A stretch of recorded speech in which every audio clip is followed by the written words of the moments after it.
All right, good evening. Before we get started, I'm honored to welcome Deacon Joe Poupeau from St. Thomas Aquinas Catholic Church to lead us in an invocation. Thank you, Mayor. Council members.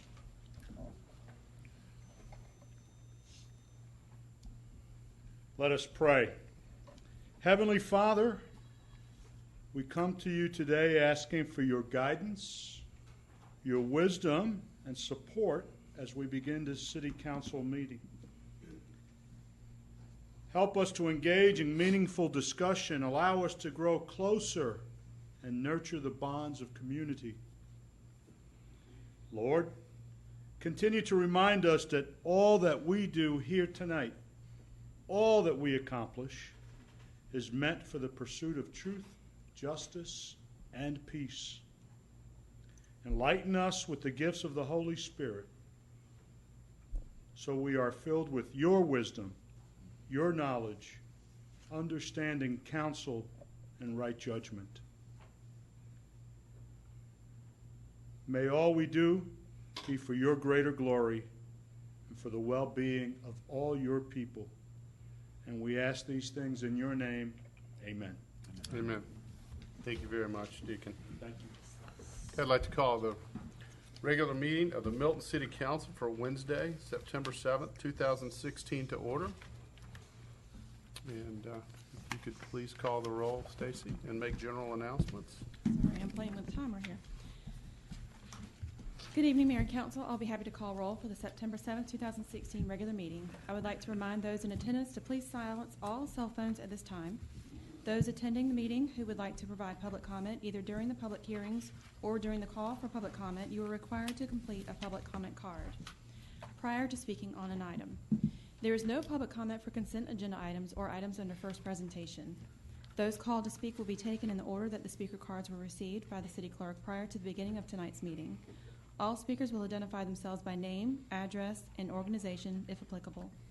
The City Council may allow public comment on either an agenda item or general public comment from a representative of such an organized group or association, provided that such an individual shall file a notarized affidavit that they have authority to speak on behalf of said organization on a form provided by the city clerk prior to the agenda item being called. Demonstration of any sort within the chamber is prohibited, so please refrain from any applause, cheering, booing, outburst, or dialogue with any person speaking. Please show the same respect to the person speaking that you will expect to receive yourself. Anyone in violation will be asked to leave. As I call roll, please confirm your attendance. Mayor Joe Lockwood. Here. Councilmember Karen Thurman. Here. Councilmember Matt Coons. Here. Councilmember Bill Lusk. Here. Councilmember Burt Hewitt. Here. Councilmember Joe Longoria. Here. Councilmember Rick Morrig. Here. Would everyone please rise for the Pledge of Allegiance? I'd like to, if I got a special guest here, Jackson Oliver, if you wouldn't mind coming up and help me lead the pledge. Yeah, come on up. Got a proclamation for Jackson here in a little bit. Lead our pledge for us. I pledge allegiance to the flag of the United States of America and to the republic for which it stands, one nation, under God, indivisible, with liberty and justice for all. I want to welcome everybody here tonight. Stacy, if you would please sound the first item. The first item is approval of the meeting agenda. Okay. Do I have a motion to approve the meeting agenda? So moved. Second. Do I have a motion from Councilmember Thurman, second from Councilmember Hewitt. All in favor, please say aye. Aye. Any opposed? That's unanimous. Okay. Next item is public comment or general public comment. Public comment is a time for citizens to share information with the mayor and city council and to provide input and opinions on any matter that is not scheduled for its own public hearing during today's meeting. There's no discussion on items on the consent agenda or first presentation from the public or from council. Each citizen who chooses to participate in public comment must complete a comment card and submit it to the city clerk. Please remember this is not a time to engage the mayor or members of the city council in conversation. When your name is called, please come forward and speak into the microphone, stating your name and address for the record. And you'll have 5 minutes for remarks. Stacy, do we have any general public comment? Yes, we have three. Okay. The first comes from Margaret Lutens. Okay.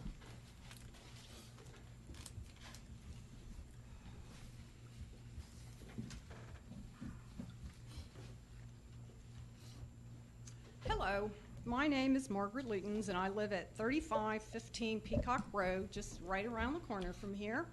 And I am here to talk about the way our legal services are being rendered. Now, I want to make it perfectly clear, I'm not talking about the quality of the legal services, I'm talking about the manner in which they are rendered. In looking at our budget, I did notice that several things are going up in regards to our legal services. The hourly fee is going up from $150 per hour to $175 per hour, which is a substantial increase, and the overall cost is going up from $230,000 to $290,000. So it's not just the price that's going up, but it's the amount of hours that are going up, which means that there's a recognition that our need for legal services going up with all of the development that we have, the new people coming into the community, and the new people in the community, we require more legal services.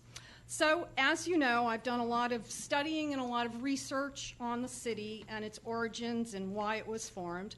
And I see at the beginning that the city had a lot of vital positions outsourced to a company, CH2M Hill, if I'm not mistaken. And that as time went on, there was the recognition that it would be more cost-effective and have less layers of administration if certain positions were just made in-house city staff positions, which you have done. So, in keeping with this thought that it is still more cost-effective and what we're getting in return for our money, and in keeping with our conservative fiscal values, I'm suggesting that we look into the prospect of having an in-house counsel. I believe that our city has evolved to the point where we should have someone in-house doing this, and think of how much easier it would be for all of you and for us, the citizens, to know that we have someone whose sole client is just the city of Milton. Instead of having someone who is an attorney for neighboring counties and local businesses, we would know that the person that is our city attorney would be representing us, the city of Milton. I think that's an important consideration as we look at how our legal services are rendered. Now, I'm not in any way suggesting that we would completely eliminate Ken. No, in fact, I would suggest that we do keep him on retainer. There would be a number of reasons for doing so, including training. We would certainly want our in-house, dedicated to us, city attorney being trained properly, and we would want to have outside counsel that would be able to render a second legal opinion on important matters. And as we're going forward, the bond initiative is going to require a lot of legal time and expertise. We have zoning issues that frequently come up. We have business issues, as we had last fall with Mr. Eubanks at Montana's Bar and Grill that had not paid his business license fees. So there's a myriad of issues here at the city that I think should be dealt with by an in-house counsel. So I'm suggesting this to you as we go forward, looking at how we're spending our money and that we spend it in the most cost-effective way and the way that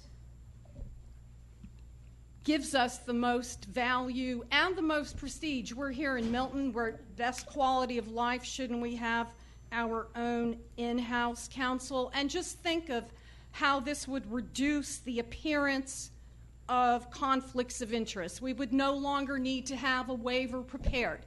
We would no longer need to have it signed. We wouldn't have to present it. We wouldn't need extra paper to print on it, and we wouldn't have to worry because we would know there wouldn't be any conflict of interest. So I thank you for your time and urge you not to continue doing what you've always done, just because that's the way it's been done, but to look at what needs to be done and figure out the best way to do it. Thank you. Okay, thank you. Stacy, if you'd please call the next speaker. The next speaker is Jack Linden.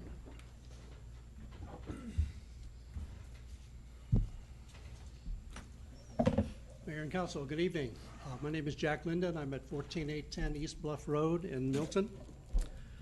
I've come here tonight to tender my resignation as the board, as the chairman of Milton Grows Green.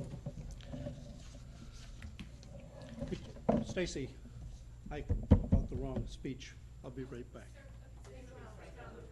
Oh, it's dropped. Okay.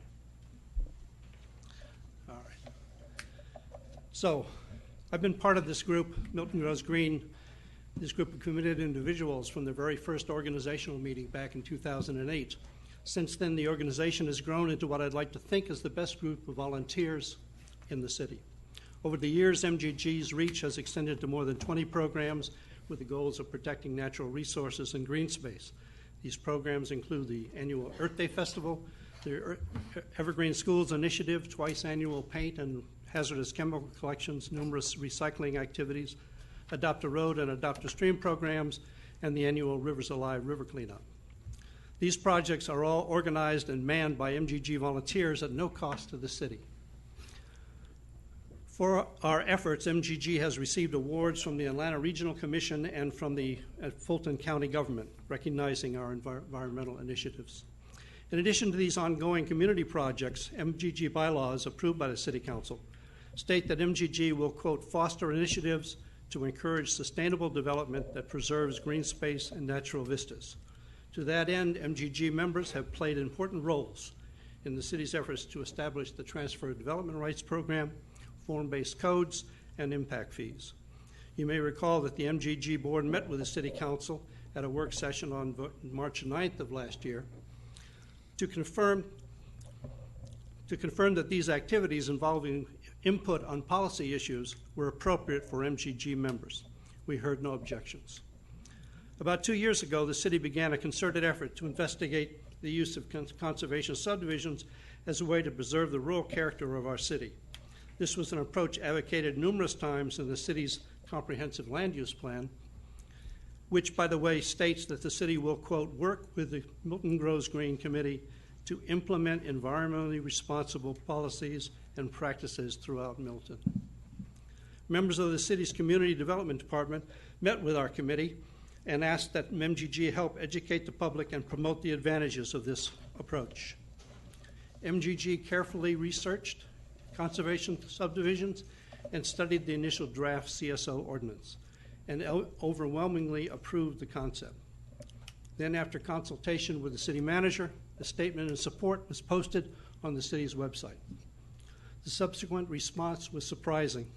Not only were certain individuals in the community opposed to the idea of conservation subdivisions, some before one word of the draft was written, they even claimed that the city's own environmental sustainability committee should have no role in advocating this policy. It's clear to me that the debate turned divisive due largely to the internet and email campaigns of their internet and email campaigns of misinformation, scare tactics, and half-truths. Since then, my wife and I have been subjected to numerous personal attacks both during city council meetings and in internet blogs, written for the most part by Milton's resident internet troll, who, by his own admission, missed all of the conservation subdivision workshops and presentations by the city's consultants. Without any interaction with MGG or its members, and without volunteering even 5 minutes of his time, he felt qualified to criticize our mission, our purpose, our relationships with other environmental advocates, and even the appropriateness of our efforts. More to the point, I certainly didn't expect MGG's honest attempts and years of efforts to improve our community to be questioned and labeled a, quote, liberal watering down of our core values, as one council member recently put it, especially when you consider the complete failure over the last 6 years of AG1 development to preserve any semblance of Milton's rural character. Having said all that, I want to make it clear that I'm not resigning because of the divisive actions of a few neighborhood troglodytes. My big problem is the City Council, the majority of whom do not seem to be able to distinguish between reasoned arguments with actual facts versus the exaggeration, scare tactics, and outright lies promulgated by some in the community who, as best I can tell, have interests other than the conservation of Milton at heart. Until that changes, I'm not convinced the activities of MGG are worth the effort. Thank you. Thank you, Jack. Stacy, please call the next speaker. The last general public comment is coming from John McPhail.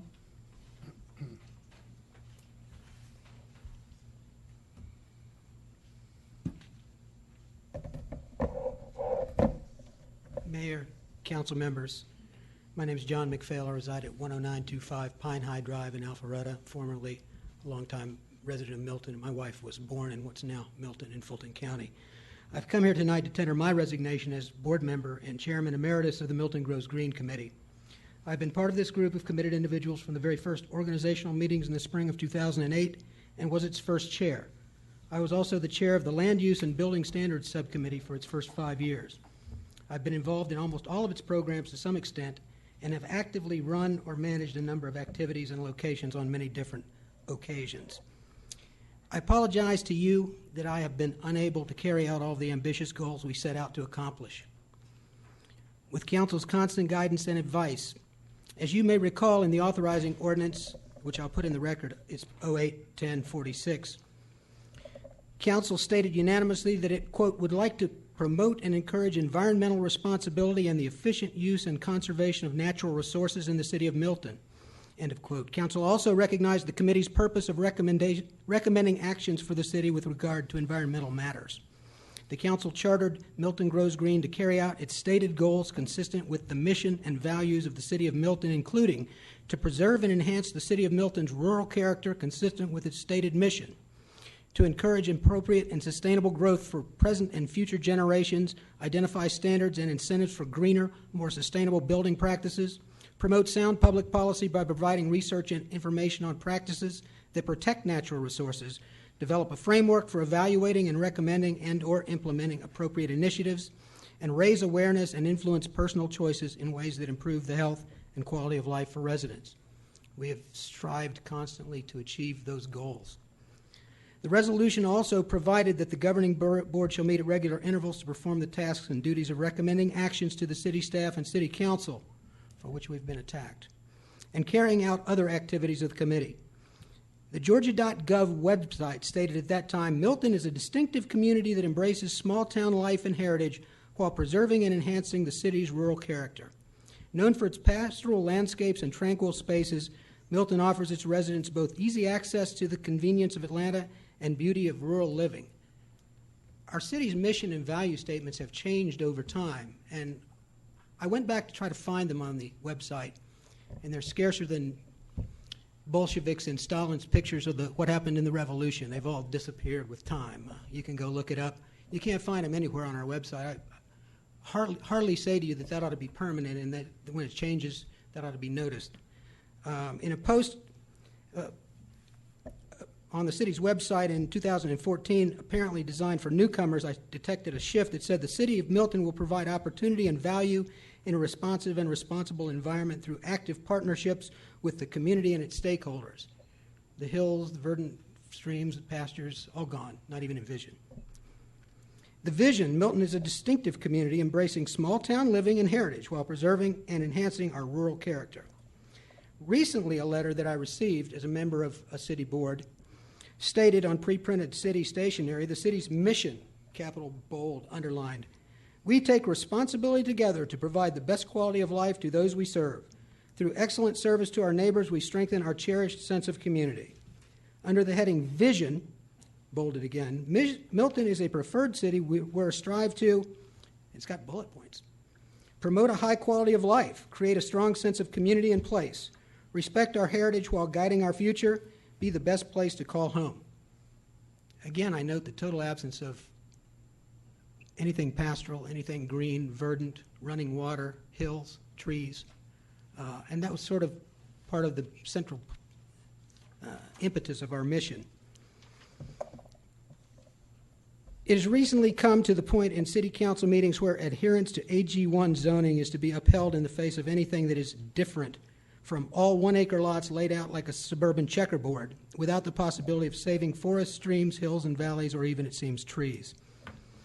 Some members have been overheard muttering that they will never vote to change AG1 zoning and dismissing any idea to strengthen Milton's commitment to preferable environmental solutions, once believed to be one of our strengths. Saving forests and streams has suffered the ultimate indignity, being dismissed as a liberal notion. To those who hold that, I would point out that the words conserve, conservative, and conservation all come from the same root. Conservation is the antithesis of liberalism. It just shows how far language can be twisted to demonize. Your time is up, Mr. McPhail. Thank you. In any event, I appreciate the opportunity to have served, and I enjoyed working with you. I'm sorry we didn't get our mission completed. Thank you, Mr. McPhail. Okay, Stacy, any more public comment? There are no more. Okay. Next item's reports and presentations. Consent. You'd please call. Oh, I'm sorry. Consent agenda. Okay, I'm sorry. Good. You'd please call this consent agenda. Sure. I'm ahead of myself. The first item of consent is approval of the May 16, 2016 regular city council meeting minutes. This is agenda item number 16-189. The second item is approval of the June 6, 2016 regular city council meeting minutes, and this is agenda item number 16-190. Next item is approval of the June 13, 2016 city council work session minutes, agenda item number 16-191. Next is approval of the unified agreement between the City of Milton and AT&T for Internet services. This is agenda item number 16-192.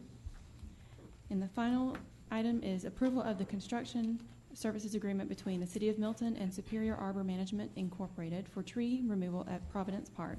This is agenda item number 16-193. Mayor, I'll make a motion to approve the consent agenda as prepared by staff. Second. I have a motion for approval from Councilmember Luss, second from Councilmember Morrig. All in favor, please say aye. Aye. Any opposed? That passes unanimous. Okay. Next item's reports and presentations. Stacy, if you'd please call the first. The first item is a proclamation recognizing Jackson Oliver for his community service. Mayor Joe Lockwood. Okay.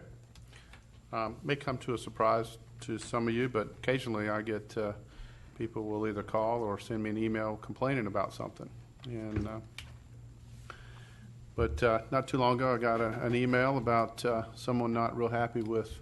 We had spent a lot of money on a roundabout at Birmingham Highway and Providence Road, and it's really working well, but the upkeep was not looking very good. And Mr. Brian Oliver had sent me an email. Number one, first, talking about how it really wasn't looking good. It didn't look good on the city. Wasn't being kept up. But the second part of his email was very heartwarming and inspirational, because he let me know that his son Jackson Oliver had heard people complaining about it and had seen it, and instead of just sending an email complaining to me, he took it upon himself to go out there and clean it up. And so now it's a different discussion. That's a DOT and a state highway, which is supposed to keep it up. But we're certainly going to support what Jackson has started. But he got out there and cleaned it up, made it look a whole lot better. He said he's going to continue to do that, and we're going to support him. But tonight, I'm honored to present Jackson a proclamation for his community service. But not only being a scout, and I'm sure a good student and a great son, but what an example of a great future leader. And we're just, I'm sure as your parents and friends and family are proud of you, we're proud of you too, Jackson, and really glad you're here. So I'm going to read this proclamation, then I'm going to ask you to come up and we're going to present it. I have a proclamation tonight recognizing Jackson Oliver for his community service.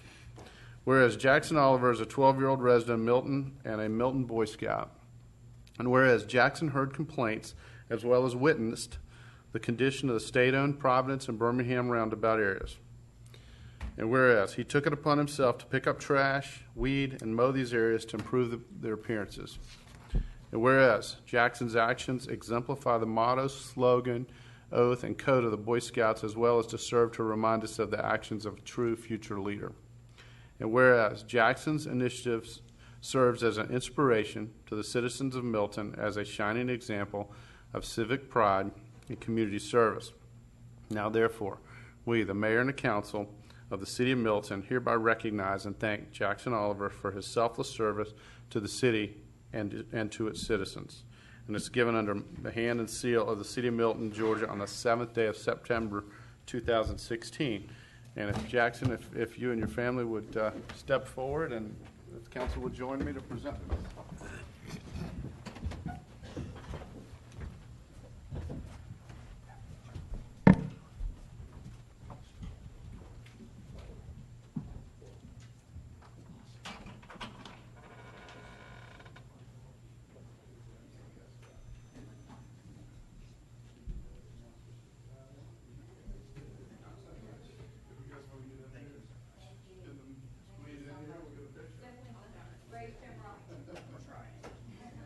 That's a good example for all your peers, too.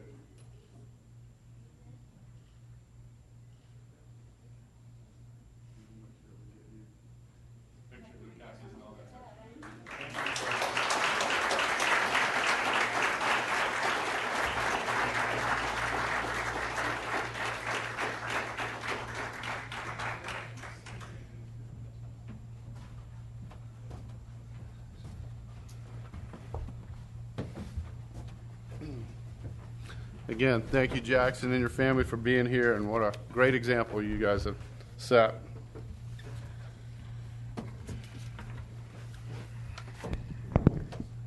Okay, Stacy, if you'll please read the next item. The next item is presentation of World Trade Center artifact by Sarah Ladart.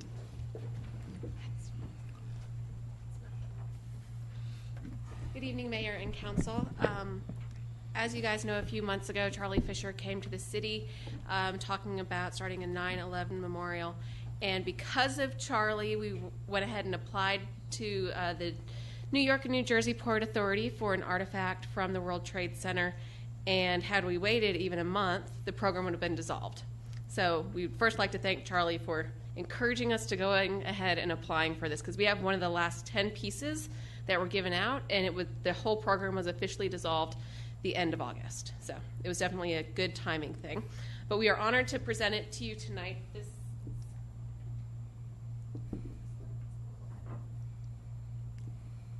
They don't know exactly where. I mean, it's from the World Trade Center, but they don't know which building. It was part of a huge piece of steel. They broke it into 10 pieces because it was the last piece, and they wanted to give it to as many people as possible.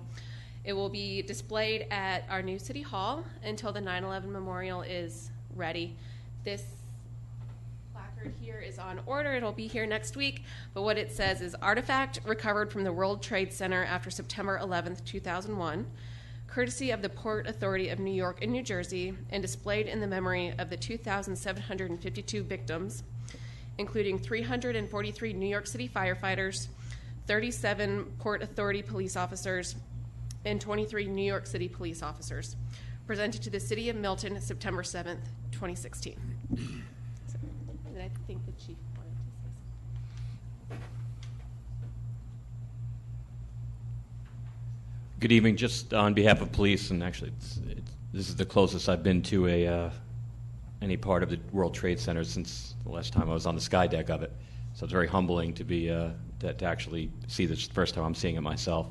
But I'm very proud to be part of the presentation. I thank both Charlie and Sarah for putting this together. It's a great opportunity for this city to take part in what changed this country. So thank you both. Chief. And as a representative of the City of Milton Fire Rescue Department, it is also humbling as well as an honor to have a piece of the World Trade Center here and honoring those 343 firefighters that gave their lives trying to save others. So it's truly an honor to have that artifact here. So thank you, and thank you for everybody who was part of that. And I'd just like to, I want to thank every police officer and public safety firefighter that's in this room, as well as obviously goes out everywhere. But thank you guys for everything you do. I think that unfortunate tragedy that happened exemplified what you guys do every day. You wake up in the morning and put people like us first, and to protect us and try to save our lives over your own. So it goes without saying, just thank you, deep, heartfelt thank you from all of us. I'd like to ask the council if we could go down there and with all our public safety here and get a picture too when we get through here. So, Bill, you want to say something? Matt? Yes, thanks, Mayor. It's a special reminder for me, just seeing this piece of the building here. One of my boys was in the #1 financial center across the road from the towers, and we heard from him, fortunately, 5 minutes after the first one hit, and he was on his way out of the building. Unfortunately, he headed down to the battery, and there's no way out, so he had to turn around and go back up through that mess just before the second one hit, and we're fortunate to have him with us today. So many, almost 3,000 aren't with us because of that. We shall never forget. Thank you. Matt?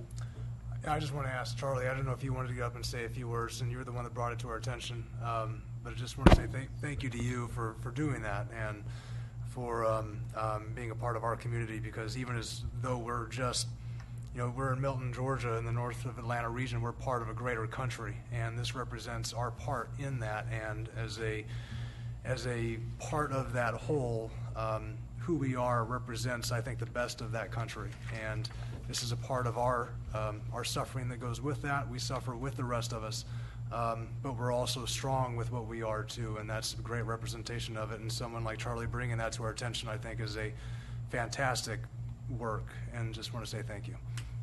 I'd like to ask Charlie to join us too when we do present this. Get a picture. Anything else? Yes. All right, I'll ask council and Charlie, and as well as all public safety to join us for a photo op.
What an honor. Thank you for all who were involved, made this happen.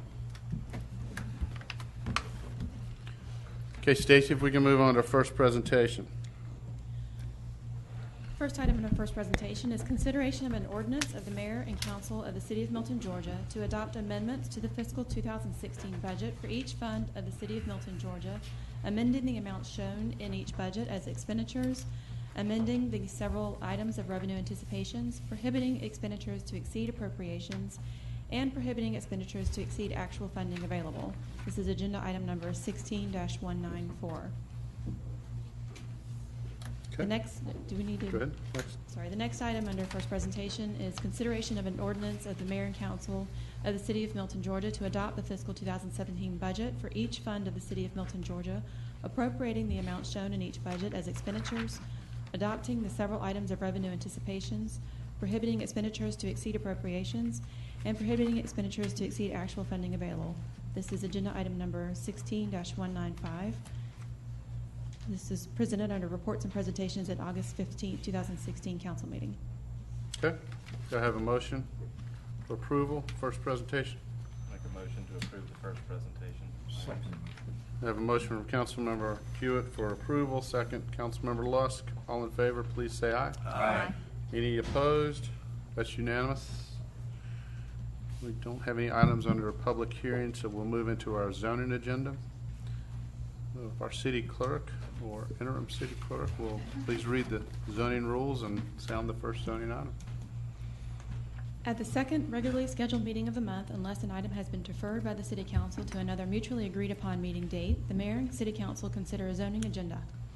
These items include rezoning petitions, modifications of zoning, use permits, and associated concurrent variances, in addition to ordinances, resolutions, and text amendments.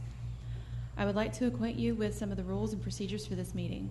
The applicant and all those speaking in support of an application will be allowed a total of 10 minutes to present the petition.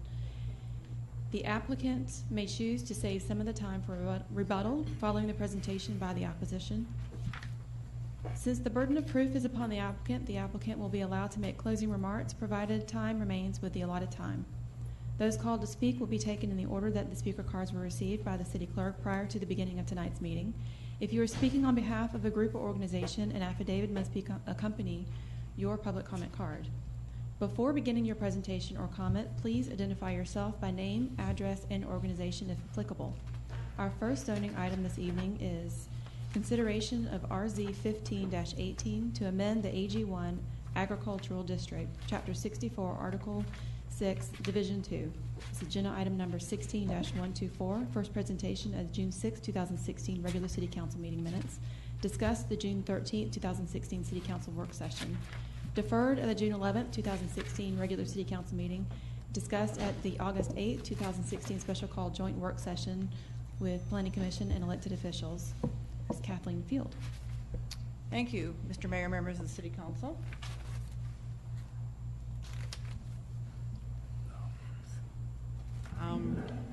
My comments tonight will be directed to all of these proposed text amendments, although any action will require an individual vote on each of these amendments.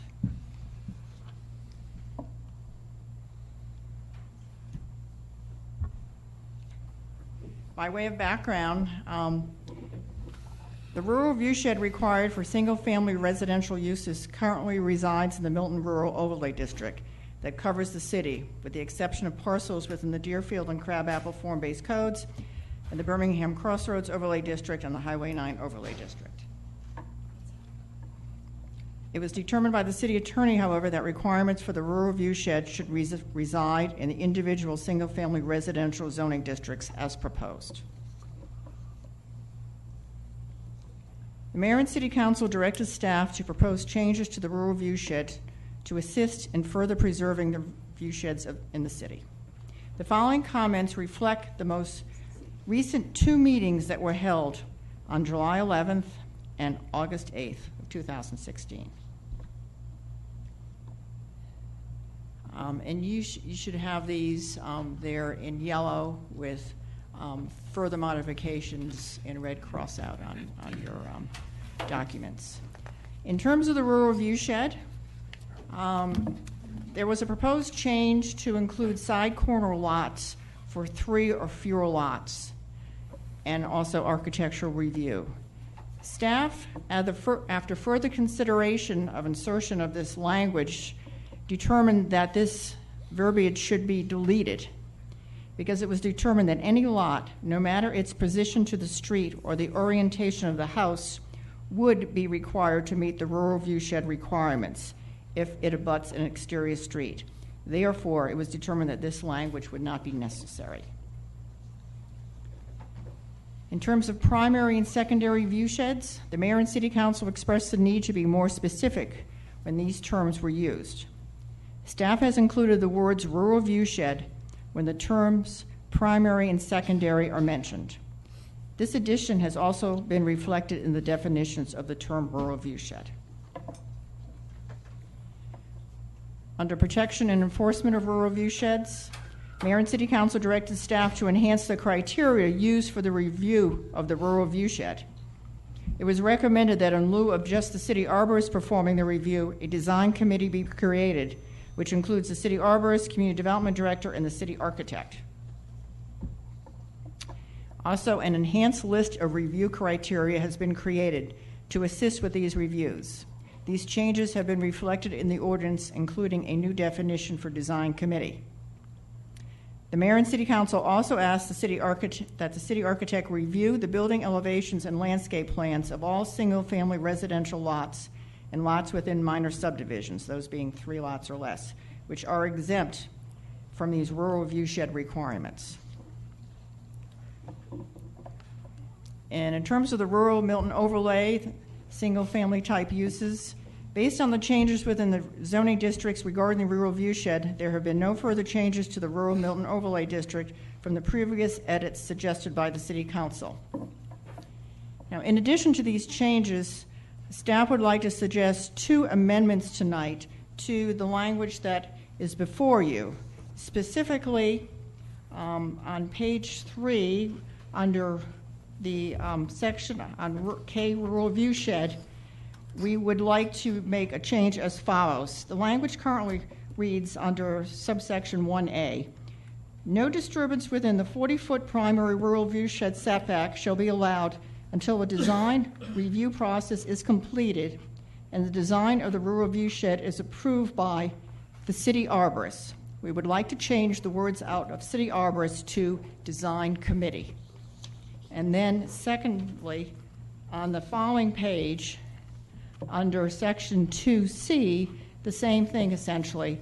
No disturbance within the 20-foot secondary rural view shed setback shall be allowed until a design review process is completed and the design of the rural view shed is approved by, and again, we would like to change out the words city arborist to design committee. We felt that that reflected essentially the intent of the council at our last meeting.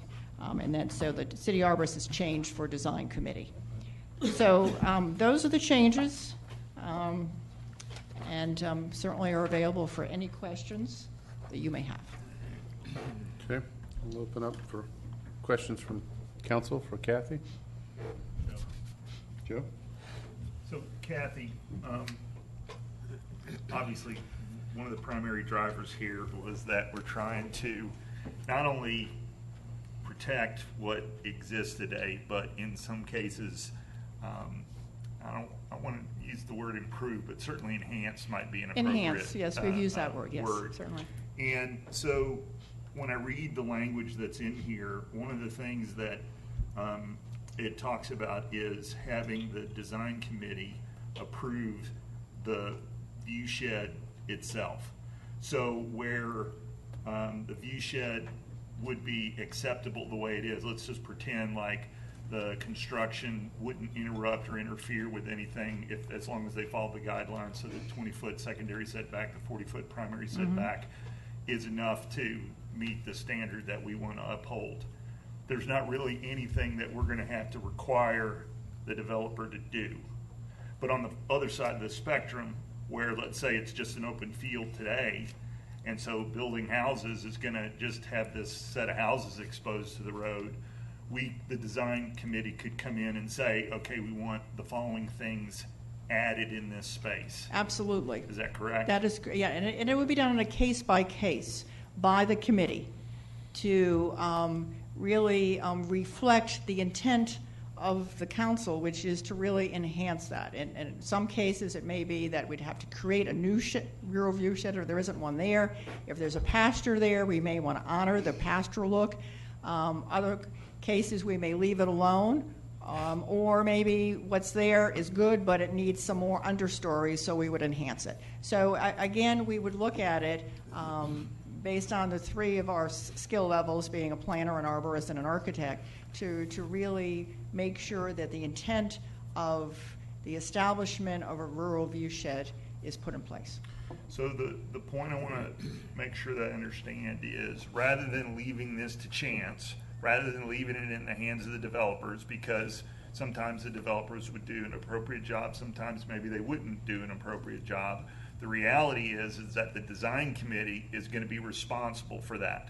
So if after everything is said and done and we're driving down the road and we look and we see something that doesn't seem to measure up to our standards, or something that is, beautiful and does everything we wanted it to do, we've got the design committee to thank for that. Is that correct? That is correct, sir. Okay. So the city is dictating what's going to take place in terms of rural view shed. That is correct. All right. Bill? What I gather from all of these text amendments, and to the point that Joe was just discussing here, it seems like even though we've got some of the top design or staff members on this committee, it still seems there's a large element of subjectivity in determining what's going into these setbacks. On the positive side, we're talking about maybe enhancements. Possibly on the opposite side of the coin too, you may be confronted with some issues that might require a variance of some sort. And I can't name anything specifically. Maybe it's a minor setback of some sort. Rather than going through the regular Board of Zoning Appeals, for instance, in cases like that, would you consider minor variances within your purview as a member of the design committee? Well, I believe that the way we've structured this is that there's really no incursion into, the only incursion is in the last 20 feet that would be allowed, and that would be for a septic system with a variance. The first 40 feet that are along the street, there would be no incursion allowed unless there was a determination by the Fulton County Health Department that a septic system needed to be put in that area because of a failure of the other septic systems on the property. So we try to very closely control what incursions, if any, and under what conditions would be allowed, so that we couldn't have the ability to entertain an incursion for a barn or whatever. That was something that came through discussions with our public hearings, with the Planning Commission, and moved forward. But they felt that we needed to very tightly control what incursions, if any, would be allowed. Well, you mentioned a barn. From what I've read in here, I think some agricultural type facilities would be allowed in that. I believe we were referring more to a pastoral type of use, a very passive pasture as opposed to a structure. We really did not allow for any structural incursions in these. But there would be some that would be grandfathered into that. If they were there, certainly they would be grandfathered in, of course. But there would be no new allowance variances allowed, for instance, other than the ones that I made mention of. Karen? I believe in a perfect world, the view shed that is there would be our preferred view shed, and that little enhancement would need to be done to it. But understanding the fact that anywhere our trail plan calls for disturbance of that view shed, I think we have to find a way to make sure that what does happen there is what's best for the city as a whole. And I support this committee making the recommendation, especially in those areas, to enhance what is there rather than just leaving it up to one person or leaving it up to something a little bit more arbitrary. I think with the three of them, they will get it down pretty quickly as to what is and is not appropriate. And I think they've heard from enough of us on a regular basis that they understand what it is that we want to achieve. Joe? So Kathy, in previous discussions about this, we had some at-length discussions related to the difference between a setback and an undisturbed buffer. And this, in the language that we've got in front of us today, there are two setbacks. One is the primary setback, which is 40 feet. One is the secondary setback, which is 20 feet. Correct. And you guys have outlined when and how those setbacks can be,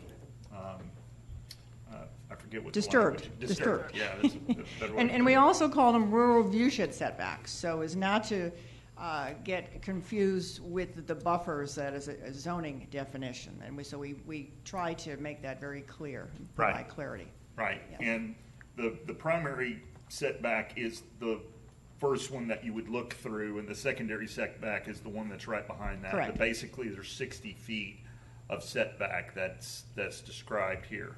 Correct. So, but the current language, we talk about it being an undisturbed buffer.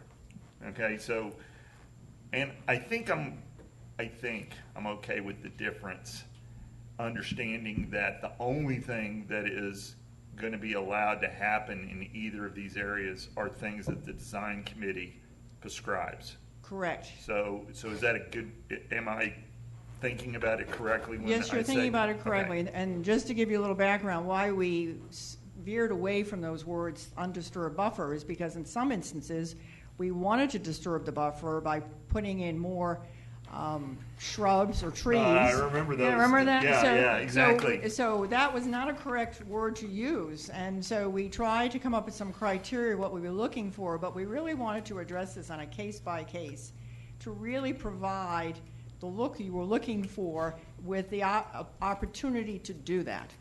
So, given this language that's in there, do you think you can be successful, the city can be successful in preventing any of the, I'll call them unintended side effects that we've experienced as of late? Are you confident that this language gives the city the control that it needs to ensure that we can manage this moving forward?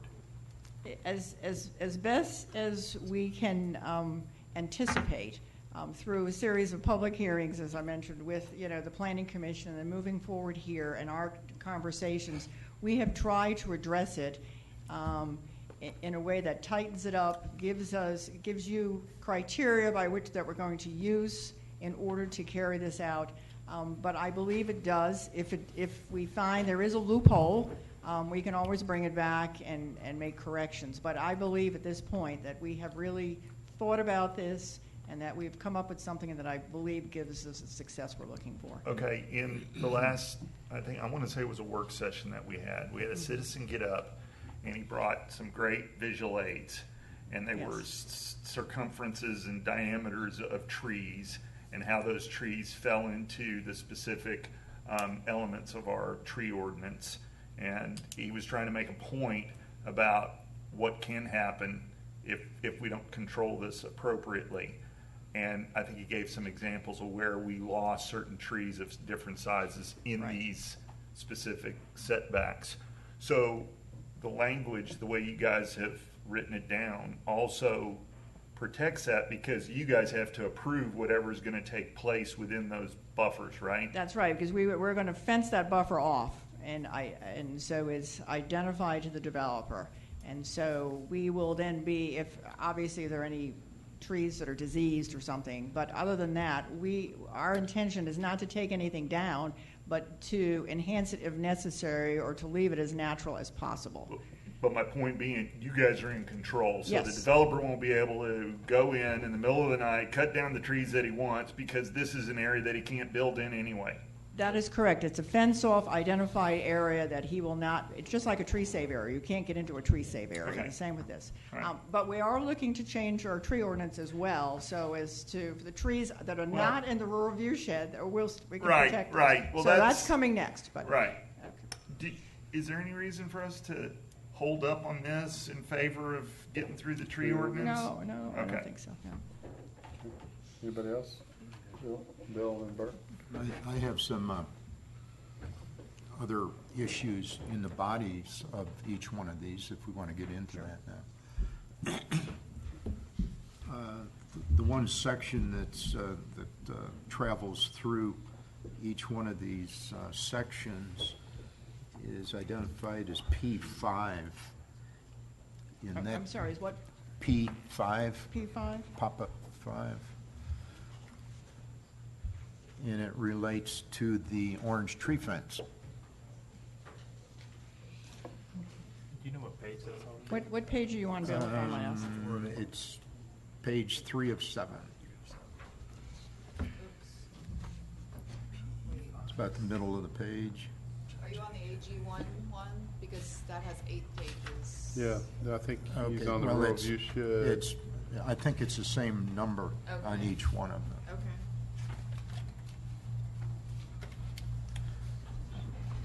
I don't see a P. This Well, is in the- okay, I'm on RZ 19. Yeah, that's the next one. I'm one of them. Well, it is on page 4 of the AG1, Yeah. and it's number 5, kind of. Right. After issuance of the necessary permits Yeah. to disturb the property, but before the required pre-construction meeting, developer shall install a 4-foot-high orange tree shade fence at the combined primary rural view shed and the secondary rural view shed setback measured from the proposed Milton trailer sidewalk, blah, blah. The fence shall be installed so as to protect heritage trees, and on and on. Location of such fencing shall be approved by the city arborist. In addition, a sign shall be posted on the fence every 25 feet indicating rural view shed. May be kind of picky, but the implication is that that sign is, or that orange tree-safe fence is to remain there in perpetuity. And I just suggest that there be language inserted there that says the orange tree-safe fence shall survive the construction process and may be removed after certificate of occupancy or final land review or some sort message there. It just begs the question, I think. I've got something in that same section, if you don't mind. Oh, have at it. We had an email from a resident earlier today that was talking about the fence and shall be approved by the city arborist. Just wanting to clarify that the city arborist is just going to go approve that it's at the 60 feet mark, not any distances. It's just approving that it's where it's supposed to be.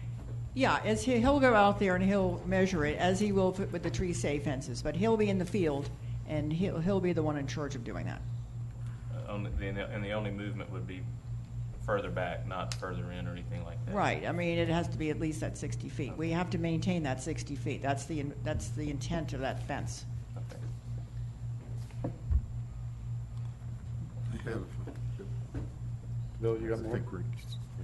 Yeah, one You're thing done?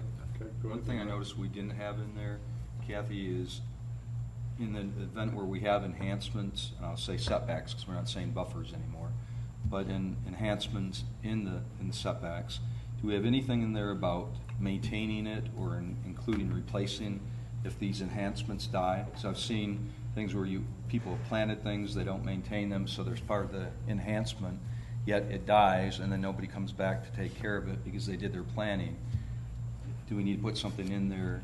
I believe, and Carter, maybe you can assist on this, but I believe that we can ask for a bond for a year at least to make sure that any plantings such as these are maintained and are guaranteed for at least a year, which is the normal time for that. It could be covered under our ordinary maintenance bond. Okay. We could include that we include with a number of other things on the development site.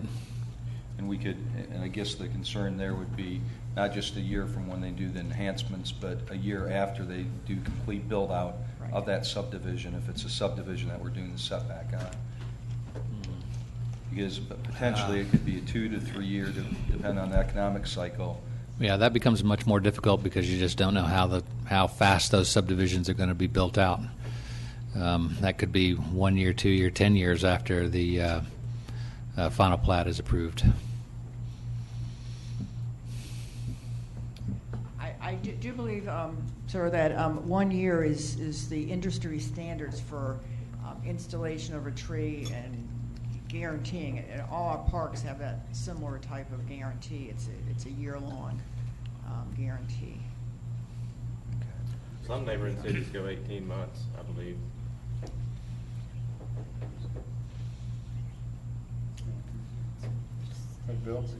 Yeah, a couple more here. I'm on page 8 of 13, and Article 3, A, Y, starts out with, in Article 3A, when performing a design review of the primary rural view shed and secondary rural view shed setbacks, the design committee shall address the following. In A, there's small I, evaluation of current state of both the primary and secondary rural view shed setbacks. What does the current state involve?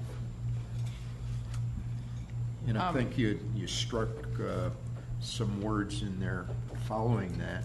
It was evaluation of current state of vegetation previously, but you struck through vegetation. Would it be more clear if you left the word vegetation in there? Robin, can you respond to that? I think we were just trying to be a little more general because not every view shed has any vegetation. I mean, obviously you might have some grass, but I think we think of trees and shrubs and such, so we just didn't want to be so inclusive. So we just want to make a evaluation of each situation, whether it's a pasture or whether it's a forest or some combination of both. So that the intent is just have a baseline to figure out where are we now and how do we want to address it. Yeah, I understand what your intent is. I'm just, I question use of the word state, I guess. If I might suggest an amendment to something along the lines of evaluation of current state, including vegetation of both the primary and rural, secondary rural view sheds. The words of vegetation. And I have one last one. And I think it's on the last text amendment. And I don't have the number of the article, but it refers to retaining walls in that section of the code. And it was my understanding that we were going to include any criteria related to retaining walls in chapter 17, division 3. I'm just concerned that we include definitions or descriptions of retaining walls in this one section, that there might be a conflict with the new retaining wall section that's being considered. Well, I think until such time that we have that new retaining wall, I mean, we can keep this because then we won't address it. If somebody comes in tomorrow and we don't have any addressing of retaining walls, we don't have the new text amendment to address retaining walls, because that's going to come in a couple months. So we can pick up that right when we develop the new code. Then. Right. Yes. Good plan. Okay. That's it. Bert? So getting back to you were talking about the incursion into the primary and secondary. The only way you could get into the secondary is for a drain field, for a new construction, let's say. And the only way you could get into the primary is if you had an a house that was built and it was the current drain field was failing and it was going to be condemned unless it could only perk in that. So a new construction that wouldn't perk up here but perks in the primary wouldn't be allowed. Right. The house is coming out of the ground. Right, right. No, the idea is to stay out of there, and so this is really for houses in the future after they're built. Yes. And there's a problem. How can you solve that problem? You can solve it by putting some of your septic system in the secondary with the variance, and only in the primary setback with a letter from the health department saying that's the only place available. The initial would have to fail before you could Yes. retrofit it into the primary. Absolutely, yes. This is the last resort. Not that a new construction could be allowed in the primary. Correct, correct. Thank you. Okay. Anybody else? And we certainly can continue with questions, but I'm going to open up for public comment. Stacy, do we have any public comment on this item? Sorry, we do. We have several. The first one is I from... want to ask for comments in support, if there are any. Unfortunately, a lot of the people that filled out the public comment cards for this item did not put if they were in support of an I'm fine with opposition just- of. The just first calling one in is order. Tim Becker. I'm going to pass. Okay. The second one is Laura Bentley.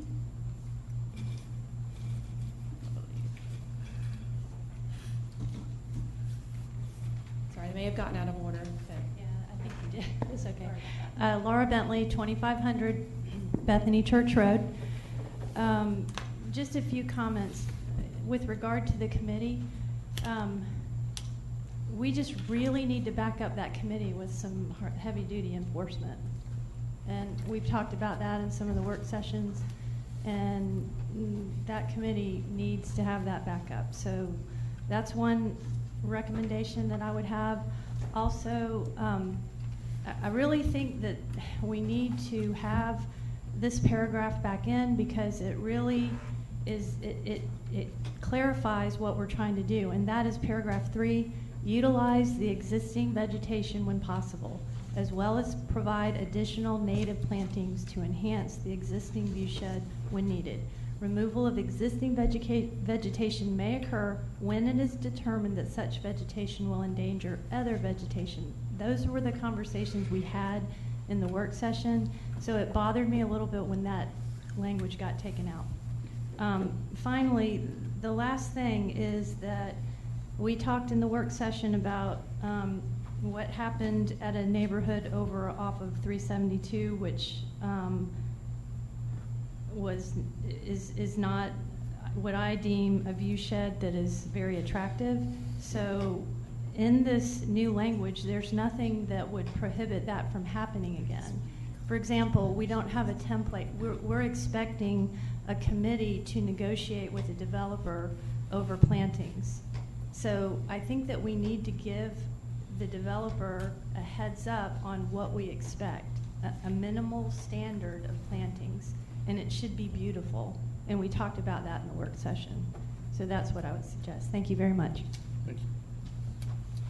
Okay, Stacy? The next public comment is coming from Julie Zonner Bailey. And I apologize, Julie, for getting that mixed up. Order didn't matter to me. Good evening. My name is Julie Zonner Bailey, and I reside at 255 Hickory Flat Road, Milton, Georgia. I generally support AG1 enhancements, and I've been part of the discussions prior to this evening.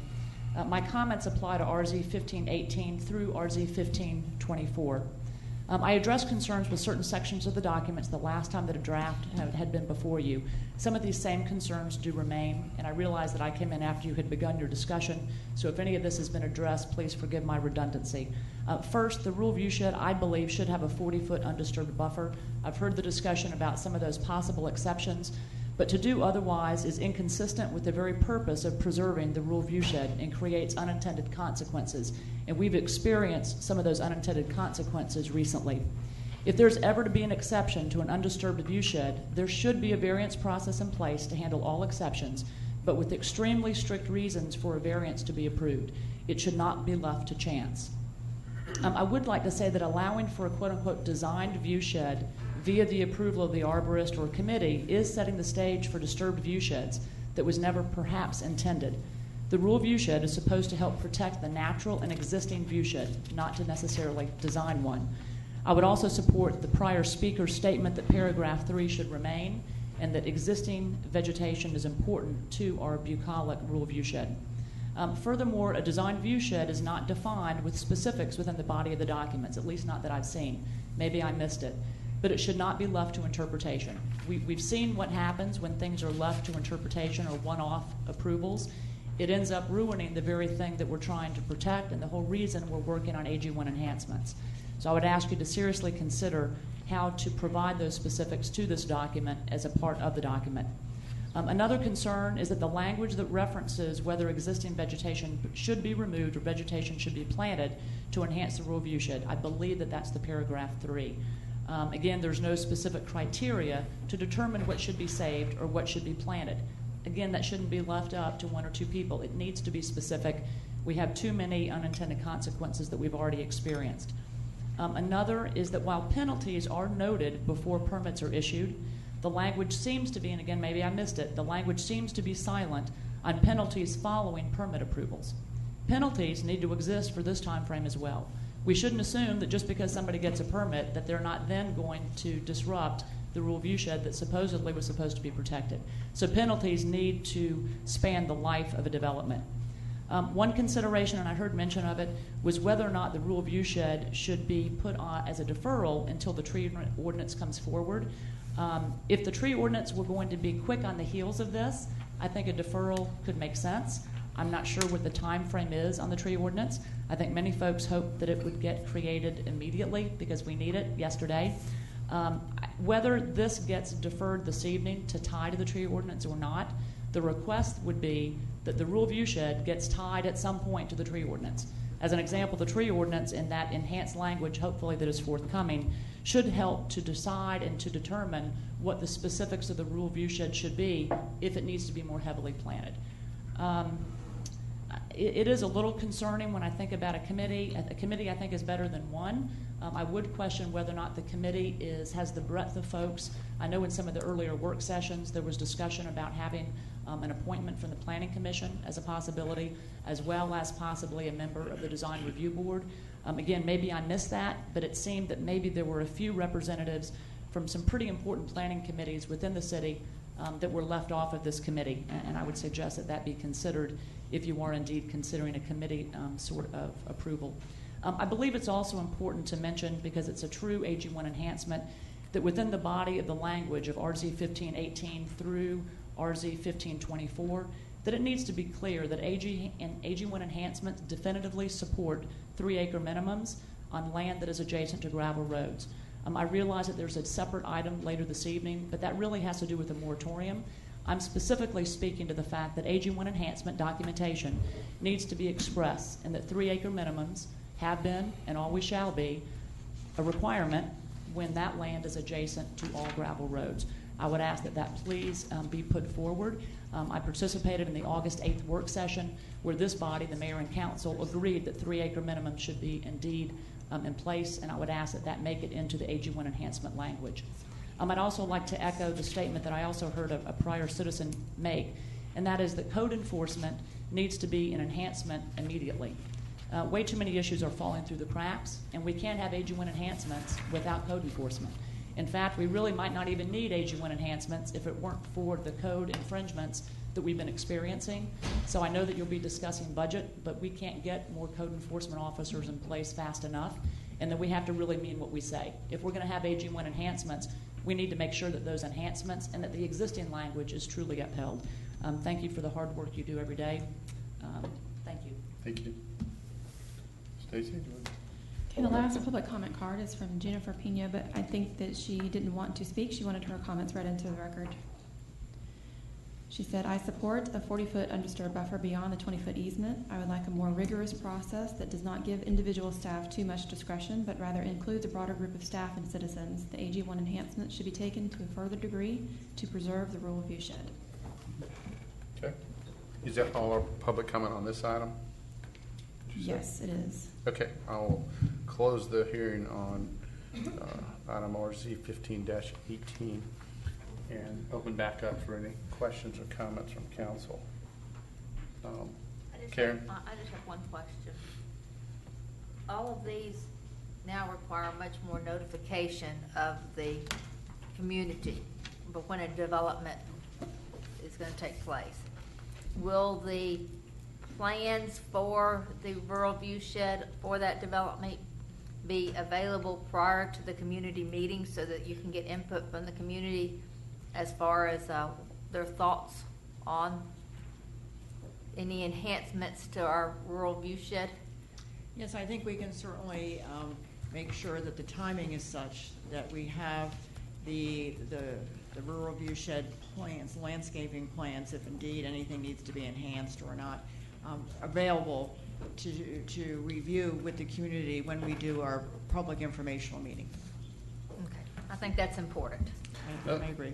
Another thing I think is important, minimum standards, which was mentioned, but also just want to address, when we talk about existing vegetation and undisturbed buffers, there's also unintended consequences too, that part of the reason why that's not in there. We've got areas that are just kudzu or, grown up with what most would consider, scrub brush or whatnot, whereas instead it could be a pastoral setting and, be agricultural or whatever. So, I think we just need to be careful that we do monitor that it is in the best interest and the best look, because there's going to be problems either way. If you have it totally undisturbed and don't touch it, there could be situations, or if you do allow it to be disturbed, there could be situations that don't work out. So we need to really stay on that. Joe? Yeah, to follow on to that, I was an advocate originally of if it says undisturbed, that means undisturbed. And then I think the challenge is that it makes some sense to allow for, the engineering of the view shed. And the minute you say that in some cases you need to allow it, then it can't be undisturbed anymore. And so that's really the reason I sort of agree that the current language makes the most sense. And primarily because what we're saying is that the city has ultimate authority here in terms of what gets approved. So the design committee is the ones who set the standard, and I have faith that the city can get their act together and figure that piece out for the start of this. So if that weren't the case, if we were leaving some of this in the hands of the developer, I don't think it would be wise to go that route. But I since it's our decision, I like it. Okay. Rick, did you? Yeah, Kathy, is there a reason we took out the wording? I think Joe may have just hit on it, but taking out paragraph 3 in its entirety? It seems like that did speak to a lot of really what we're trying to accomplish. I'm not sure which is paragraph 3. Is it the one of the consideration of whether screening of the structure is necessary? The intent of the rural view shed on page 4. It's where it said utilize intent. existing vegetation when possible. I think that's the little phrase that people are concerned about being removed. And that's not inconsistent with what we would be doing. So if you feel more comfortable putting that in. I guess I think we've seen what happens if we're not specific. So I think the more specific we are, especially if we're doing enhancements, we're better off actually being specific and putting details in there instead of just making assumptions. Sure. Hubert? Kathy, what do you envision the committee? Do you envision the committee setting the standards or working with the developer? I hope to see it is working amongst you three and saying, here's what we want, versus saying, tell us what you want and we'll see if we like it. What do you? I think the former, not the latter. We really, I think, have a vision in terms of what the council is looking for, and we are able to regulate what that is. And so I always feel that having a plan and going in and showing the developer what the expectations are makes a lot more sense than letting, because there are different agendas going on and different bottom lines going on and whatnot, and so we have to protect the citizens in terms of what they're looking for, and so that's what we represent. So that's what you we'd be see doing. it not as a negotiation with the developer, saying basically you're drawing the plan and saying here's what you want to do this. You're gonna Right, do and this. in terms of the list of the plantings and whatnot. Now, clearly, if there's an extenuating circumstance, we're going to listen, but it's really something that I think we need to be in the driver's seat to do. Okay, I would agree too. Rick?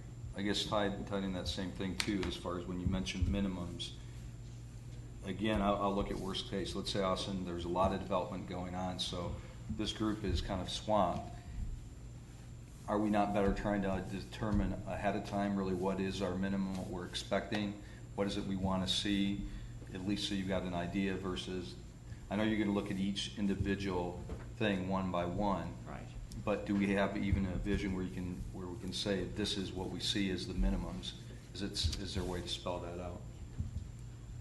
So can I comment on that, Rick? Yeah, Because I've thought about this, and I think the biggest challenge that we have in the view shed in general is that it's not one size fits all. Right. Every single instance is going to be unique. Every single instance is going to be some opportunity to accentuate one thing or diminish something else. I mean, I think it's really going to be, the challenge is going to be that no two pieces are going to be the same. Now, we might get lucky. There might be this stretch of land that's going to wind up being 2 or 3 developments, and the reality is that we would want some continuity there. But even in a short span of road, there's enough feature changes and things like that. I still think this is going to be a one-off exercise for each thing. So that's why I would say it's going to be tough to develop a standard, because the standard is going to have to anticipate 3,000 unique instances. I believe, you need to come up with the expectation for, in general, what would probably fit 80% of the time, and then, work it from there on the exceptions or the ones that are different. Anybody else? Joe? One last question. Having said all that, it did jog my memory.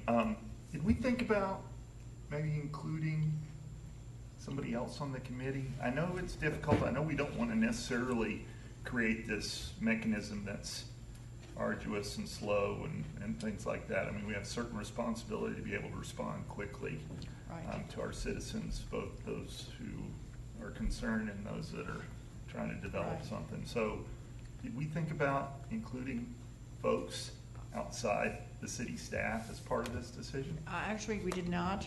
We started as a staff function that we would be doing as a pre-construction, part of the pre-construction process, where we would brief the developer in terms of expectations and what we're looking for, which is done sort of internally by staff. So I guess no, we did not think out of the box in that sense. We just looked internally to do that.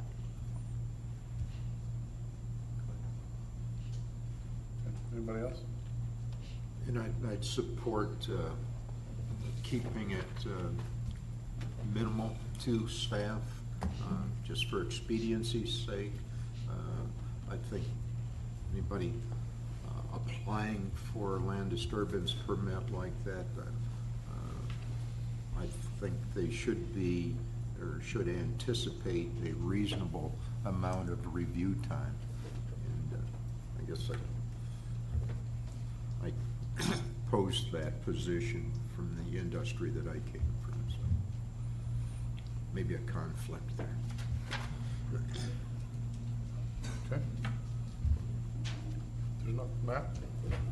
I got a lot of thoughts on this.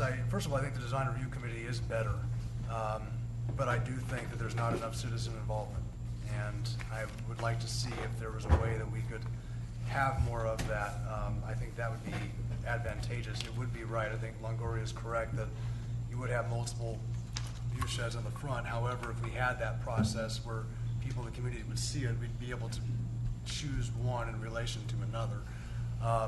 But I think that would be kind of important. It might slow the process down a little bit, but I would be in favor of that if need be.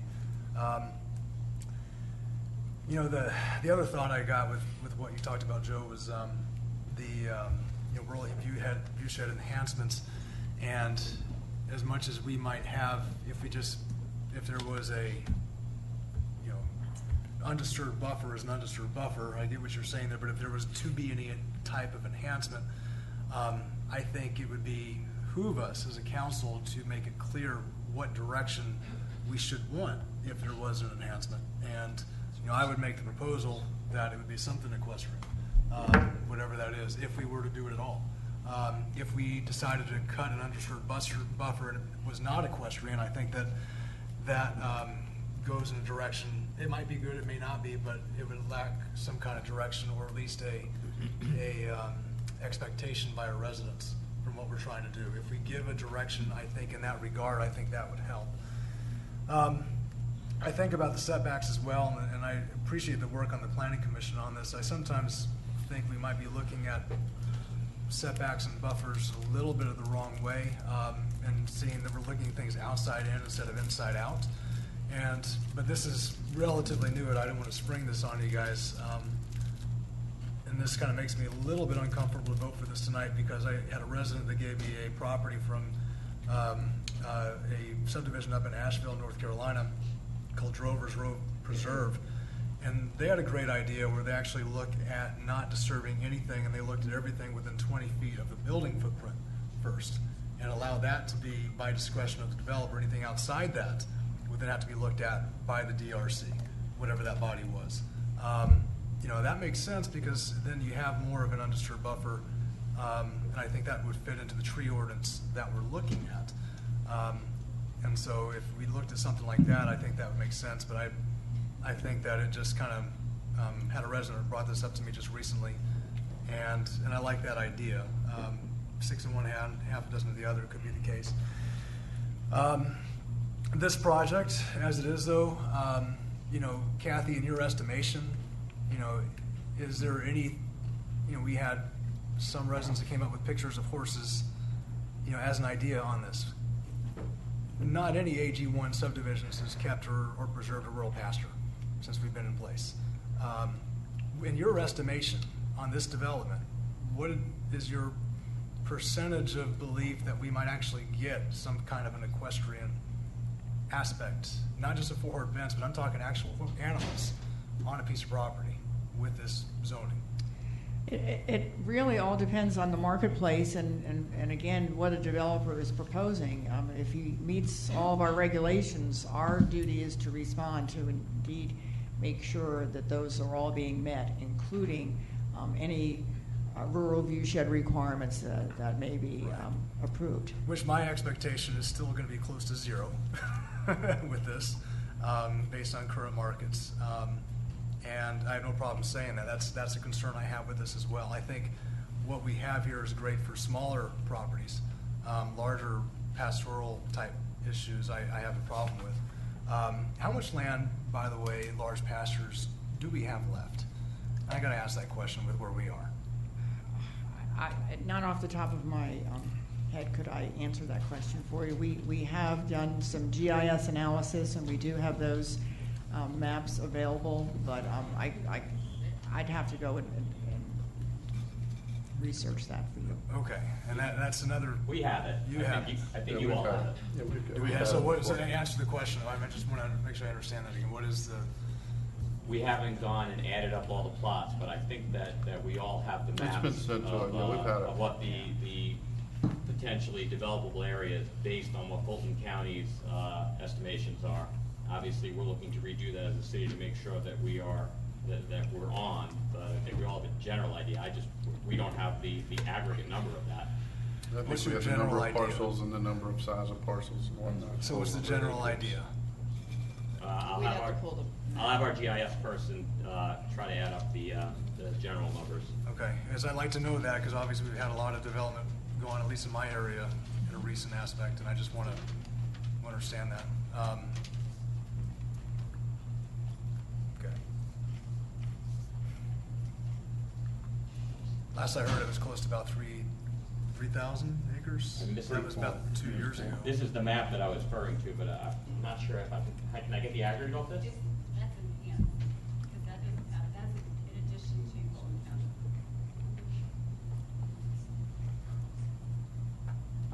But I'm not finding the answer to your question on here. Okay. You can get Yes. the answers to council. Okay. So, anyway, I mean, I just want to know, that was a question I had as well. And is there any way any of these properties could include additional trails with this ordinance? You know, anything like that? Otherwise, I mean, there's no way we can include trail, other than just in the front of the property, there's no way we can have contiguous land that could have trails or anything like that with this? No. Right, okay. Let's see what else. I think it's good because you were able to get away, I don't see there's a chance of any taking happening here, as far as I can tell, unless, of course, we do something with a rural view shed that can do that, so I'm okay with that. So anyway, those are just my initial thoughts and my concerns. Okay. Anybody else have anything? Open up for a motion or more discussion. Just a question, we talked about some changes, some additions. Are we incorporating that into the motion, like some things that you'd said you would add? The motion maker could certainly be open to.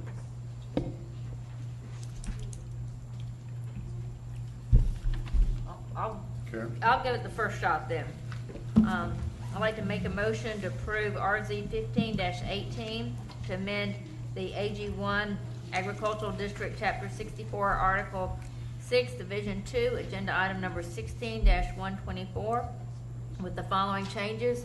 To change where it says just city arborist to the city design It would just be committee. design committee, just To the- design committee. To the design committee. I'd also like under number 3, on page 3 of 7, for it to state where it says the views may contain natural vegetation as well as equestrian-related structures and uses. And I would like to add, it is the intent to utilize existing vegetation when possible, as well as provide additional native plantings to enhance the existing view shed when needed.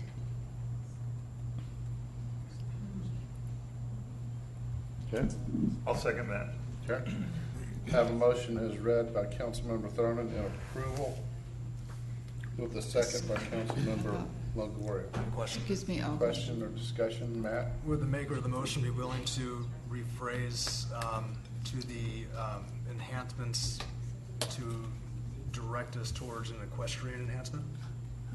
Well, I mean, I think it already says that in the sentence before that, though. In the sentence before that, but I just want to make sure that we leave no doubt. I'm trying to think of how we could exactly say this.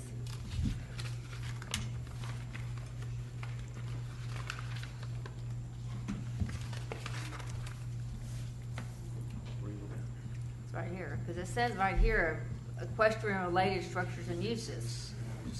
It is the intent to utilize existing vegetation when possible, as well as provide additional native plantings to enhance the existing view shed when needed. You could say to provide additional native plantings and equestrian enhancements. I'm okay with that. I'm okay. So it would be up to, I believe, if the maker of the motion wants to change it, but the second needs to withdraw their second. If the, All right. Hold on, does the maker of the motion want to change? I will add the equestrian in there. You want to withdraw your second, If John? it helps us get all the support. Okay. And So can I- explain to me again what we're adding in there. I don't mind withdrawing my second in order to put that in. I just want to understand what it is we're trying to do. Equestrian enhancements. So my thought is, again, you have a undisturbed buffer. We decide that we want to disturb it. Rather than it be some kind of exotic planting or whatever, we might clear or whatever for equestrian aspects, horses, barns, floorboard fences, strictly. So I don't want. Well, I would agree that there's a chance that that would be appropriate, okay? Like we said, every single instance of this is gonna be unique, right? So why would we add language in to? Well, if you don't. Are you saying we should consider it, or you shouldn't saying we should? I mean, it's in the sentence before that. If we don't go that way, then we keep it undisturbed, is my thought process. Okay. So you're saying if we don't say equestrian nature, what was the term you used? Equestrian? With the equestrian enhancements. Enhancements? That it should be just undisturbed. In other words, the city, the design committee can't figure out what's appropriate? Well, they're gonna find something equestrian that's appropriate, is the thought process, or we just leave it undisturbed. That way, the residents have an expectation that if we can't find a better way to make it, according to No, the building. well, that's not what I was, Guys. that's not what I was thinking when I was making my change to it, because I don't think we can make every single instance of this be equestrian related. Well, we're I not, mean- if it's undisturbed, it stays undisturbed. No, If we're gonna change But it. if we're putting in the trail plan that's got a 6-foot wide asphalt strip trail going down it, you're disturbing it, so you're gonna have to find a way to make it If it's an look better. equestrian horse trail, it's fine. I mean, Guys, All I right, thought the there's whole many ways- power. there's many ways to do it. Hold on one second. Right now, we've got a motion as read by Councilmember Thurman. We still have a second that has not been withdrawn. We can move forward with that, or, Karen, I'll leave it up to you. Well, You wanna change it back? It was not my intent to ever change it to make it have to always be equestrian in order for it. That's to my work. whole point. No, My that whole is not point my is intent. that either we're gonna empower a design committee to do what's right for the city, or we're not. And if we don't, I would agree with you, Matt, it should be an undisturbed buffer, all right? But I thought the whole point was we couldn't state that because in too many cases, we may have to go in and we may have to do something. So if the chance is that we may have to go in and we may have to do something, we need to empower the city staff to be, or the design committee, to make those decisions. So what would be an example of a change in which that happened? But that's just, here's the thing, I'm trying to set an expectation for our residents that if we were gonna make a change, that in the spirit of the intent of what it is we're trying to do, albeit equestrian is very flexible. I mean, it's not a rock solid, you have to do one thing. There's many different ways to be that way. I mean, think of the city of Louisville, things like that. They found ways to be equestrian while achieving the objective you're talking about. Right. But it provides the direction of the spirit of those making the decisions. I think it's a very important. Well, I think it Right. says that in the Say that sentence above that. before, I don't think we have to have equestrian in the next sentence. All right, what I'm gonna do right now, we've got a motion and a second. I'm gonna, any more discussion on that? Or I'll call this question. and then Whatever if you- Karen wants to do. I'll And we support. can vote on it. If it doesn't pass, we can change it. Karen? I'm gonna leave it the way it is. It says equestrian in the sentence before it. I think that's our intent, but I think we shouldn't require it to be equestrian Right. if it's not appropriate in for that area. Okay, we have a motion and a second. Discussion, Bill. I'd like to offer two friendly amendments. In that same paragraph 3, subparagraph I, evaluation of current state of site, including vegetation. In the words I'm adding, is including vegetation, both the primary and secondary rural viewshed setbacks. I'll accept that. Okay, also in paragraph 5, which addresses the tree-safe fence, I'd like to add at the end of that paragraph, tree-safe fence may be removed upon, would you suggest, upon a certificate of occupancy or final site review? I don't know how you do certificate of occupancy when it's probably more than one structure. But I think it ought to be When- in CO for each lot, because they could certainly get in there and disturb it while they're constructing the house. I'd agree. Right. And instead of may, shall. Yeah, shall. I'm fine with that. Okay, we got Is the second fine with 2 those minutes, two? so, Yeah. Joe, you okay with the second? We have a motion and a second, as read by Councilmember Thurman, with a couple of amendments by Councilmember Lusk. Any other discussion? All in favor, please say aye. Aye. Any opposed? That passes unanimous. Okay, Stacy, if you please call the next item. The next item is consideration of RZ 15-19 to amend the R1 Single Family Residential District, Chapter 64, Article 6, Division 3. This is agenda item number 16-125, First presentation was held on June 6, 2016 at the regular City Council meeting. Discussed at June 13, 2016 City Council work session. Deferred at July 11, 2016 regular City Council meeting. Discussed at August 8, 2016 special call joint work session with the Planning Commission and elected officials. Ms. Kathy Field. Mr. Mayor, this is the same language that was in the previous item that you reviewed and approved. Okay. Is there any questions right now? And then I'm going to open up the public comment. Any questions right now for Kathy, or do you want to hear public comment? I'm okay with public comment. Okay. Stacy, do we have public comment on this? We do. Julie Zonner Bailey. Ms. Bailey? Public comment?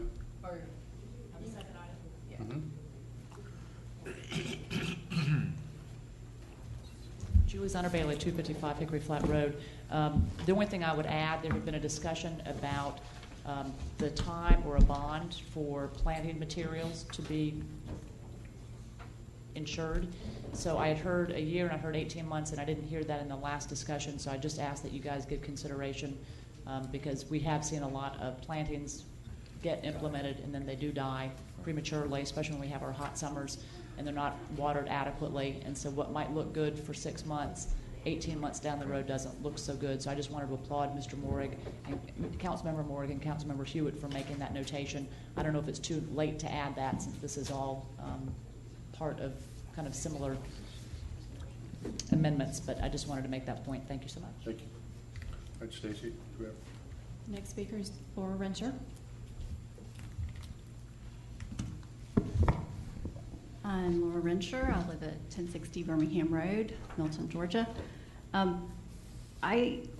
This is something that's really frustrated me throughout the time I've been trying to help you guys with the city stuff and this conservation stuff, and that is nobody seems to look at the land that it's going to impact. So what exactly, how much land are you talking about? Where is this land?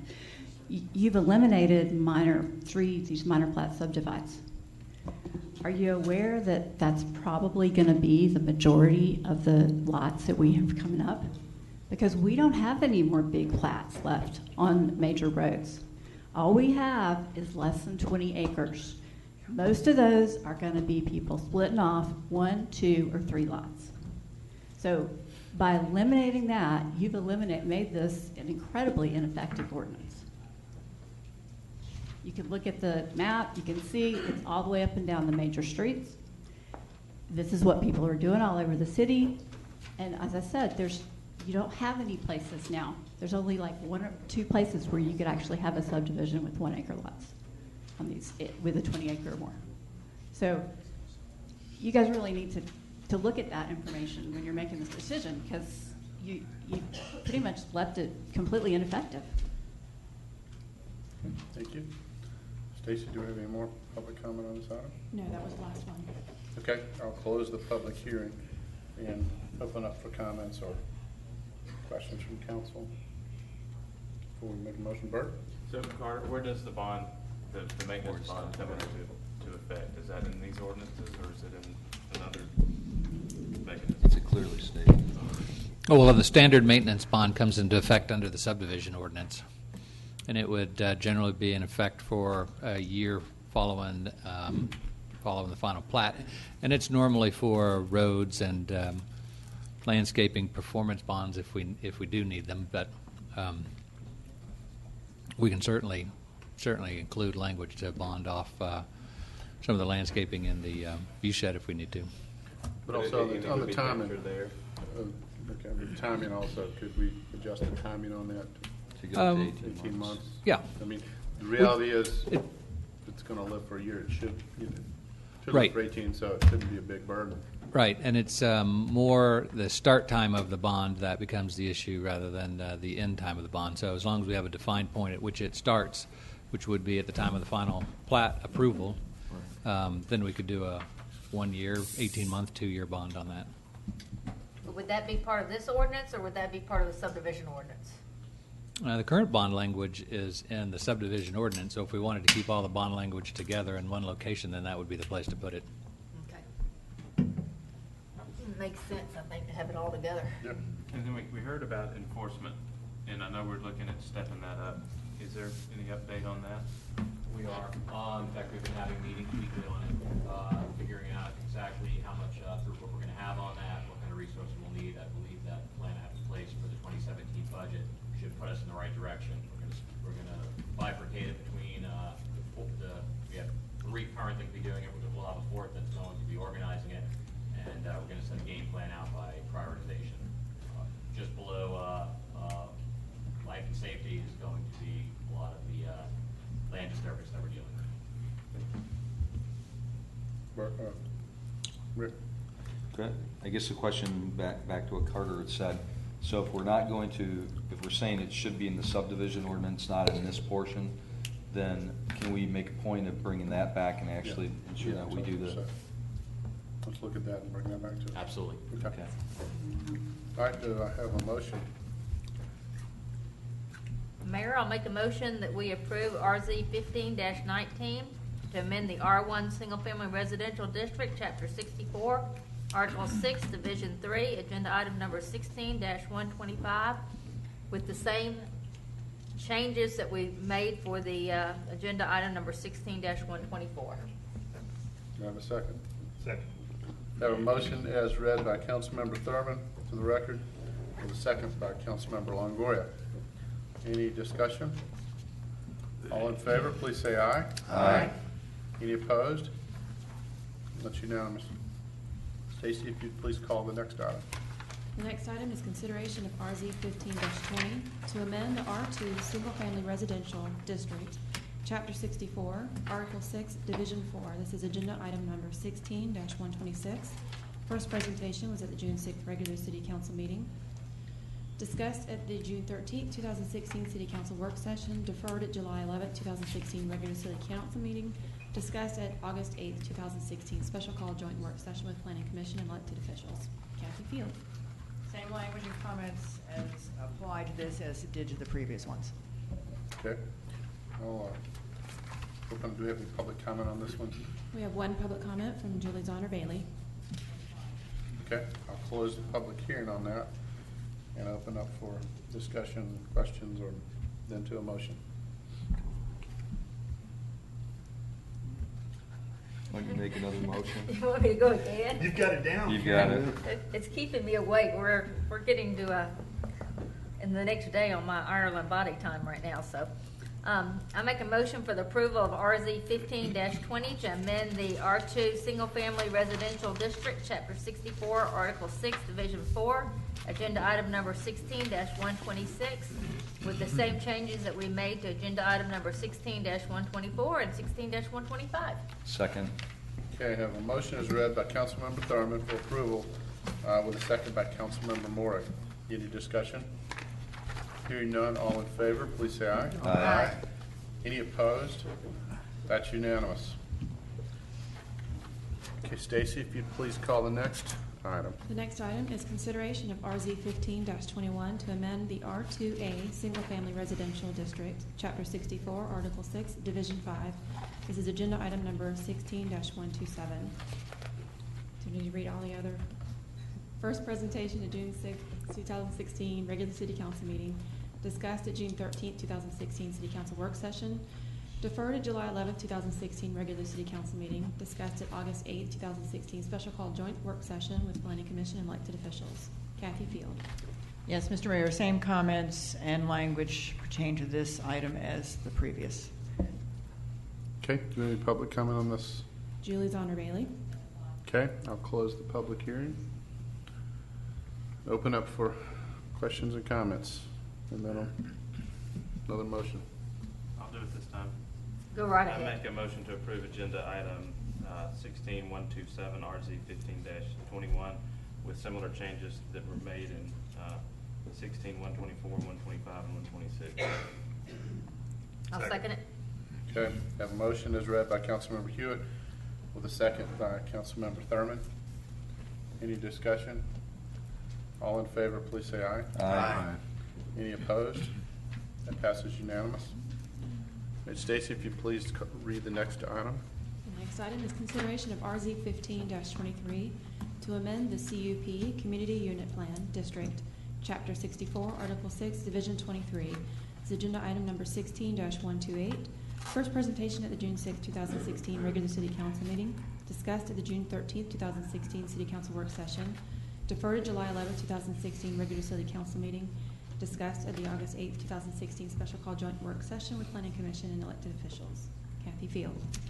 Mr. Mayor, same language and comments applies to this item as to the previous, as to the previous ones as well. Okay, I'll open up public comment. Ms. Julie Zonner Bailey. Good evening. I'm still Julie Zonner Bailey, living at 255 Hickory Flat Road, Milton, Georgia. With regards to RZ 15-23, specifically the community unit plan, I would put before you consideration and have you consider carefully that the CUP has no place within the AG1 zoning district. It has the risk of undermining the very values of AG1 lands that so many are trying to protect. Please remove the community unit plan designation from AG1 districts. If not tonight, soon. We've all witnessed the misuse of this designation on AG1 zone parcels, and it should be removed. Thank you for your consideration. Okay, do we have any more public comment, Stacy? No, we do not. Okay, I'll close the public hearing and open up for questions and comments. Need a motion. Karen? I would just say that I understand that sometimes the CUP, people have tried to misuse it, but also there are times that it actually works very well. I live in a CUP zoning right now that is on a minimum of 2-acre lots. So not all CUPs are evil. Sometimes they actually can be very beneficial. So, you know, I think we need to be careful that we're not getting rid of something that can be a good tool for the city to use if it's used properly. Okay. Anybody else? I'll open up for a motion. Make a motion to approve agenda item 16128, RZ 15-23, with the similar changes that were listed in 16124, 125, 126, and 127. Second motion. Okay, I have a motion was read by Councilmember Hewitt with a second from Councilmember Lusk. Any discussion? All in favor, please say aye. Aye. Any opposed? That passes unanimous. Okay, Stacy, if you could please read the next item. The next item is consideration of RZ 15-24 to amend the rural Milton overlay for single-family type uses. Agenda item on number 16 dash, I'm sorry, I missed the whole section. Agenda item number 16-129, first presentation at June 6, 2016 regular City Council meeting, discussed at June 13, 2016 City Council work session, deferred at July 11, 2016 regular City Council meeting, and discussed at August 8, 2016 special called work session, joint work session with Planning Commission and elected officials. Kathy Field. We have reviewed this in the past. We're deleting the reference to rural viewshed out of the rural Milton overlay district, and we're adding 2 minor changes, one pertaining to retaining walls and the other pertaining to stormwater facilities. Those are the only changes to this ordinance in front of you. Okay. Do we have any public comment on this item, Stacy? Julie Zonner Bailey. Okay, I'll close the public hearing and then open it up for questions for Kathy and discussion, council. Any questions? Any comments? Any motions?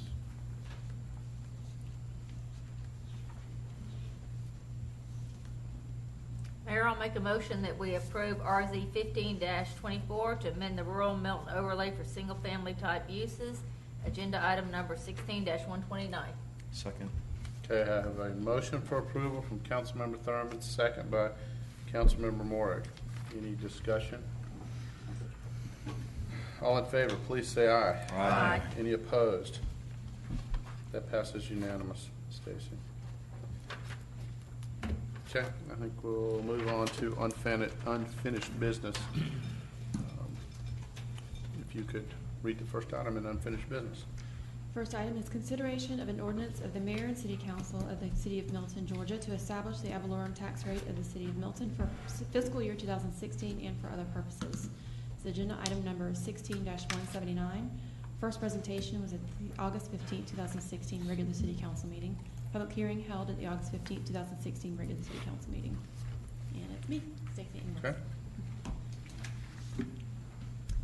So we are proposing millage rate of 4.731 mils, and this is the same millage rate that we have had since the incorporation of the city. There's no change. The tax digest for 2016 is showing taxable assessments for real and personal property at $2,271,909,971 net of exemptions. This represents an increase of 5.8% over the 2015 digest due to assessment on newly improved properties. Motor vehicles assessed values in 2016 are $55,613,700 and have decreased by 31% since 2015. And this decline is as a result of the House Bill 386, which was phasing out motor vehicle taxes or the birthday tax and replacing it with the title ad valorem tax. The fiscal impact would be the 2016 budget anticipates a collection of almost $9.5 million, or 89% of the levied taxes. We levy taxes at $10.7 million with the tax digest that is currently proposed. And historically, we've experienced a collection rate of 90 to 94%. So we should get more than we anticipate for billing out taxes this year that we put in the budget for.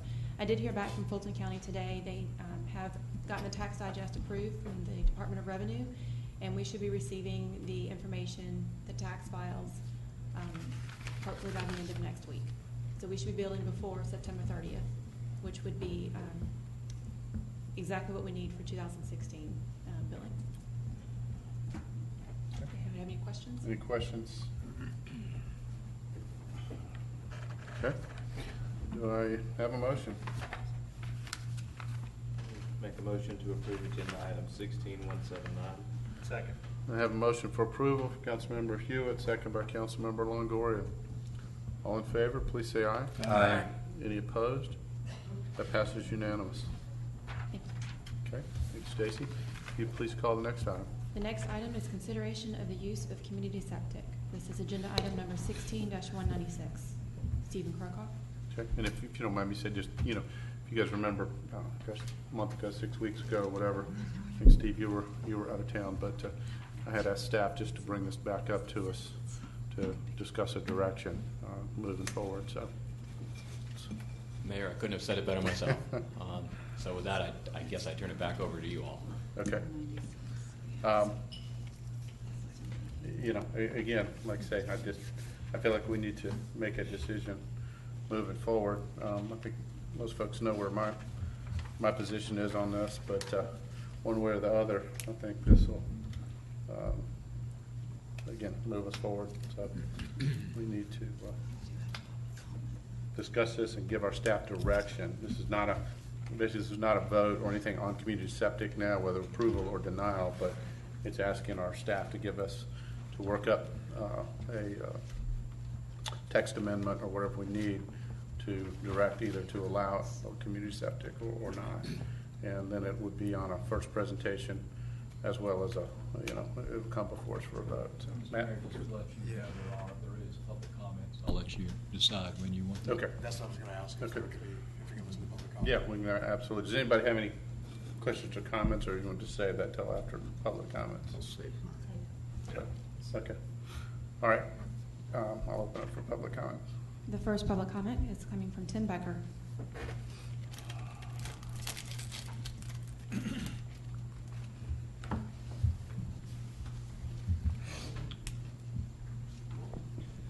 Good evening, Tim Becker, 15625 Canterbury Chase. I'm here tonight to speak in opposition to community septic for residential development. I've previously sent council a detailed letter stating the many reasons why community septic is not suitable for Milton. I also attended the expert testimony in July. I thought the hired experts were excellent. I was particularly impressed with Katie Hill, who provided a balanced view of community septic. And one point she made particularly stuck with me. Ms. Hill was adamant that Milton must either ban community septic or approve and regulate it. The status quo is unacceptable. Ms. Hill was clear and convincing that both Fulton County and the state lack the resources and/or the expertise to regulate community septic. Ms. Hill also presented a set of 5 frameworks for managing community septic, most of which she admitted were unsatisfactory and involved the city ultimately taking on the risk of community septic. Ms. Hill was also clear that she could not advise Milton whether to ban septic or regulate it. She indicated that Milton had to make the decision based on its own unique set of circumstances. She cannot speak to issues of lot size, density, assumption of risk, cost, or community sentiment. Those are factors for council and ultimately citizens to consider. And citizens have been crystal clear. The vast majority are opposed to private sewer systems run by HOAs. Please ban community septic for residential development. Thank you. Okay, thank you. Stacy, do we have the next The speaker? next public speaker is Julie Zonner Bailey.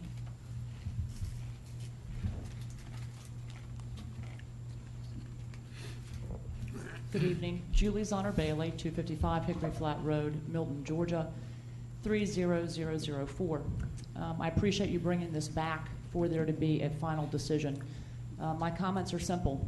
Community septic should be banned from the city of Milton. Community septic is an extension of sewer. However we define it, it is an extension of sewer, and it does allow for higher density in areas where it would never otherwise be possible. Citizens do not want community septic, nor do they want higher density. That's not a new issue. It's been true since before we were a city, long before we were ever considered a city, and ever since we've been a city. We've got document after document, survey after survey, petition after petition. Citizens do not want community septic, nor do we want the high density that comes with it. The complications from community septic are real. We've heard it from the EPD. We've heard it from other experts. We've heard it from developers. We've heard it from neighboring communities where their systems have failed. The community septic systems do fail. That's a real thing. And those risks that are real include financial risks, environmental risks, and those are ultimately all risks that the city and ultimately the taxpayers would have to bear. Those risks are candidly unacceptable. Community septic simply is not appropriate for the city of Milton and our rural landscape. I support the mayor and council directing staff to create language to ban community septic. Thank you for your consideration. Thank you. The next speaker is Lauren Holmes.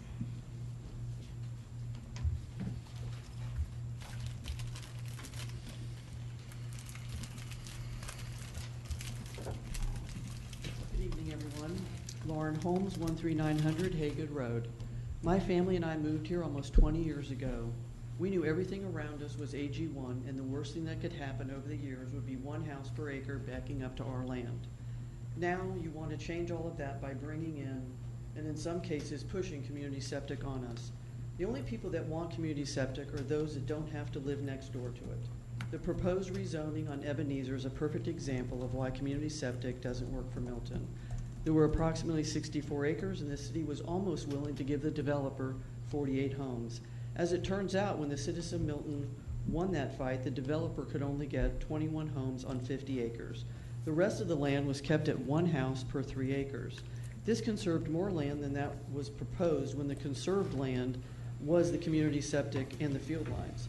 Just because there's a house on it doesn't mean the land is not conserved. It just is conserved by the homeowner.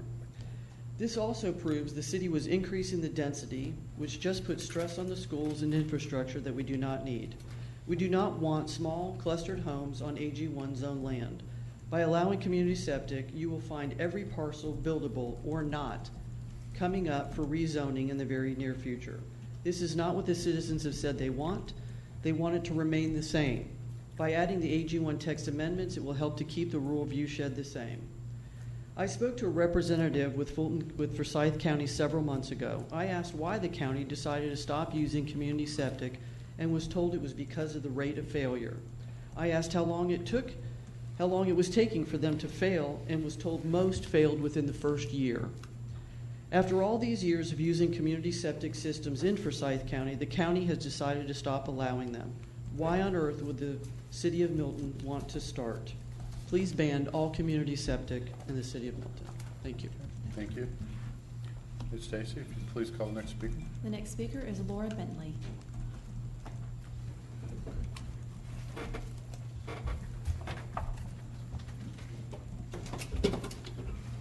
Hi, Laura Bentley, 2500 Bethany Church Road. Just a few questions as you have this discussion. Does the community want less than 1 acre lots in rural Milton? Does the community want increased density by way of conceptual density yields? Does the community want to finance a community septic department that might service only a few citizens? Does it make sense to have community septic if there is not a conservation subdivision ordinance? Is community septic right for Milton? The answer is no, no, no, no, and no. You have fully vetted community septic for residential use. Let's move forward. Thank you. Thank you. Stacy. The next speaker is Herschel Becker. Becker, sorry.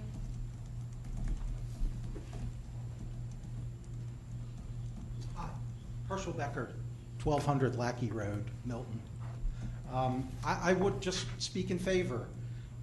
Done correctly, this is an opportunity to put land aside that is undeveloped, not as a lawn, but as really preserved space. Less concrete, less asphalt, and more natural surroundings. And I think if Milton wants to maintain a rural appearance, that is one way to achieve that. Thank you. Thank you. The last public comment card comes from Jennifer Pino. She didn't want to speak, but she wanted the comment read into the record. She said, "I support the ban of community septic in Milton." That is the final public comment. All right, I'll close public hearing on that and then open up for discussion. Joe. I think the biggest issue is the fact that it's available, community septic's available by right for landowners. And so the first thing I think we need to do is say that it's not available by right. Second thing I think we need to do is recognize that it is going to be the only way some of our commercial areas are going to be able to be developed. So I think we have to allow it for commercial parcels. And I think that while I wouldn't support a ban on it from a residential point of view, I think that the restrictions around it for use from a residential point of view should be a higher standard than that of commercial. Okay, Bill? I'd propose that we direct staff to proceed with formalization and further study of that section of our development code to tighten up the language, make references to our state EPD regulations regarding decentralized wastewater treatment systems. Now, there are two general categories of wastewater infrastructure. You have your centralized and your decentralized. Now, your centralized structure consists of a central sewage or waste treatment plant, which is served by sewers. It's a collection system. The other category is a decentralized system, and that includes individual septic tanks and community waste treatment systems. Now, we have 3 facilities here in Milton: Summit Hill Elementary School, Birmingham Falls Elementary School, and Birmingham Crossroads. They all comply with the state requirements.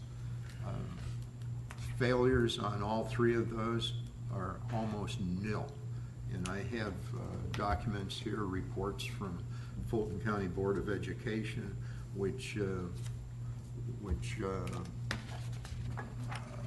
memorializes their record of performance.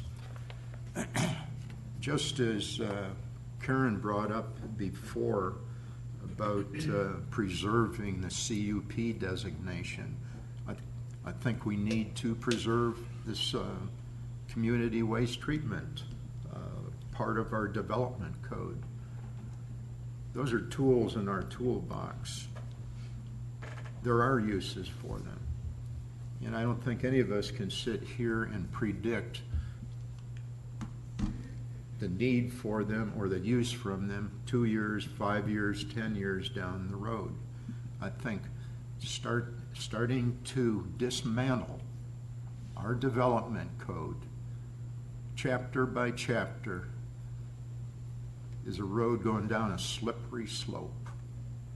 And I think we would really be remiss in our duty up here, starting to minimize the tools that we have in developing. And I question whether or not the vast majority of citizens in this city oppose it. I would venture to say that the vast majority, or probably the overwhelming majority of the people in this city, don't even understand what a decentralized waste treatment system is and the value of it and the potential uses of it. We have we have a diminishing amount of developable land out there. We've been talking about that for the last 2 hours. There are uses for a decentralized system, and where they come into play, or where there are shallow rock formations, shallow groundwater situations, and other situations like that design professionals deal with on a daily basis. We have a 200-acre park up in the north part of the city. We haven't even begun to discuss the uses of that 200 acres. That whole Birmingham Crossroads area is, I think, ripe for development. There's already a treatment plant up there that not only serves the commercial aspect of that crossroads, but is also capable of handling a residential sector of it on the south side of Birmingham Road, in the southeast corner of that intersection. That's been allowed, that's permitted. We talked about that earlier this year when that development came up. I think we need to look at what our duty is up here, and our duty is to provide as many options for development out there, and to start dismantling our development code. Heading down that slippery slope is not a very good idea. So where is it all going to end? What's next? Dismantling our building code? I think we'd better take a long, hard look at this, and I would propose that our staff head in the direction of expanding this chapter of our development code, and let's take a long-range look at what we're trying to accomplish out here. Let's not just start throwing the tools that we have available to us out the window. I think the unintended consequences of doing something like that are going to come back to haunt us down the road. Okay. Anybody else? Karen and then Matt? The community septic is one of those things, when used properly, it can be a great tool, but there's also an awful lot of room for misuse of it if it is not used properly. I believe our current ordinance is way too broad. We have got to get it strengthened, but I'm not ready to toss out the whole community septic, because I think there are certain situations that it can be used, and Birmingham Park may be one of those, that can really be a benefit to the city to allow the community septics. And there may be other times that it could be used in a very density neutral manner, but we would need to make sure that we strengthen our ordinance to make sure that we're not liable as a city for it, and that it is truly density neutral. But I'm not ready just to completely ban all community septics, because I believe there are instances in which it's beneficial for the city. Okay, Matt? I think Matt was. Yeah. I mean, I've studied community septic in South Fulton and Forsyth and Connecticut and in our own city here in Milton. In Chicago, it seems like the only place they had any problems with, as far as I can tell, is Forsyth. And we haven't had any problems with any of the ones that have been here. I mean, we have community septic systems that serve hundreds of people a day in Milton right now, and they don't have a problem. And I think it would be very, very short thinking on our part if we don't think that, that we realize that community septic is where development is going right now, because it actually is a way that can achieve conservation of land during development. That's, I stood on a community septic system that allowed horse pasture on a subdivision. To say that it doesn't do that or achieve our objective, the spirit of a comprehensive plan, is crazy. So the other thing we can anticipate is what technologies will be developed in the direction of community septic that will allow us to continue to achieve our objectives. If we as elected, how many of us have looked at the federal government and said, complained about them because they know better in their own mind, and yet we on a local basis should know better where we are, and yet we are at risk of doing the same thing by leaning towards a 1920 regulation, which is AG1. Times have changed. Technology has changed. And people have learned how to maximize their current land under AG1 right now, and they are doing it at the behest of our spirit, which is our logo right behind us. So we need to have the tools that are around us to be able to achieve our objectives. Throwing out those opportunities that are there when they are presented, I think, is a short-sighted approach. I think we're intelligent enough. Hopefully, if someone presents another idea to us that can give us the spirit of what we intend up here, using a technology of a community septic to achieve what we want, then we should follow that when that happens, and to eliminate a tool or a technology that we can use to achieve our objective would not be the duty that we should have as a city council. So I think that we should direct the staff to find a way to make sure, if we are going to allow it to come through, what parameters we should put around it to achieve our directive of conservation of development in the city of Milton. Bill, you want to add something? Sure. One of the speakers brought up comments made by Ms. Hill. I'd just like to point out here, I have a 76-page document here, which is entitled Decentralized Wastewater Management, a Guidebook for Georgia Communities. And it was co-authored by Miss Katie Sheehan Hill. And it was developed under the guidance of the River Basin Center with the University of Georgia. So she is one of the prime movers behind writing the language for developing and managing decentralized waste treatment system. I have another document here by the South Carolina Department of Health and Environmental Control, Regulation 61-56, on-site wastewater systems.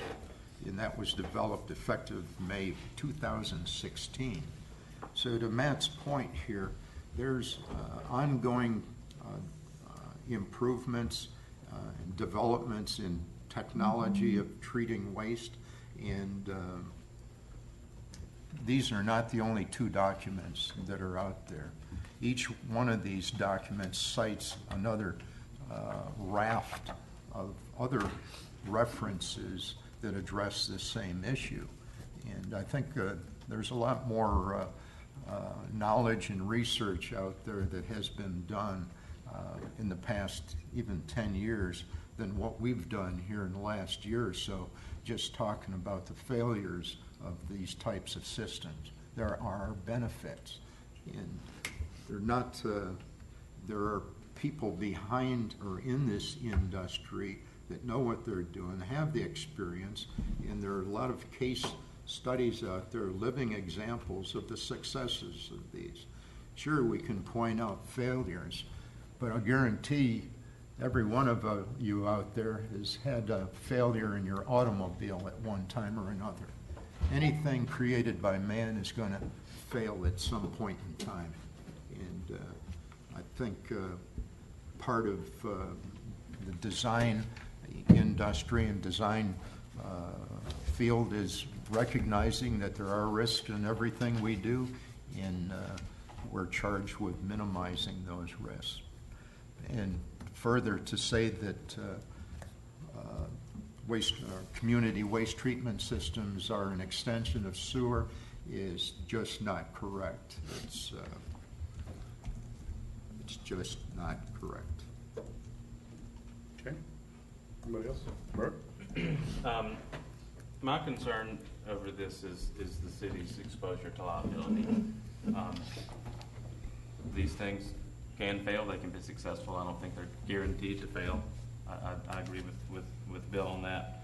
I just don't want the city to eventually perhaps be on the hook for something that may fail in the future, 1, 2, or 3, or none, perhaps.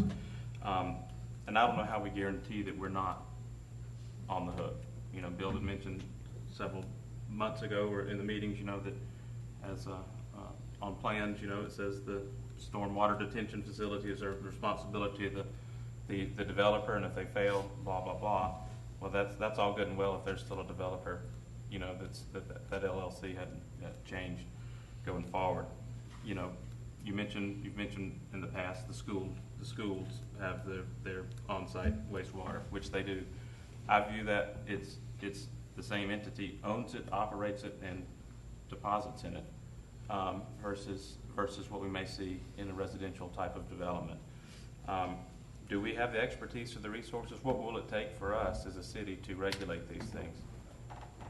I mean, we'd have to add persons or something, would we not, that perhaps is serving 1 or 2 or 10 facilities? Well, that's right. I mean, that's not. Yes, how many? Who knows? Yeah, it would depend obviously on the number of facilities that we would be looking at, but and our role within that regulatory framework. So, would it involve something on staff? Yes. Would we probably contract those services out? I would probably think that's the way we would go. Ken, how can we? And I know this is not an easily answered question. How can we say, okay, if we go forward with something like this and we put our stamp of approval on it, how are we guaranteed that we're not on the hook for anything? Difficult question to answer. Yes. I mean, to the extent that we want to say we're never on the hook for anything, I mean, my experience has been broken down into a couple of areas. I have certainly seen, you know, community septic. I will concede to you, I don't have as much experience with that because in one of the jurisdictions I work in, where I've primarily seen it, it was outlawed years ago. So we don't have many of them anymore, but we certainly have seen private sewer plants. They have been run with various levels of diligence. I've seen some run fairly well, some run not as well. And some I've seen the government become the trust indenture. I recommend against it, candidly, if we can avoid it, because I think it is a little bit of I think it holds the promise of a lot of oversight and the actuality of not much, has been my experience.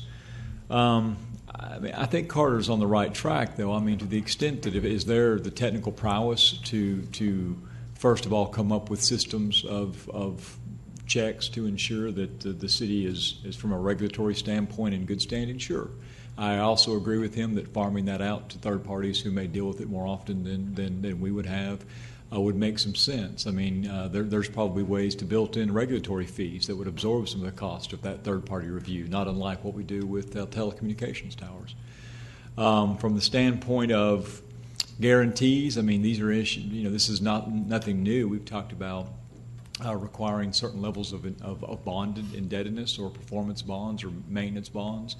To the extent that there are developments that would have these in their neighborhood, there could be mandatory assessments to basically have sinking funds in those neighborhoods for maintenance and repair of those systems.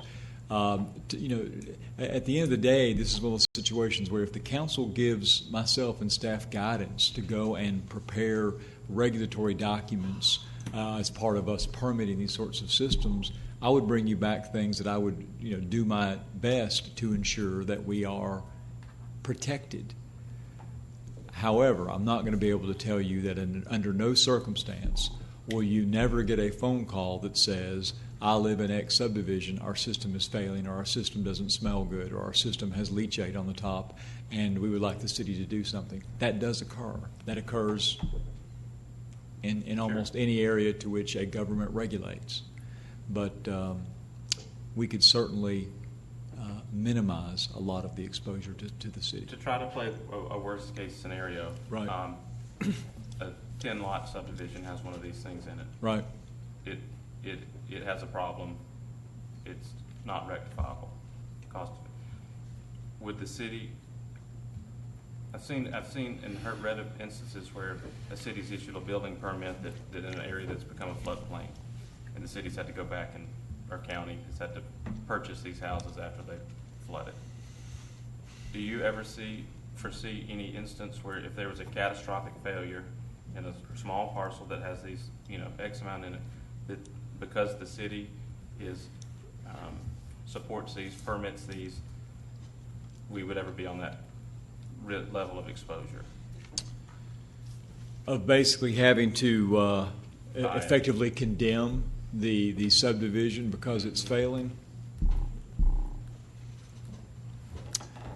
I would find that to be a slight risk. I do. I would find that to be a slight risk. Typically, the typical rule is that a government in Georgia is not liable due to our permitting of improvements. Okay. Now, the only thing I would caution is I have seen situations, however, where the diligence exhibited by city or county officials was so poor, so negligent, or even grossly negligent, that argument could be made. Whether it would be successful or not, it's very difficult, but it can certainly be made. I mean, again, enterprising plaintiffs' lawyers will sue governments for anything. You can sue for anything. That's correct. I'm not in favor of this. I don't think that's a surprise. However, if the majority is in favor of moving forward, I would want to figure out a way to guarantee. I know we can't to the extent that can be done. That right. Financial risk, and also how we can, and this is probably a broader discussion in a different section, is how we're going to show that this is truly density neutral. How it can be not on a two-dimensional concept plan, here's what I can put on this, as we've seen in the past, but what is really the actual build-out in an Ag 1 type of development versus with traditional on-site individual septic systems versus a community septic system. And I don't know how we do, where that resides, how we can all get comfortable that we're getting what we're told we're getting. That's an altogether different analysis than liability. Yes, I know it is, That's but those are two difficult things that I think we need to entrench ourselves and know what we're getting into if we choose to go down this route. Rick? I guess where you're asking for our input on direction, trying to get a sense for the council. I think I've heard a lot of good points where people are making. There are risks, there are concerns with anything. At the same time, I don't think we want to limit ourselves and say, you can never do this. We don't know what schools are going to be built as our city grows, as the requirements for schools. We've got a great school system today. I don't think there's too many plats right now that could support a school that would be connected to sewer, which is why we have schools that are out in the area. We also have our Providence Park. If we develop that, there may be need for a community septic system. So I guess I agree on the one side where people are saying what we have today is not acceptable. Just leaving it out there as for right, without any definition, without any ability to state what we're going to require. I think we need to put some more teeth into it. I guess I'd like to see more staff come back really with more. How would we regulate this? How do we protect if in fact it ever was used? Because again, future, you could have systems that maybe work more effectively than just the standard septic system.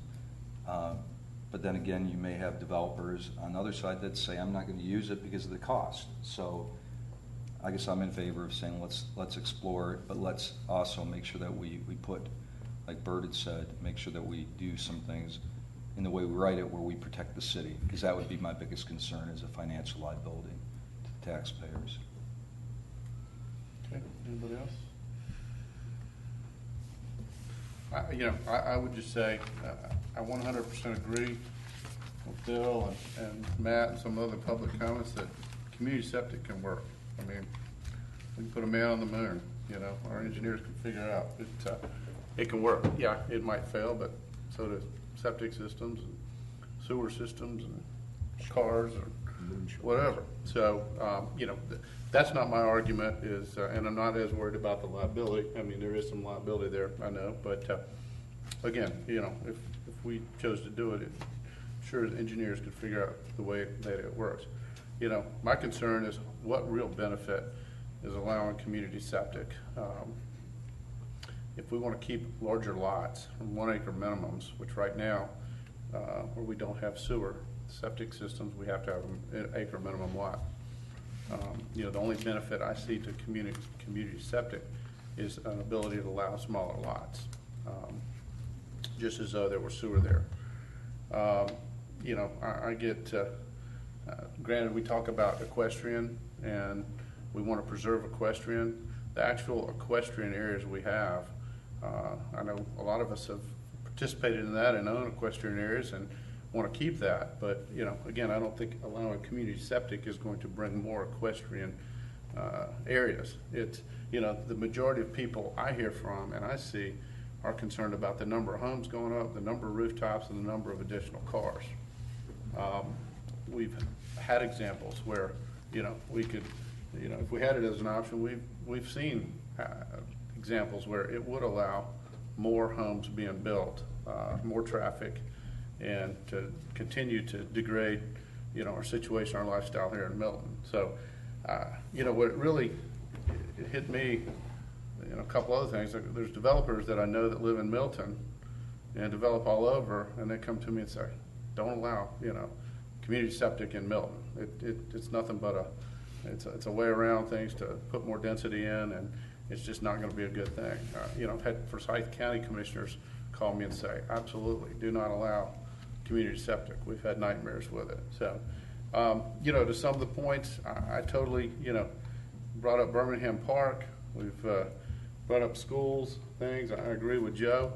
I mean, there are certain situations where community septic may be okay, but I certainly believe that for residential uses, we don't need community septic. Now, if we take it out of our code and the ability to allow it, not saying there might be a special circumstance that comes up one day that our council or future council wants to look at, but again, by having it here, the only thing I see is it leaves a loophole for more development, more cars, more homes in Milton. So, if nobody else wants to, I'd put forward a motion to ban community septic in residential areas, or direct staff to ban, to work to text amendments, word it to where we ban eliminate community septic in residential areas and allow it in the for a school or industrial or a commercial use, which would obviously be very limited because it would only be where there was no sewer. But that's my motion. I'll second that if we're making a motion to direct staff. Okay. Is this up for motion, or are we just directing staff? Either go. It's up for a motion to direct staff, which way to go. So I made the motion. I've got a second.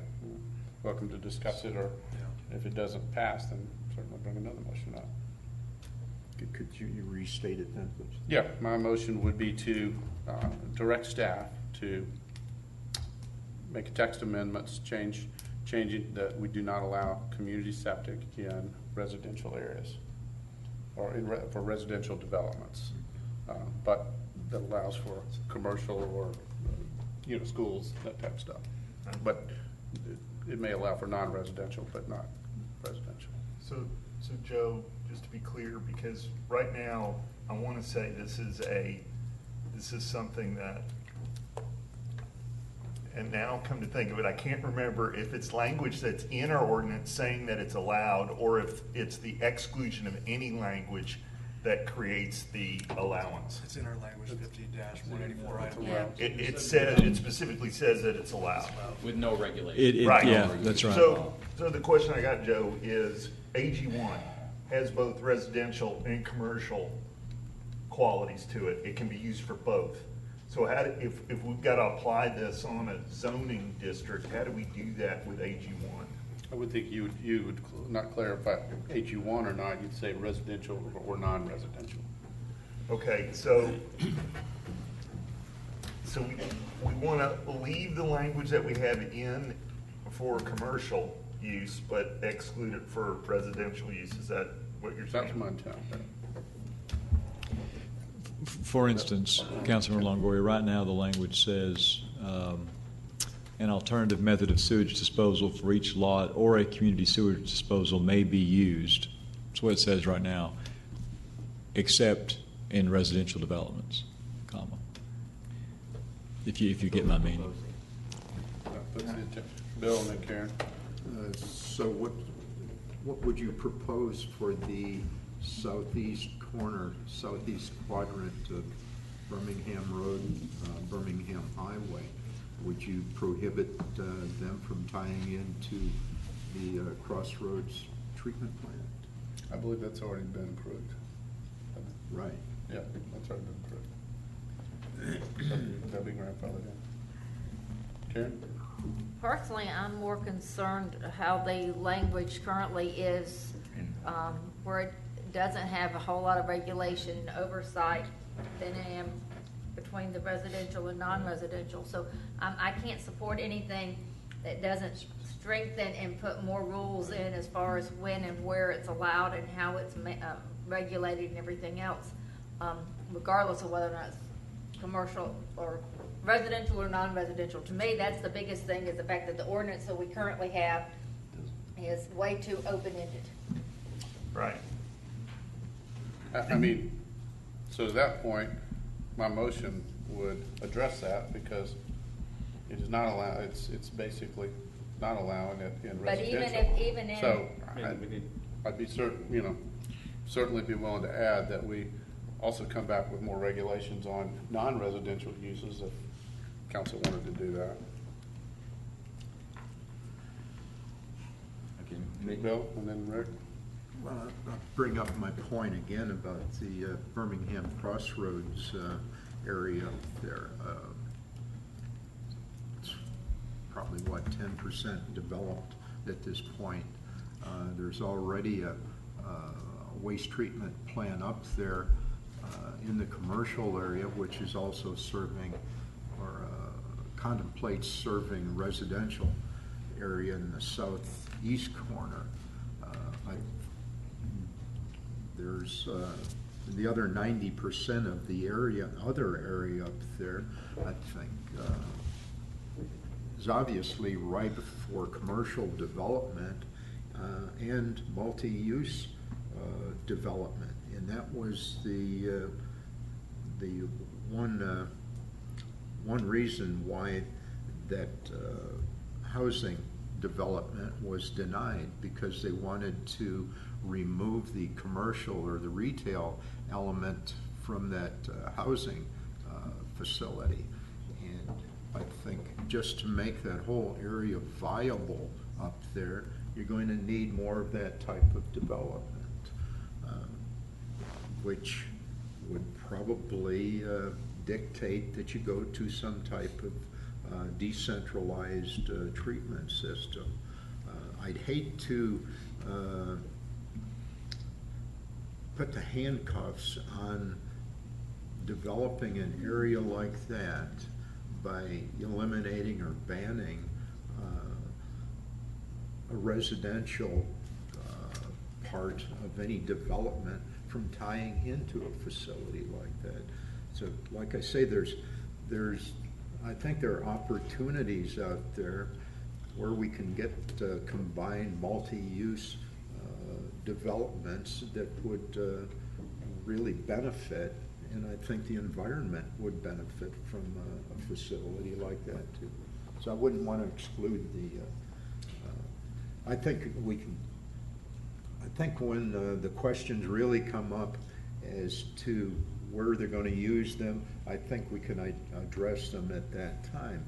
But I'd hesitate at this point in time too, just to place so many restrictions. I'd rather see something come forth from staff and from legal counsel, and then start looking at the different parts of it.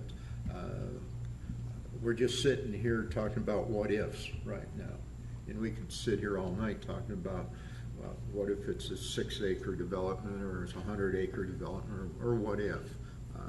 I'd like to see something come forward that we can really take a look at and make some intelligent comments and have some intelligent discussions with. Okay, Joe? Yeah, I mean, we're only voting on something to give the staff direction. We're still going to have the big debate over what's appropriate, what's not, or what should be approved and what should not. So I think that we can probably let the staff go off and put together something, and we can debate that later. Before we vote, I got a question. To Bill's point, on the southeast corner of Birmingham, the system is already in. The residential is zoned, and to Bill's point about commercial, my motion is for residential, so that would allow, if we have an existing commercial area, it would allow commercial. So, that's the way I understood your motion. Okay, so that's I right. wouldn't want to limit something that's already been approved, and if the system is there, I mean, it could be worded to where new systems, additional systems. Right. And it would need to be that way to the extent we're talking about mixed use, though. Yeah. So it would need to be that way. So new residential. Okay. Could you clear that? Well, I think the point. I think the comments, and we'll clarify. Right. Yeah, we'll clarify. Right. Okay. I guess just and this is more of a point of order, trying to understand the way we proceed and what we do, because I don't think we advertise this as we were voting tonight. We're just voting on, and clarify, Ken, but just to give staff direction to bring something back to us, and then it's going to go through a full process. That's correct. This is the only thing I'm saying is this is a change from how we've done things in the past. We've never voted on how to give direction. It was more general direction. This is what we want staff to do, and bring things back to us. I think that's the way you've done it for the past 10 years. I'm just trying to understand. This is probably driven by me. We have we have an entire spectrum of approaches to this, from development by right, which was what it was before we initiated the moratorium, to outright prohibition. Each one of the, kind of what Katie talked about, each one of there's 5 kind of stops along the road there. Each one of those will require legal research and all kinds of things to be drawn up. I wanted to, if you could come to an understanding or a general understanding to at least kind of give us a direction of where on the spectrum to be, at least I could focus our resources in that general direction, and then we could work off of that. If you were entirely for with some minor regulation, then I can go in that direction. If you were entirely against it, then I don't have to pay for the legal research into how we regulate these things. So I was really looking to just try to get the most efficient approach to this, if it's doable. And that was my understanding, was to just, again, to your point, we're not voting on approving or not approving. We're voting on giving a direct for staff to bring something back in one direction or not, and then, the decisions could change. Karen? Yeah. Until we know for sure what's going to go on the Arnold Mill Road corridor, which I know we've had plans some of that may end up being a mixed-use type thing that may be commercial below or office below with residential above or something. Until we know what that is, I'm not comfortable just saying absolutely no residential for community septic, because that may be a place that we end up putting in some community septic, and it might have a residential component to it. Now, but I think we need to definitely strengthen the ordinance, and it needs to be, on the scale, it needs to be pretty far over there as far as, it definitely doesn't need to be allowed by right. It needs to be very strict as far as what the regulations and all are for it. Ken, help me with that. And then again, I know I've got a second, so I'd have to get permission from the second. But if I were to clarify and help me word this right, that my motion would be to not allow community septic in residential, for residential use, but it would be non-residential, or I would be okay with a mixed-use component where it's not either an AG1, and I'm just asking here, an AG1 single-family type neighborhood. But if it were, to Karen's point, if along Arnold Mill there was a pocket where a village-type concept or mixed use, maybe like Crabapple, but we'd have to clarify that, so it's, my intent is on AG1 type zone land that is, would be a traditional subdivision. Right. So I mean, it almost sounds like it continues to me to sound like it's easier to exclude what you do not want it allowed in, which is the purely residential, single-family residential standalone developments, and then subject to strict controls in at least viable everywhere else, to include commercial, industrial, institutional, mixed. That's what it sounds like. Okay. So would you? I think I could get around that. If I amend my motion to say, I would like to direct staff to bring back text amendments to not allow community septic in residential only developments, and to also strengthen the requirements and rules and regulations on anything that's brought forward in non-residential or mixed use capacity. Recall, council members, we're not drafting an ordinance right now. So, I mean, this is only intent. And so, again, though, in the absence of any direction, I think to the city manager's point, staff will simply go off and try to bring back what we think you want.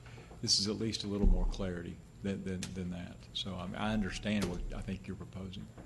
But is this something we vote on, though? That And would be typically, when we're given direction, we don't actually vote. Well, but the vote is the best way, candidly, for a collective body to actually articulate their intent. And I, either putting it on here is just giving direction, or I could put it on here as, to deny it. But again, it would have to go through a full process and all that. So again, this is just, I would agree with Ken that this is just to state, staff bring this back to us for first presentation and another zoning meeting. Bill?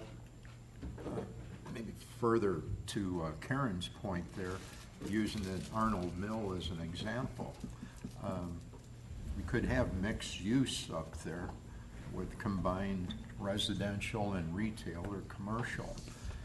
There also could be components in developments along that corridor that are strictly residential that are intermixed with this multi-use type development. So to have a mixed-use development here and on community waste treatment system, and then you've got the residential component right behind that development, similar to what we have in Crabapple with the commercial retail out front and Brayburn and right behind it. You could possibly have a similar situation up through that corridor.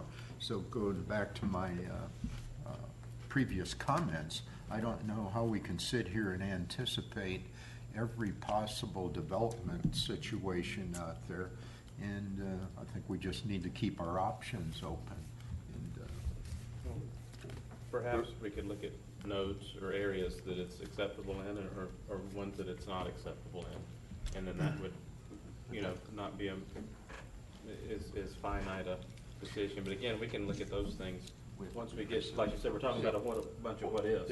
Yeah. So if we Hold get on one something second. on paper. And my point is just to bring this in a general direction. And then, in between now and when it comes to us, input can be provided both by public, council, things can be added, tweaks, we can come up with notes. Joe?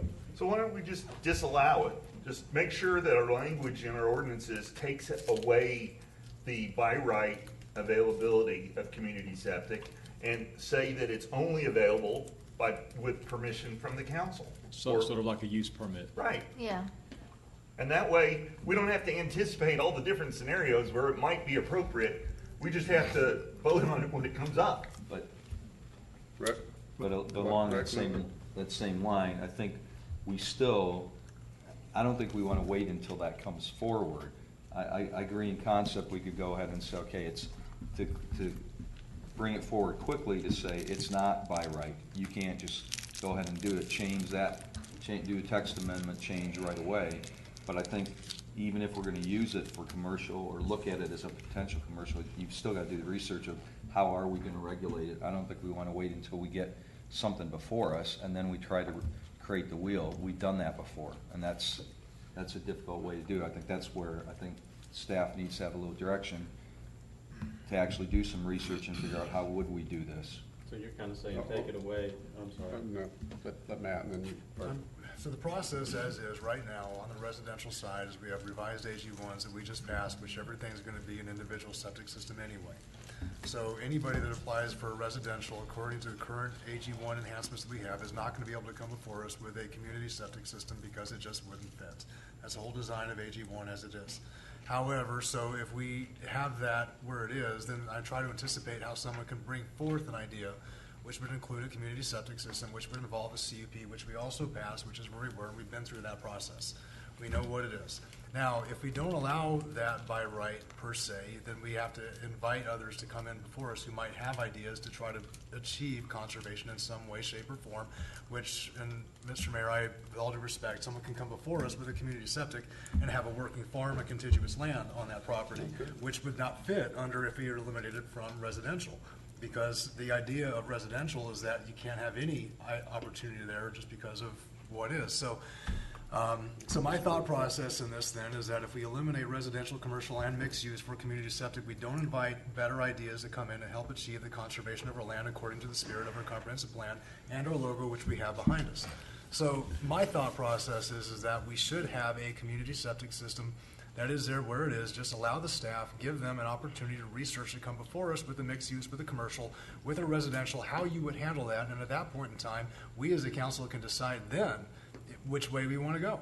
Because I think right now it's very premature to make that determination. I would rather give that to staff to say this is how we would handle this in these environments. I think I can hear what you're saying, Mr. Mayor, that you have a distinction between commercial, between mixed use, and between residential. That I think would give staff better direction about handling those distinctions. And then when that comes before us, we as a council could then at that point make those decisions. But I'm not willing to say we should get rid of all those distinctions right now. I think it's premature. Point of order. I think we have a motion on the table and a second. So I think we've had a lot of discussion. We've kind of gone way off into the weeds. I think we need to vote on the motion that's there, and then if that, then depending on whether that fails or passes, then we can decide what the next motion would be. If it passes. You're calling the question? I am calling the question. I think we need to move forward. Could you restate the motion? I make a motion that we direct staff to bring back to us text amendments that disallow community septic in strictly residential applications. And that does not include non-residential or mixed use, but again, that can all be, this is just a general direction here, so that can be tweaked between now and the time it comes before. And adding more regulation to the non-residential side. And I have a second from Councilmember Hewitt. Call the question. All in favor, please say aye. Raise your hand. Aye. Those opposed, please say nay. Okay, so that fails. All right, so we'll open up for another motion, another direction. I'll make a motion that we direct staff to come before us with text amendments handling the distinctions between commercial, mixed use, and residential in order to bring before the council a vote on those text amendments for community septic. And I think it's pretty simple. I don't follow that. Okay, so basically, we have it right now. I want to have staff bring before us their plan to handle, if it were to happen, community septic for commercial, for mixed use, and for residential. And just, Carter, you bring us your information. And at that point, we'll decide what we'll do from a text amendment perspective. Does that make sense, Ken? I understand. Okay. Anybody else not understand? I understand. I don't know how, gosh, you guys have, I just see the looks on, they have beat this thing, not to use the term dead, beat it like a dead horse. Again, I've always said, we just need to, put a man on the moon. We need to just have what we want and then figure out a way to make it happen. So, that's I want it my all. comments on it. I know you want it all. All right, I have a motion. Is there a second? I'll second that. Okay, I have a motion from Councilmember Coates, second by Councilmember Lusk. Any discussion? Joe's dying to say something over there, I can tell. No, I just, Yeah, I'm sorry to put this on you, Ken, or staff, but clarify what it is that you believe Councilmember Coates is asking, and is that, I'm going to could you just bring that? say what I just said to Ken. I'm just going to outsource this. We don't have the internal expertise. I'm going to reach out probably to Katie, who is this is her business, and work with Ken. And I guess we'll create scenarios for each one. This was just the expensive route, and we'll just return with a product that you can all work with. But I just wanted to get that direction before I expended those resources. If that's the direction that the council wants to go. And I would say, and for clarification perspective, I'm thinking more of process. What would happen if somebody brought something to that effect to us in those distinct categories of commercial or mixed use or residential? And so what would be our process in handling that, and what would the text amendments pertain to that process? I would hope most of the process would be the same for all three of them. It's just Exactly. the areas in which it would be allowed may be different from them. I sure don't want three different processes. Right. I want the process to be the same regardless of where it's used, so that we know that everybody knows exactly what the process is.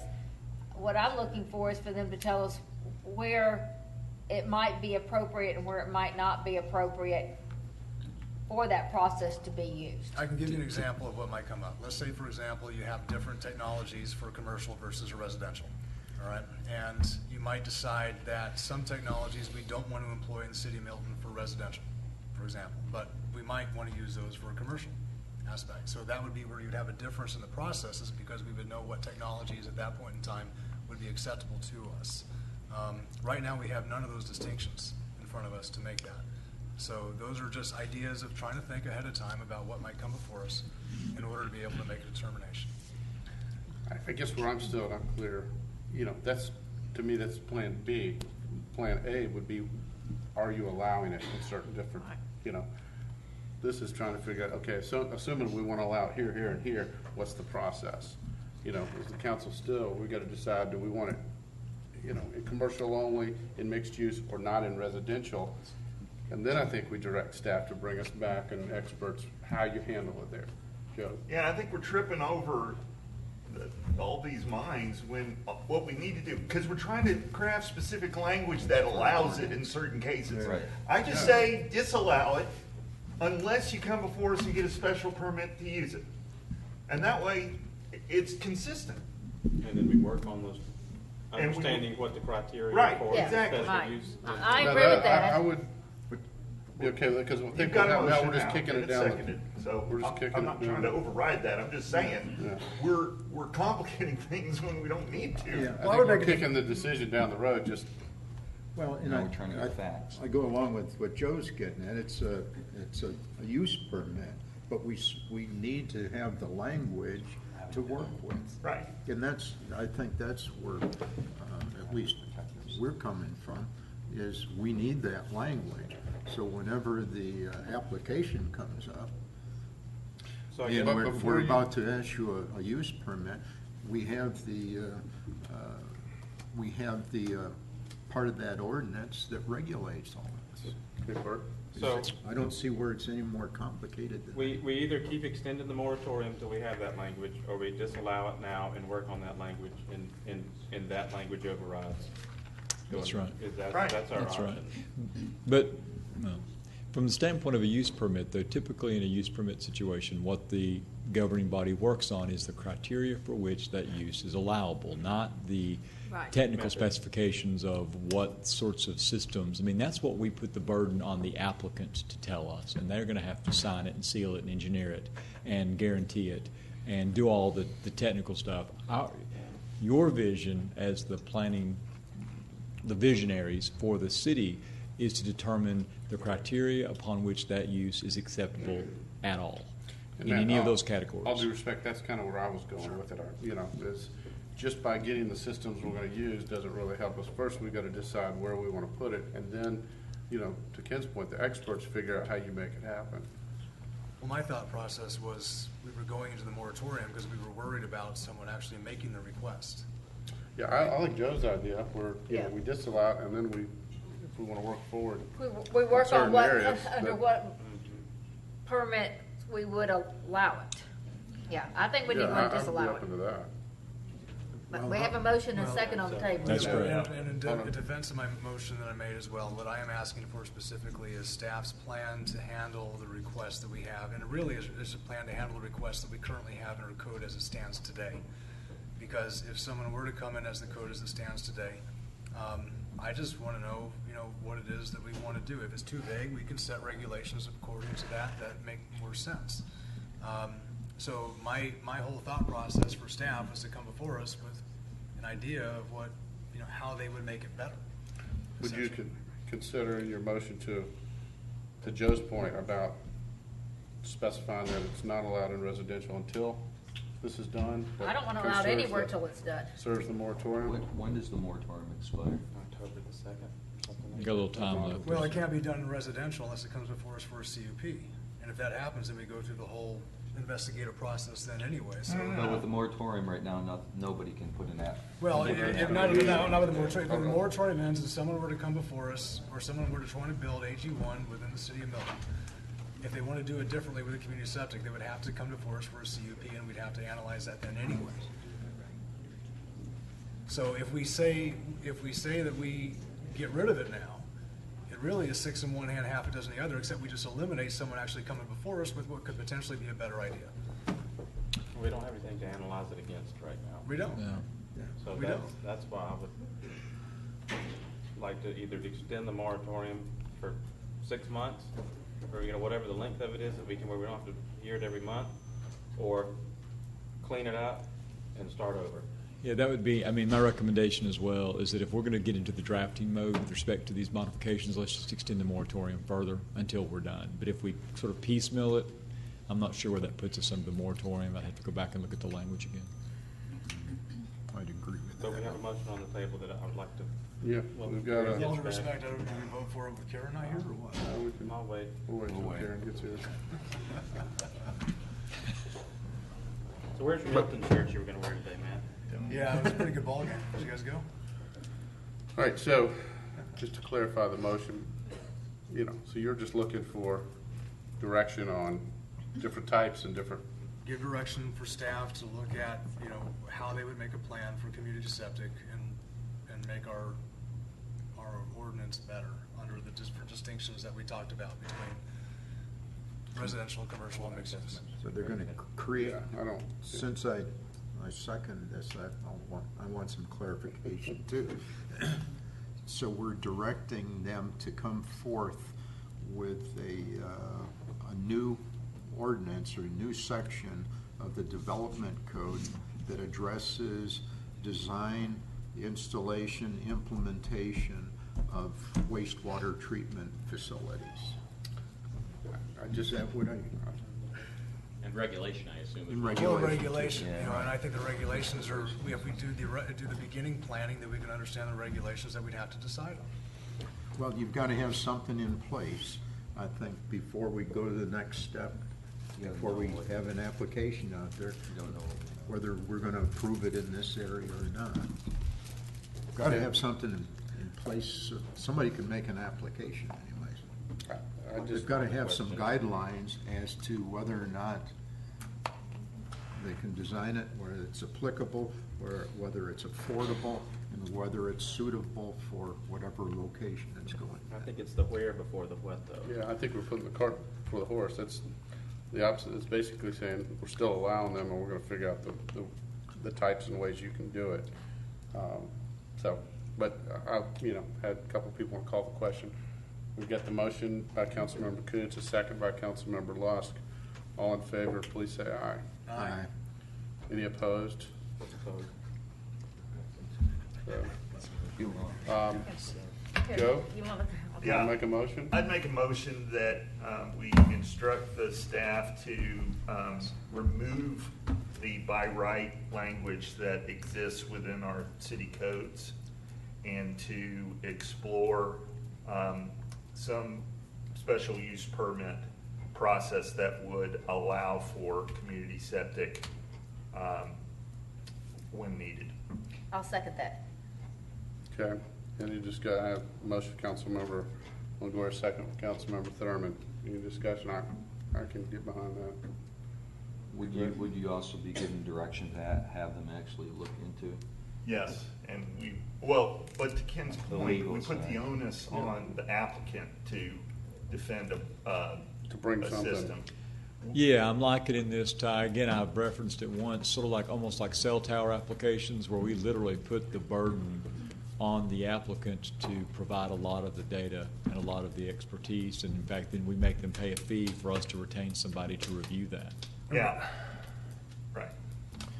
I have a question on that point, though. But don't we have cell tower ordinances in our code at all? I mean, We do. We do, yeah. Yes. So if we eliminate this entirely, then what does that do for an applicant that may suggest this? Because you just told me specifically that we do this according to what we allow versus what we disallow. Right. No. I mean, with the way, well, again, the way I'm interpreting this is that we are to go and draft basically what I would call a special or conditional use permit in all categories that would allow, with certain criteria, for the council to decide it's appropriate for a particular use.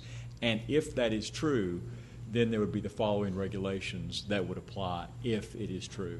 Is that Right. what you're after? Yes, that's what my second was. You took the words right out of my mouth, Ken. Bill? That's what I do. To back to Ken, you're talking about the regulations. Would that be the design and permitting regulations? Right. Design, permitting, and Yes, maintenance. but at least my vision, and again, I've not spoken to any of these gentlemen, but my vision would be at sort of a 10,000-foot level. Again, you want to give enough discretion where the council has the latitude to act, and then you want, with respect to the finer points, you want to allow the applicant to literally be the leader of the technology, because we don't, going back to your points earlier, to Councilman Hewitt's point, is this is going to be, if we're going to go there, this is going to be their show. And they're going to have to certify it, build it, design it, and then ultimately be responsible. That's correct, because you did the whole dance, and it's yours. In the building code, the residential building code, we use IRC, International Residential Code. Yes, sir. Of course, in commercial, we use the ICC. Yes. So that gives a general guideline for I see your point. building construction. Are you wondering or opining there might be technical, already established criteria that you have? Fantastic. So I think it just makes sense to give them some guidelines to stay within. Well said. I agree. And I have a concern with Joe, your motion is just for clarification from my perspective. So you're saying if we give staff the requirements to eliminate it from the code as by right, but we have a Conditional use or special use permit permit. that comes up, is there going to be a gap at all in there where then it is not allowed entirely? Or is it just going to be one ends and the other begins simultaneously? My thought would be is that we will, again, forgive me, this is y'all's, whatever you all decide. It's a timing issue for me. But the thought was is the moratorium would extend and end coterminous with the adoption of this cut process. Okay, so at that point in time, we could have the moratorium end, and then we could just have a new Yes, way sir. of going rather than just any kind of Yes, sir. allowance or disallowance Yes. being in question. Good. Okay, I can get behind that. All right, Joe, let's see, we had the motion by Joe and the second by Karen. All in favor, please say aye. Aye. Any opposed? Passes unanimous. Just clear as mud? Okay, good. Yeah. Okay, Stacy, if you please call the first new business item. The first item is consideration of a construction services agreement between the City of Milton and Acorn Tree Care Incorporated for tree removal at Broadwell Pavilion. Agenda item number 16-197. Carter Lucas. Trying to say it slowly so we can get back to the mic. Good evening, Mayor and Council. At one of our previous work sessions, when we were talking about the site planning of the Broadwell Pavilion, the issue of the two trees on the backside of the pavilion came up, and the condition of those trees and whether or not they were suitable for that property. At that time, we were given some direction to go back and get some additional opinions on the condition of those trees. If you'll recall, at that time we had two opinions from arborists that the trees were in bad condition. One with some additional internal information based on our resistograph readings about the internal condition of one of those trees. And both of those were negative and recommended removal of the trees. After that meeting, we did go out and we got two additional opinions. One was in your packet, and the second one we just received that I handed out to you this evening. A little bit more detailed evaluation of the two trees. Both of those opinions also came back as recommending removal of the two trees that internally, well, one of the trees, in fact, is dead at this point and needs to be removed. The second one, even though it looks like it has some canopy life to it, internally it is just structurally not good and recommends removal of that tree. So tonight we're bringing forward the agreement to remove those two trees from the property. I will say that one discussion has come up regarding the use of those trees and the potential for reuse of the material.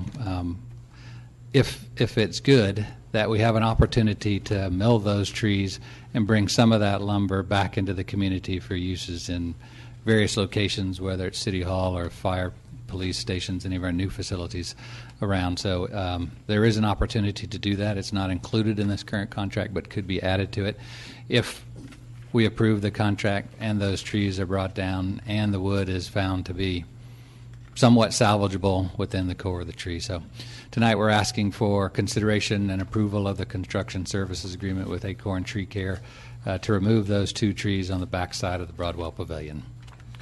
I just want to make a comment, and I know I appreciate Carter and all our staff really looking at this because, believe me, to the public, this is the last thing we want to approve is to have two big, beautiful trees cut down.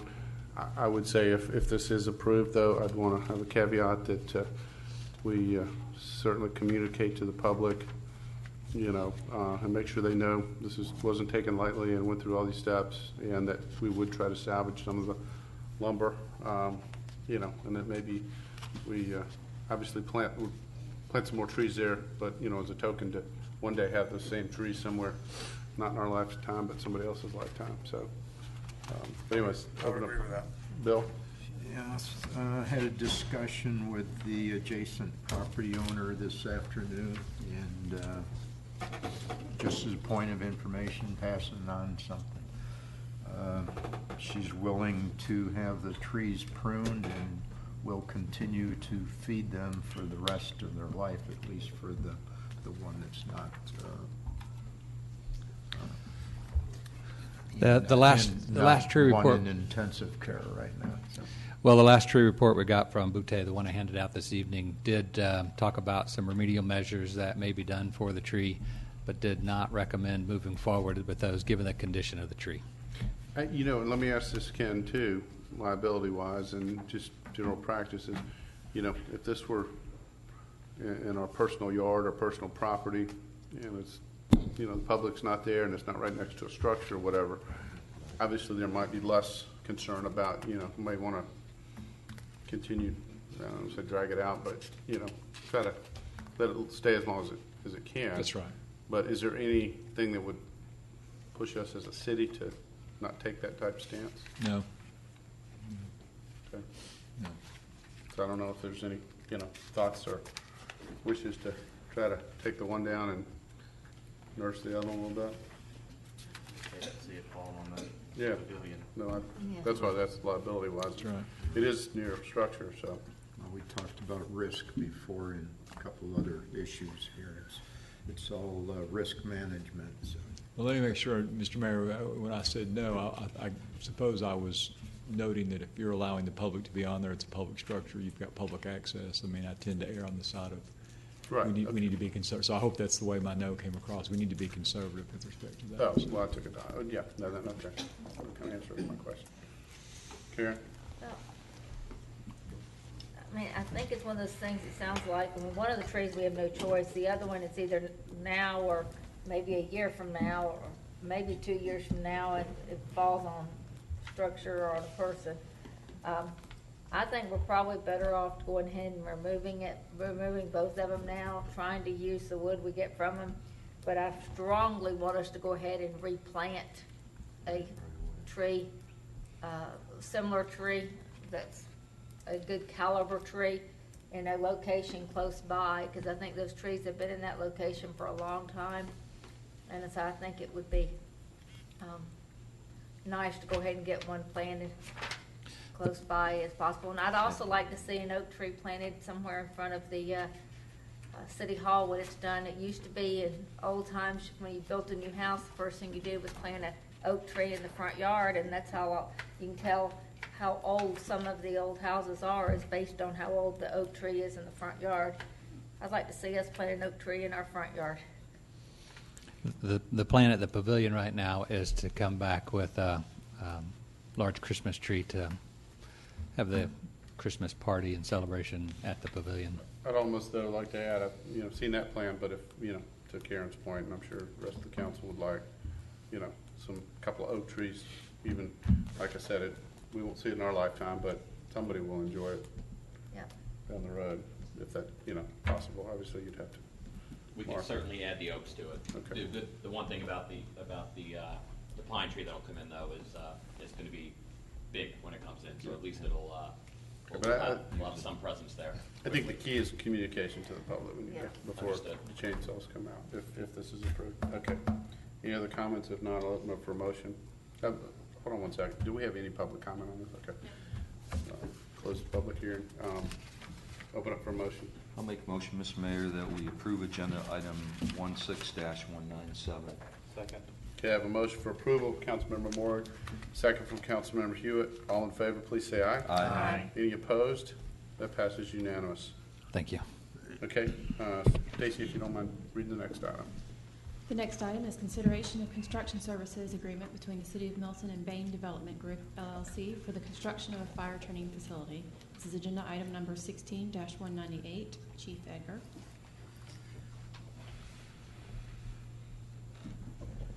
Good evening, Mayor and Council.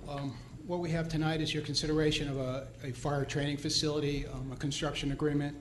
This fire training facility is going to be able to provide our firefighters with a controlled environment where they can train in live fire conditions, where it provides heat and smoke. Excuse me, let me get you. What this does, this facility, is that we can go ahead and use Class A materials in here, and they can bring the temperatures up and smoke conditions where the firefighters will experience these in type of a controlled real life fire environment. Today, our call volume is, the number of structure fires that we have within our call volume is very low. So it's very important that we're able to train in these types of environments, because we don't experience these fires very often. They're less than 5% of our call volume. on an annual basis. So if we don't have that skill set, we're not able to practice that, that places our firefighters at risk, and as well as then the community. So this has given us an opportunity to provide this training to them so they can sharpen their skills and keep their skill level up. The ISO and National Fire, the NFPA requires all firefighters to have at least 240 hours of training each year. And what this does is live fire training is a part of that training. This initiative is a Class A burn building, which is no ordinary combustibles, which would be like pallets, hay, something that creates smoke and heat. The location of this fire training facility will be at the edge of Birmingham Park on Old Bullpen Road, right next to or right across the street from Station 43. That gives us the opportunity to have fire apparatus in the stations right there. We can have we have a classroom right there, so we can do classwork and then go out to the training facility and do live fire training from that point. Like I said, Class A material is just burning pallets, hay. It's something that's not going to hurt the environment, and we can control how much we do on the burning. The project was in our capital plan. It was initially, it was in our capital plan, and we've taken, I've taken an opportunity to meet with the Parks and Rec Board to discuss where we were putting this and if they had any concerns, and they did not. They actually supported the program, that what we were trying to do. I've met with each of the neighbors, the immediate neighbors to where this facility is going to be located, which is right behind the church, across the street from the fire station. None of the neighbors had any objection to our project. We also did a drone. We flew a drone from the site where we're actually going to place this facility, and we were concerned about the height. The height is 45 feet. So what we wanted to do is make sure that there was a tree line buffer enough that it wasn't going to be an eyesore to the community or to any of the residents that are in that area. So if I can, I will go ahead and show you that in just a second, but I did want to show you where the facility is. If you see that red dot on the very top of that page, that's where the training facility is going to be located. The larger dot just below that, you'll see the fire station and the church, and then you'll see some of the residents in the area that may have some view of that, what we thought would maybe a view of that, but as you'll see in the video, that's not going to be be a problem for that. Also, the next one here is the site analysis, where the pad would be. This requires a concrete pad, and the access to it is just a gravel road coming off the gravel road, and the building there. I believe what we're going to do is turn that building a little bit, and we're going to actually place it on the north side of that, turning it and placing it on the north side, because that will put the highest point of that further back behind the tree line, so less view from any direction. David, if you could start that video. This is the drone that we flew, and it starts at 45 feet, which is the highest point of the tower. And what we do is we take it up to 100 feet, and then we take it up to 150 feet. And at this point, we'll pause at some point here at 100 feet. There's still no view of it from any of the area. You can't even see any of the homes. And then we go up to 150 feet. And then you'll see that it'll come back down to 100 feet and then back, and it'll stop at 45 feet. That's your 150 feet view there. And it will be nowhere near that high, so.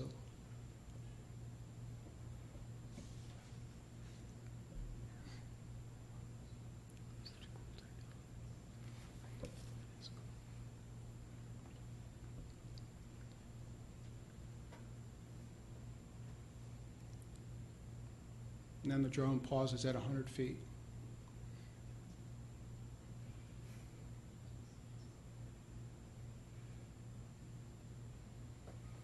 And that's at 45 feet.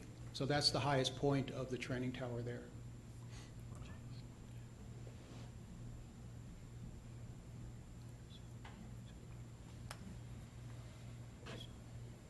Thank you, Dave. It's a useful tool for that, yeah.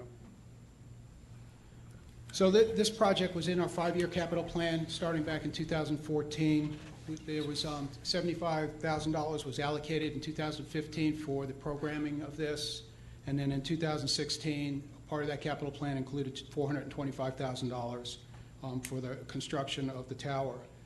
On May 25th, 2016, we went out to bid looking for proposals for this, and the Bain Development Group was the lowest at $439,000. The final cost was about $478,790. We're $40,000 under our budget on this project. And here is a picture of Barrow County's training facility. This is the same as what we're purchasing or hope to purchase. Ours won't be red. Obviously, what we're going to do is do some type of earth tone so it blends in with the environment there. But you can see that these are shipping containers, and what they do is they stack them, and then they start putting them together and opening doors and passageways for the firefighters to use. And then you'll see a rappelling tower there from where they can do bailouts during emergencies and stuff. All the things equipment we have, but we just don't have the place to do the training. This is the other side of the training facility. Here you'll see a canopy. You'll see a roof simulator where they go up and actually practice opening up roofs for ventilation and such. And here's the front and back. Again, you can see that they are shipping containers stacked on top of each other. And here's the burn room. And that rack in there is actually where they stack the pallets or the hay to create that heat and smoke. And then they have a ceiling breach wall, or ceiling breach and a wall breach area where we can do training on gaining access, forcible entry and such. And we have a maze area where it's reconfigurable, where the firefighters can practice going into areas that are unknown to them in the dark and practice their search and rescue techniques. Where we would go into a resident's home, we don't know what that layout of that home is. So we're actually going blind into those things, especially under smoke conditions. So what this does is it improves our skills on doing search and rescue in those types of environments. And then here's a roof ventilation and standpipe operation components to this training facility. Will help us with some of the buildings that we have and some of the buildings that we respond to in Alpharetta that actually have standpipes and all that we would connect to fighting fires there. This facility can also be used by the police department. They can use this for some of their tactical training.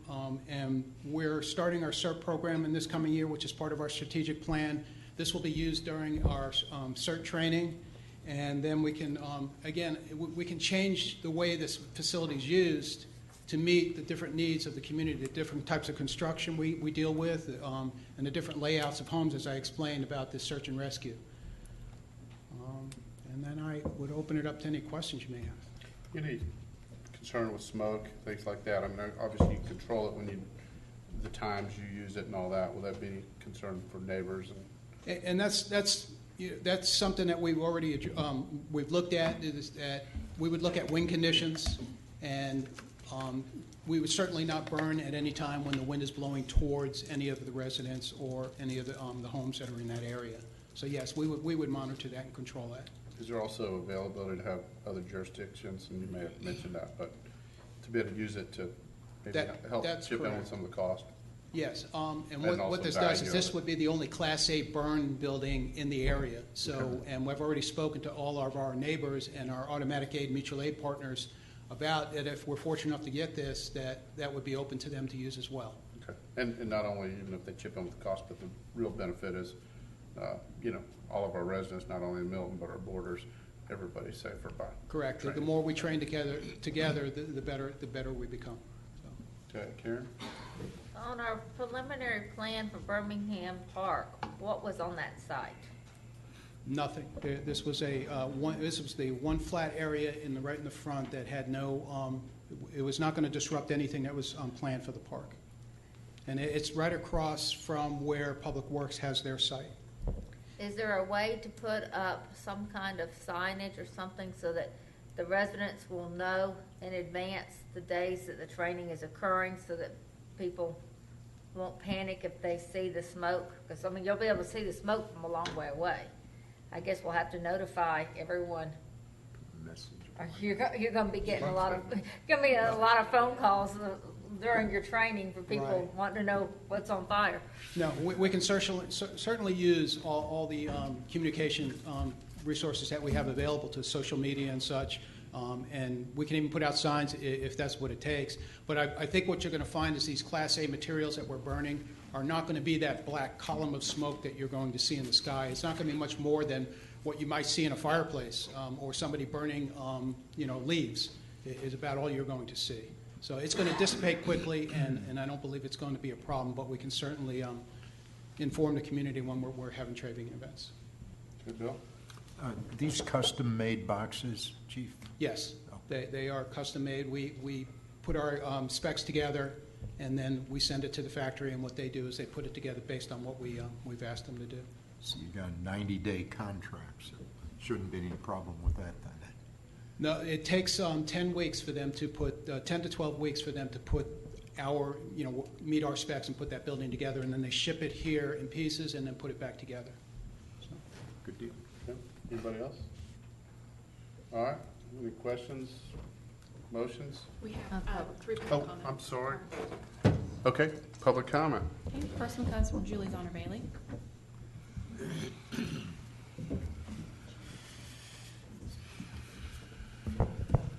Good evening. I'm Julie Zonner Bailey. I live at 255 Hickory Flat Road, Milton, Georgia. First and foremost, I want to thank our firefighters. They put their lives at risk every day. And just for the record, my house burned down when I was 8 years old, and we lost everything. So I appreciate what you do. Making sure that our firefighters are appropriately trained and they're safe is extremely important.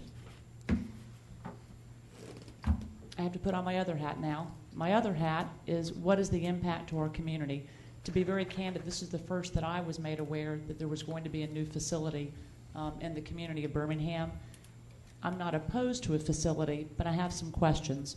I did hear the chief mention that he spoke with some neighbors, but I don't, and I realize this is city property, and that there may not be a legal requirement to have a community meeting, but I do think it would have been and may still be advisable to have a community meeting where citizens that live right there and that live in the area could come and see the plans. I know as somebody that lives less than a mile, I'm interested in the plans. I'm interested in how it will impact me as a citizen.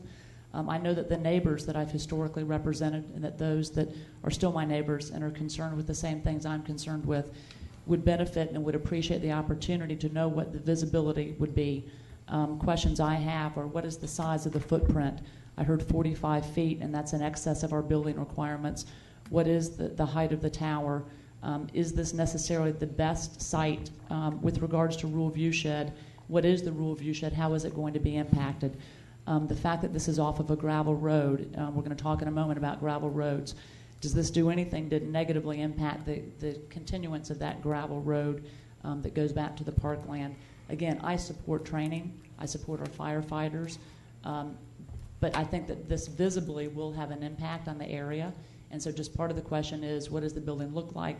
I know that Chief Edgar mentioned that the building wouldn't look like what was just shown, but what will it look like? And so I would ask that there be some consideration for maybe, and I don't know, has the design review board, have they looked at this? Has anybody looked at the distance from the road? And I know that there was obviously a video, but from the ground, has there been maybe a balloon that was taken up so we can kind of get a sense of where it is relative to the distance behind the church? So again, I support the firefighters, but this is information that's new to me, and I know it's probably new to some other folks that live in the area. And I think that especially the city, just like with City Hall, we owe it to ourselves to make sure that we do the best design, even for a fire facility that's going to basically be at the front of our parkland. This is going to be the face of part of our parkland. So I think we just need to make sure that, are we doing everything we can to design it the best we can? Is it really in the best position? I don't know. I know you guys have done a lot of work on this. But I have a lot of questions after just hearing this, and would hope that maybe we could pause and just make sure that we've given enough thorough consideration to all of the considerations that we would have if it was a water tower, if it was a cell tower, if it was a new fire station, and if it was a city hall. And I don't, maybe I just missed the notice, but I don't know that we've had a community meeting where the community could be a part of this and be able to embrace it. So just some suggestions. I have more questions than answers, but I think a meeting to review the design of the building, location, et cetera, could go a long way. Again, I really support our firefighters, pretty awesome men and women that protect us every day. Thank you. Thank you. Okay, Stacy. Okay. The next public comment card is coming from Tim Becker.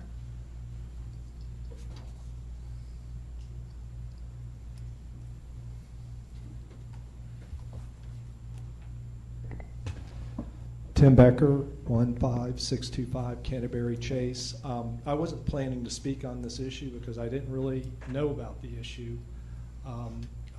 We need to be careful that we don't treat this in a perfunctory fashion. You know, a 500-page packet came out. It was over 500 pages, a lot of important issues. I think we need to put pause on this also. I've not mentioned this to council before. It's not something I talk about a lot, but I am a veteran. I was in the Navy for 7.5 years. I was a nuclear submariner. And I've been multiple times in fire trainers. This is not a trivial facility. The bases that I was on when we did this training, this smoke would go all over the base, okay? This is right next to Birmingham Park. It's right next to Birmingham Crossroads, okay? So, you know, I have real concerns just based on real-world practical experience in the Navy and fire trainers. And I think we need to explore their facilities somewhere, you know, in the Atlanta metro area that we can rent out. I don't know that that's been sufficiently looked into. And then were there other locations that have been looked at also? Because again, our crown jewel, gravel roads, Birmingham Park's another big jewel in the crown. And we're going to put something like this right next to Birmingham Park. That has me concerned. Thank you. Thank you. Okay. The last public comment is coming from Laura Bentley. Laura Bentley, 2500 Bethany Church Road. Not to repeat what's already been said, totally in favor of supporting our firefighters, training, everything. I just can't sit and listen to that without at least bringing to your attention that a great number of equestrians go there and ride those park trails, and it just needs to be thought out. That is something that is highly used by the equestrian community. So smoke rising, and I don't know, maybe there's another place, or I think there needs to be some notification, because I know that a great number of the equestrians are hoping that park eventually evolves into some sort of equestrian use. Thank you. Thank you. Okay, so I'll close the hearing and then come back up for questions or comments.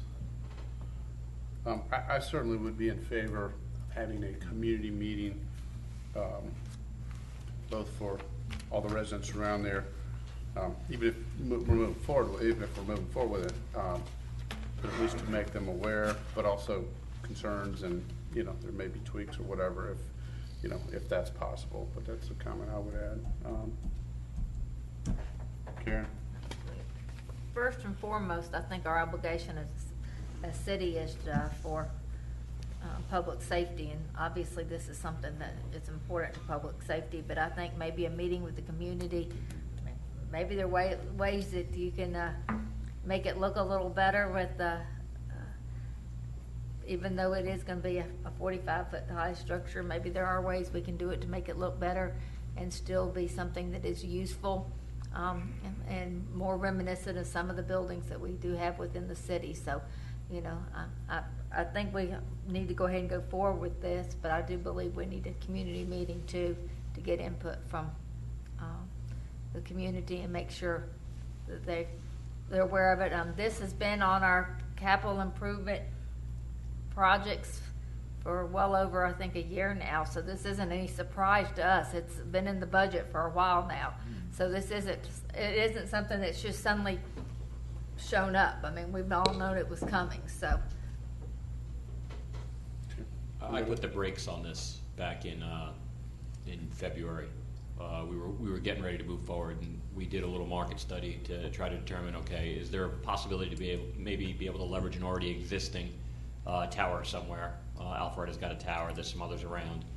And when we did the cost benefit analysis, we realized, we're at a break even in like 5 years.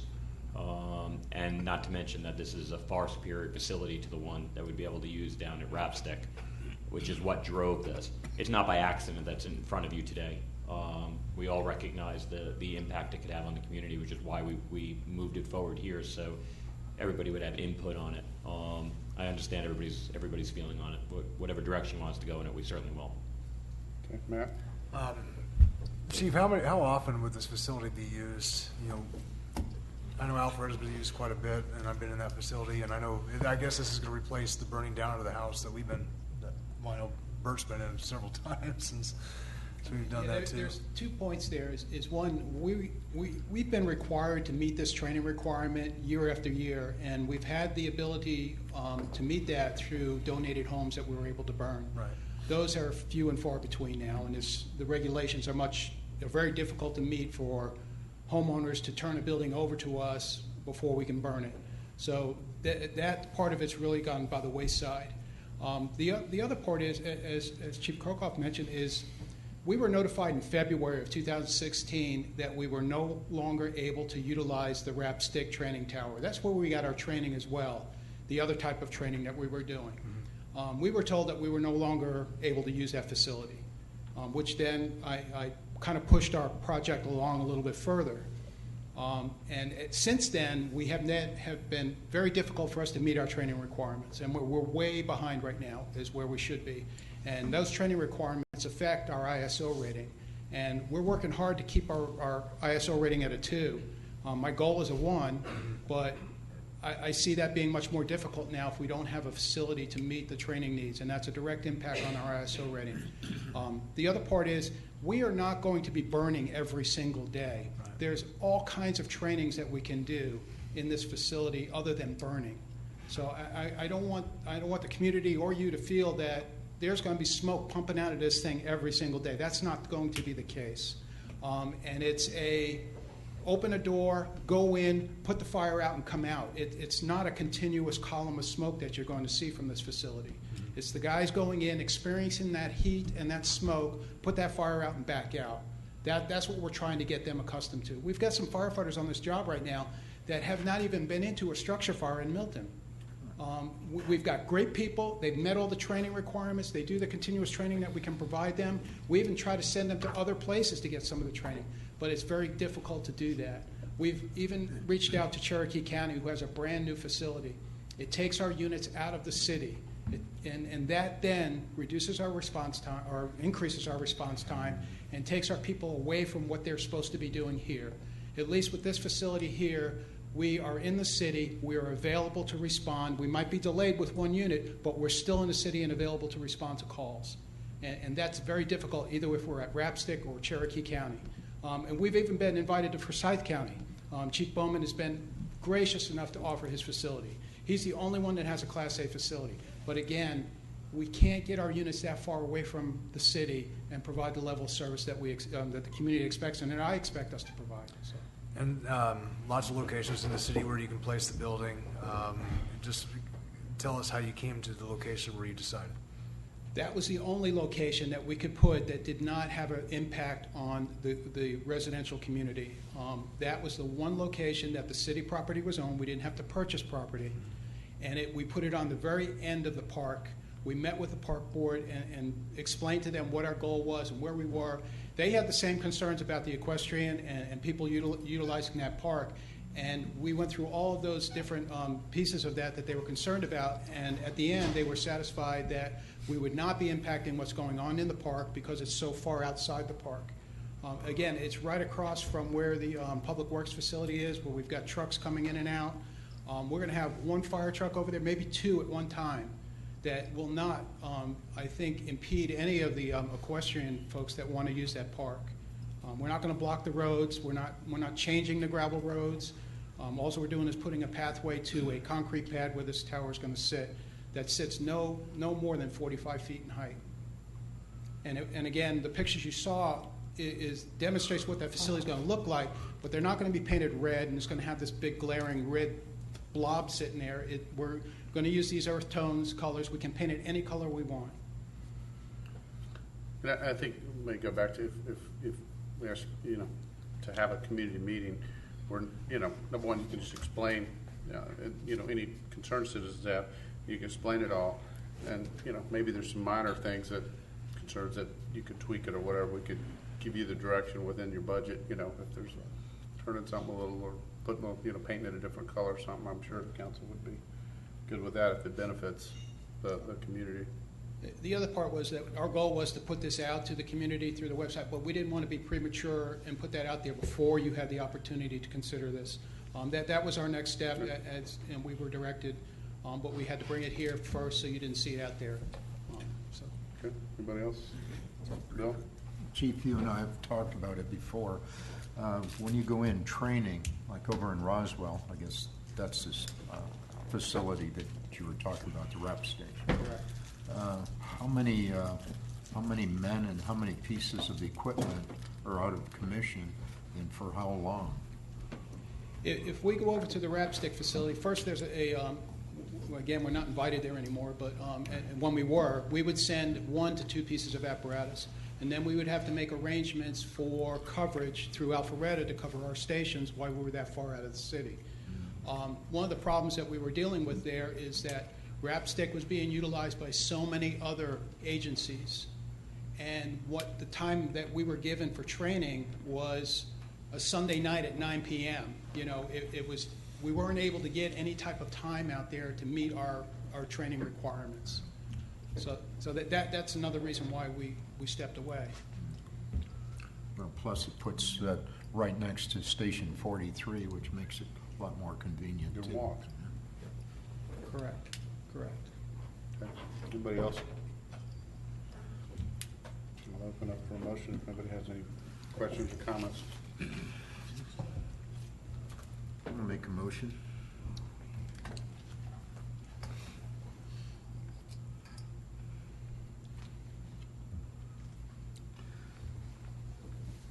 I'll move to approve a construction services agreement between the City of Milton and Bain Development Group, LLC, for the construction of a fire training facility. Agenda item number 16-198. Second. You have a motion for approval from Councilmember Loss, second from Councilmember Kuntz. Any discussion? I'd just like to say, too, just to make sure that we communicate, have a community meeting, try to, talk to everybody, any concerns and whatever, address concerns. So. But, again, I think everybody's points, even public commenters, certainly appreciate everything you guys do and want to support you and your guys. Okay, all in favor, please say aye. Aye. That passes unanimous. Thank you. Thank you. Okay, Stacy, if you call the next item, please. The next item is consideration of a resolution of the City of Milton, Georgia, enacting emergency moratorium to bar for 30 days the acceptance of applications for zonings and development permit approvals, including approval of final plats pursuant to Chapter 64 or Chapter 50 of the Code of the City of Milton, Georgia, for property adjacent to an unpaved or gravel road, and also for those AG1 properties having frontage along gravel road with a paved extension. Agenda item number 16199, Ken Gerard. Mr. Mayor, members of the council, thank you very much. You have a resolution in your agenda packet that is titled, as Ms. English just read through. This is a little more going on in this moratorium than in the usual one, so I'm going to actually pull some of the excerpts out as I do my presentation. Mr. Mayor, I think there is some public comment on this. Do you want the public comment first or my presentation first? You know what, I'd like to have your presentation first, and then I'd like to talk to you before we go into public comment. All right, thank you, Mr. Mayor. So what this resolution does, and as you all know, because we have certainly discussed it before, is that Georgia law allows us to impose temporary, time-sensitive moratoriums without a formal public hearing under the zoning procedures law. Although you're having public comment today, this was not advertised under the ZPL. And so you know how it goes, right? We do a interim or a temporary moratorium for 30 days. I'll then run a legal ad pursuant to the zoning procedures law. Then we'll have another one that will extend it. And the reason that we have moratoriums in Milton has been because we are using the moratoriums as a means of preserving the status quo while we modify our codes. You talked earlier tonight about a moratorium on community sewer. That's true. We have one of those in place. We've had multiple moratoriums in place, and this is one involving basically the interpretation of our zoning code as well as our subdivision code as they apply and have application to subdivisions or development along either paved roads in certain limited situations or along gravel roads. And so as you can see in the moratorium language, I reference both Section 64, 416 and Section 50-71 of the subdivision ordinance. And I went through both of those sections. Both of those anticipate a certain intensity of build-out for lots along paved roads, which is 1 acre build out, and then of course there's along frontage with unpaved roads, there's a 3 acre allowance. So here's where I get into the policy reasons. And I'm going to read, and I typically do not read, but I'm going to read from the language to make sure I get it correct. With respect to these differentials in build out, whether it's paved or unpaved, the City Council is concerned that those two sections, one being in the zoning code, one being in the subdivision code, may be in need of greater clarity to reflect the public policy objectives of the city. The City Council is concerned that there may exist in the City of Milton AG1 zone properties adjacent to roads that are primarily gravel, but with a small amount of paved extension that may therefore derive the unintended allowance of 1 acre minimum lot size development when a 3 acre minimum lot size was intended. Whereas the Council believes that the zoning ordinance and subdivision ordinance may need to be modified to clarify what constitutes a paved road for purposes of subdivision. Whereas the City Council has directed the Community Development Department to consider changes to the zoning code and to the subdivision code to ensure that the division of land in AG1 with frontage along unpaved gravel roads is undertaken consistent with the policy objectives of the City Council. Whereas these changes may also involve clarifying that if an AG1 lot has double frontage, meaning frontage along both a paved road as well as a gravel road, that the subdivision rules involving frontage along a gravel road would control. So I say that to you, I want to emphasize that this moratorium is basically a response to two different things. One of these is double frontage subdivisions, the subdivision of land, and also the subdivision of land involving primarily gravel roads that may have a small paved extension. Hope everybody understands the distinction I'm making. So in any event, this moratorium fleshes out the policy objectives. That's the why. Why are we imposing the moratorium? Those are the two concerns that the Council has expressed. What the moratorium does is, number one, the city does hereby enact a moratorium to bar for 30 days the acceptance of applications for zoning and development permits and approvals to include approval of final plats pursuant to both Chapter 64 and Chapter 50 of the Code for properties in the AG1 zoning district having frontage along a gravel or unpaved road, and also for those AG1 properties having frontage along a gravel road with a paved extension, in order to consider a longer moratorium after a public hearing and to consider amendment of the zoning code or the subdivision ordinance as set forth in the preamble. That's what the moratorium does, 30 days effective if you pass it this evening. The moratorium imposed by this resolution shall terminate at the earliest of 30 days from today, if you approve it. Approval by the City Council of an additional moratorium after a public hearing, which is what I anticipate may happen. Number three, any vote by a majority of a quorum of the Council terminating this moratorium earlier, always your right. Number four, the adoption of an amendment of the zoning ordinance or the subdivision ordinance pertaining to the division of land in the AG1 zoning district having frontage along a gravel or unpaved road, or subdivision of land in the AG1 zoning district having frontage along a gravel road with a paved extension. This moratorium does not limit the ability to submit applications for development plans or approvals for property other than property in the AG1 zoning district having frontage as discussed. and the moratorium imposed herein does not limit the ability of any property owner to develop their land in accordance with previously submitted applications or approvals, or if their rights have already vested. That's what this moratorium does, Mr. Mayor. I'm certainly willing to take any questions the council may have. One question, would this allow a building permit to be, I mean, talk about development permits, and would that consider It would. building permit also? Right now, development permits, if this is adopted, would be forbidden until the moratorium is released. Good. Questions? Comments? How many public comment do we have on this? We have 10 public comment for Okay. what to be read into the record. Okay. And also, Ken, you mentioned this is, but I see a couple of issues. One, just in general, council wanted to address this in our text amendments, and also we have the paved extensions and Yes. certain situation that's popped up. Yes. I'm going to ask you if you would allow me to kind of give an update on that. Sure. Absolutely. I don't think there's any rocket science, but it may alleviate some concerns of some of these public comment if. Right. Okay. All right. That would be specific, just.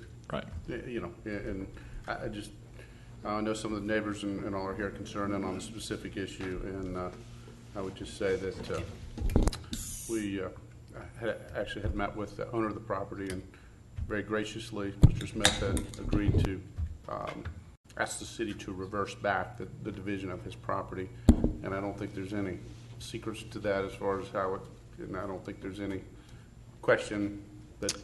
That's right. This is one of those situations right now where doing the paperwork, but it is much easier if the owner of the subject property requests it for the council and the city to do that, So, and that is right. I just want to thank the property owner for being so gracious to do that and working with the neighbors and whatnot. Rather, that was done in the spirit of not having people concerned and spending more money in legal and the city and all that. So that's correct.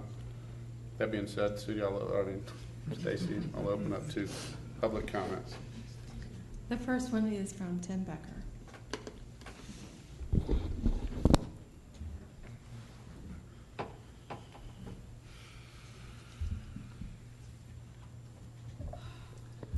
Tim Becker, 15625 Canterbury Chase. I still want to speak on this topic because I want to urge City Council to strictly interpret and enforce zoning laws intended to accomplish preservation of our gravel roads.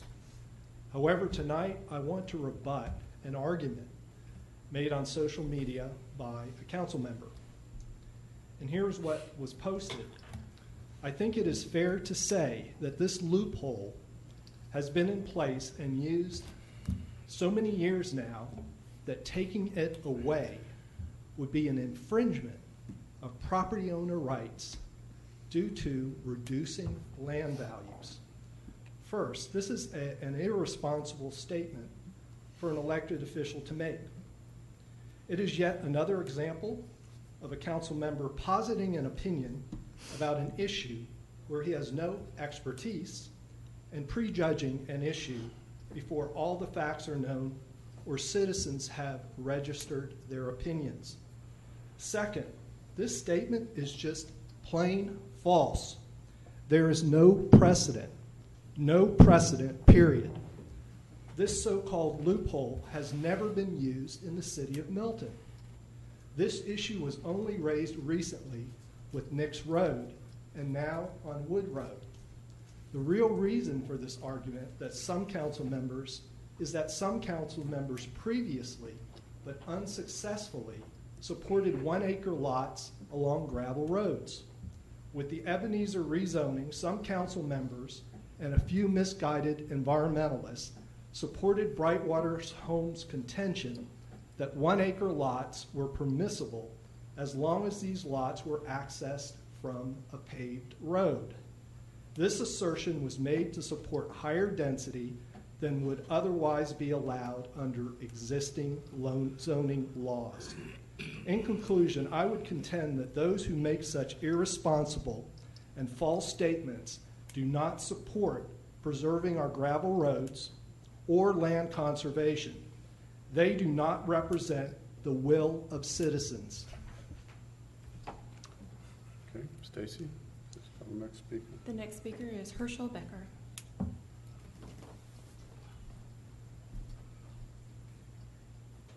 Thank you. Herschel Becker, 1200 Lackey Road. I live on a gravel road. I've lived there for 26 years. Lackey Road is paved to my property line.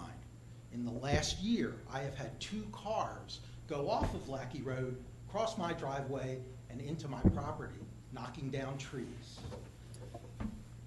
Gravel roads are what they are.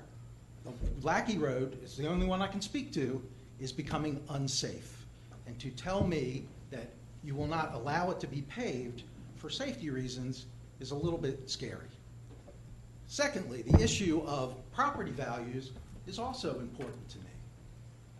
I bought that property 26 years ago, and if you backhandedly make it so that it can't be developed to its most economically appropriate level, you're taking my property. Thank you. Thank you. Next speaker is Daniel Fernandez.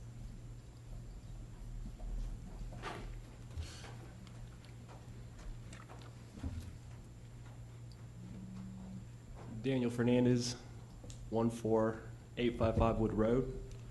I just want to take the time to thank you all for your time. It's late, and your commitment to the city. I know it takes a lot, and thankful for what you divulged today. That's great.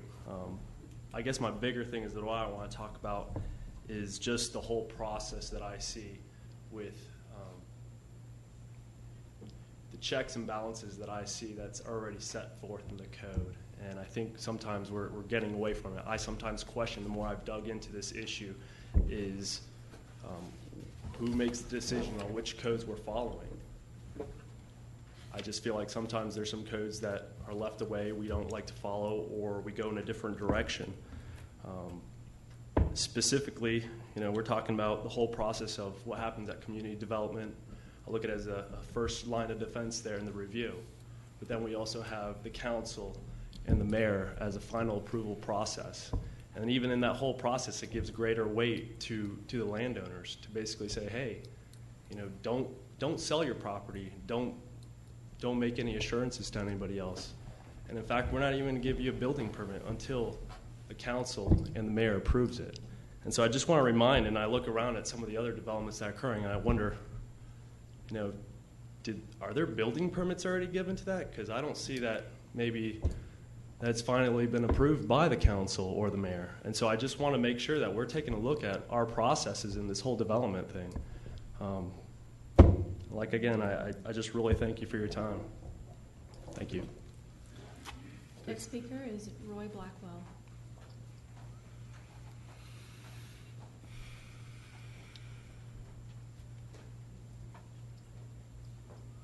Good evening. Roy Blackwell, 1365 Nix Road, Milton, Georgia. I came here August the 8th and spoke to you about the 3-acre minimum, or 1 house per 3-acre minimum that is adjacent to my house. And I left here feeling good and feeling confident. I think that we all kind of agreed that it should be upheld in AG1 and the zoning regulations or the zoning ordinances. So I waited a couple of weeks and then sent all of you an email to get your opinion about how you felt about it and just to give me a follow-up. And a couple of you emailed me back. Thank you very much for that. But Steve Krokoff emailed me back and said basically to the effect that, well, I'm sorry it's too late to do anything for the property adjacent to your house, but we'll get the clarification and get it taken care of for the future. Well, this is the future. It's a month later. This is the future, and it's my understanding that the council hasn't approved the plat for that piece of property. And if you haven't approved the plat, then there is still time for in the future to get it handled and go back to where it started. And I don't know if you need to apologize to the contractor or the developer or whatever, but there's still time. And what I'm asking for you is to go back and take care of that and protect that 1 house per 3-acre minimum the way it's set up to be in our ordinances. And while we're still talking about that piece of property, I'd really like to see some code people out there. They're doing a lot of things. I'm not a developer and I'm not a builder or anything else. They're doing a lot of things very quickly out there. Something happens and a 40-foot hole gets dug and a pipe gets thrown in there, and that afternoon it's covered up, and they seem to be doing whatever they want to do, and they're still using their equipment down into the creek. And when it rains, it rained again last week, and I have a picture of it. About 40 or 50 old beer cans and bottles and stuff are flowing into my front yard in that creek. I'm worried about the creek. So if you could have your code people take a look at that too. Thank you for your time. I know it's late. Thanks for being here. Thank you. And Steve and Ken, if you guys could update us tomorrow on that. Sure. Okay. Next speaker is Julie Zonner Bailey.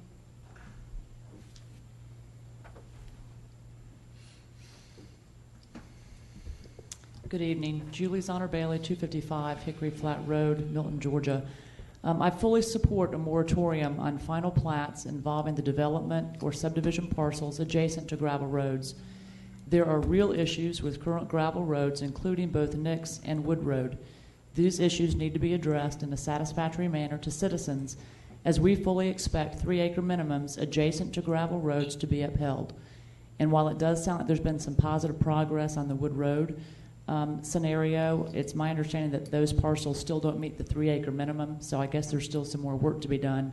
As we just heard from Mr. Blackwell, a longtime resident on Nix Road, the parcels next to him deserve equal treatment under the law, and I would suggest that our staff and council and mayor need to give full consideration to the residents on Nix Road as well as Wood Road, as well as any other gravel road.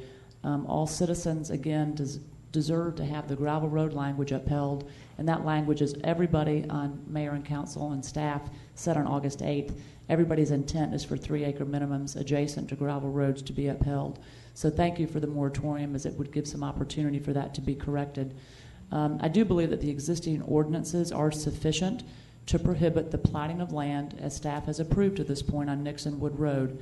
So during this moratorium, please clarify the language, as has been mentioned, regarding gravel roads. I think it's a lot of people's hope that council should uphold the 3-acre minimums and not approve these final plats on these 2 roads or on any other similar situations. We would also ask, because both of these scenarios seem to kind of, and I've heard somebody say, pop up. We shouldn't have situations popping up. We need to have a thorough process. We need to have multiple folks taking a look at anything that comes through the city. Again, it goes back to code enforcement, but it also has to do with collective and collaborative review. And these scenarios shouldn't be happening. They shouldn't be popping up. They shouldn't be mistakes. And we need to get a process in place where this is proactively handled as opposed to a reactionary sort of scenario. Thank you for your help in correcting these situations and any others that might pop up. Thank you. Thank you. The next speaker is Laura Bentley.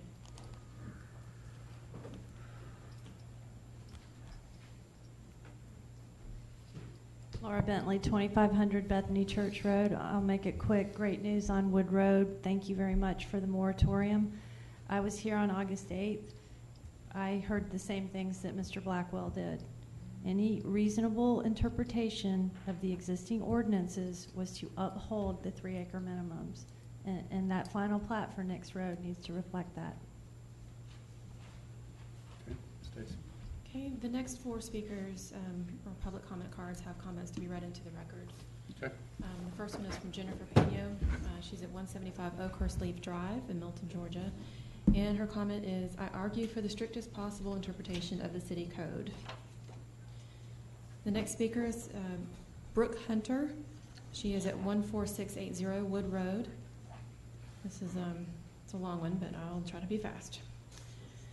It says, 1, I ask that you pass agenda item number 16199, consideration of a resolution of the City of Milton, Georgia, enacting an emergency moratorium to bar for 30 days the acceptance of applications for zoning and development permit approvals, including approval of, that's basically the agenda item. In this resolution, I noticed the wording unpaved or gravel roads, so I'm asking that the City Council during these 30 days also clarify the City of Milton codes and ordinances as to what truly constitutes the conditions, requirements, and specifications for a road to be considered paved and unpaved. I contend that segment of Wood Road with the average measurement of 13-foot width where two vehicles passing or straddling the broken side pieces of asphalt should in no way be considered a paved road. I ask you to remember the history of that asphalt layering 15 years ago, when due to safety considerations, Fulton County approved our request to place a layer of asphalt on that hillside only so to eliminate our slipping and sliding in poor weather into the Birmingham Highway. Then, due to the pressuring of one neighbor on the county road workers, they illegally poured asphalt in front of his home until it was stopped by our calling Commissioner Bob Fulton. We, the residents of Wood Road, are determined to carry this issue further. It is not on tonight's agenda. So I ask, when will this issue be addressed by the council? A layer of asphalt does not a paved road make. Wood Road is a gravel road from Phillips Circle to the Birmingham Highway. You must come and walk that section of Wood Road. I am not in my front yard, as my front yard is the Milton Trail, a front yard that is shared by hundreds of our citizens of our city. Many walking, running, biking, driving too fast, horseback riding, four-wheeling, all enjoying the beauty of the outdoors. Gravel roads are the heart of the city. There are two more. The next one is from Marilyn Weber. She's at 14480 Wood Road. And this was an email that was sent to all of you. It says, Dear Milton Commissioners, I am writing in reference to the status of Wood Road. It has come to our attention that a parcel of land on the northern end of the road has been surveyed and given approval by the Community Development Department as 2 lots. On that survey, the engineer noted that there was a 15-foot strip of asphalt on the Wood Road side. Consequently, the road at that point was considered a paved road, and 2 lots of less than 3 acres each were permitted. Since 1 lot fronts entirely on a gravel road, we protest that division. I would ask that the City of Milton own up to the fact that a mistake has been made, that Wood Road is, in its entirety, from Phillips Circle to Birmingham Highway, a gravel road, and only 3-acre lots, minimum, are permitted. By allowing the label of a paved road to continue to haunt that section of gravel road, you are putting at risk the viability of the rest of the road and status of other gravel roads in the city. If a portion of another gravel road needs to have a strip of asphalt laid, perhaps for a bridge or to prevent erosion or for safety reasons, then the status of that road too is in jeopardy. Please correct this administrative error and allow us to rest assured that gravel roads are a priority in Milton and will remain with us. Thank you for your consideration. Okay. And the last comment is from Allison Lewis at 15535 Wood Road, and it simply states, if I can read this, in what way does the council justify approving or ratifying parcel ID, and it's the number of that particular lot that's in question, be subdivided into less than 3-acre lots, support Milton's stated intent of maintaining its rural nature? And that is the last comment. Okay. I'll close the public hearing on this and open up for any more questions or discussions or a motion. I'll make a motion to approve agenda item 16-199. Second motion. Okay. We have a motion from Councilmember Hewitt. I believe a second from Councilmember Morrig. Is that correct, Rick? It makes no difference to me. Well, no, I mean, I think you made one up. Yeah, Karen did. Yep. Okay. Any discussion? Thanks. All in favor, please say aye. Aye. Any opposed? That passes unanimous. Okay. Stacy, please read the next item.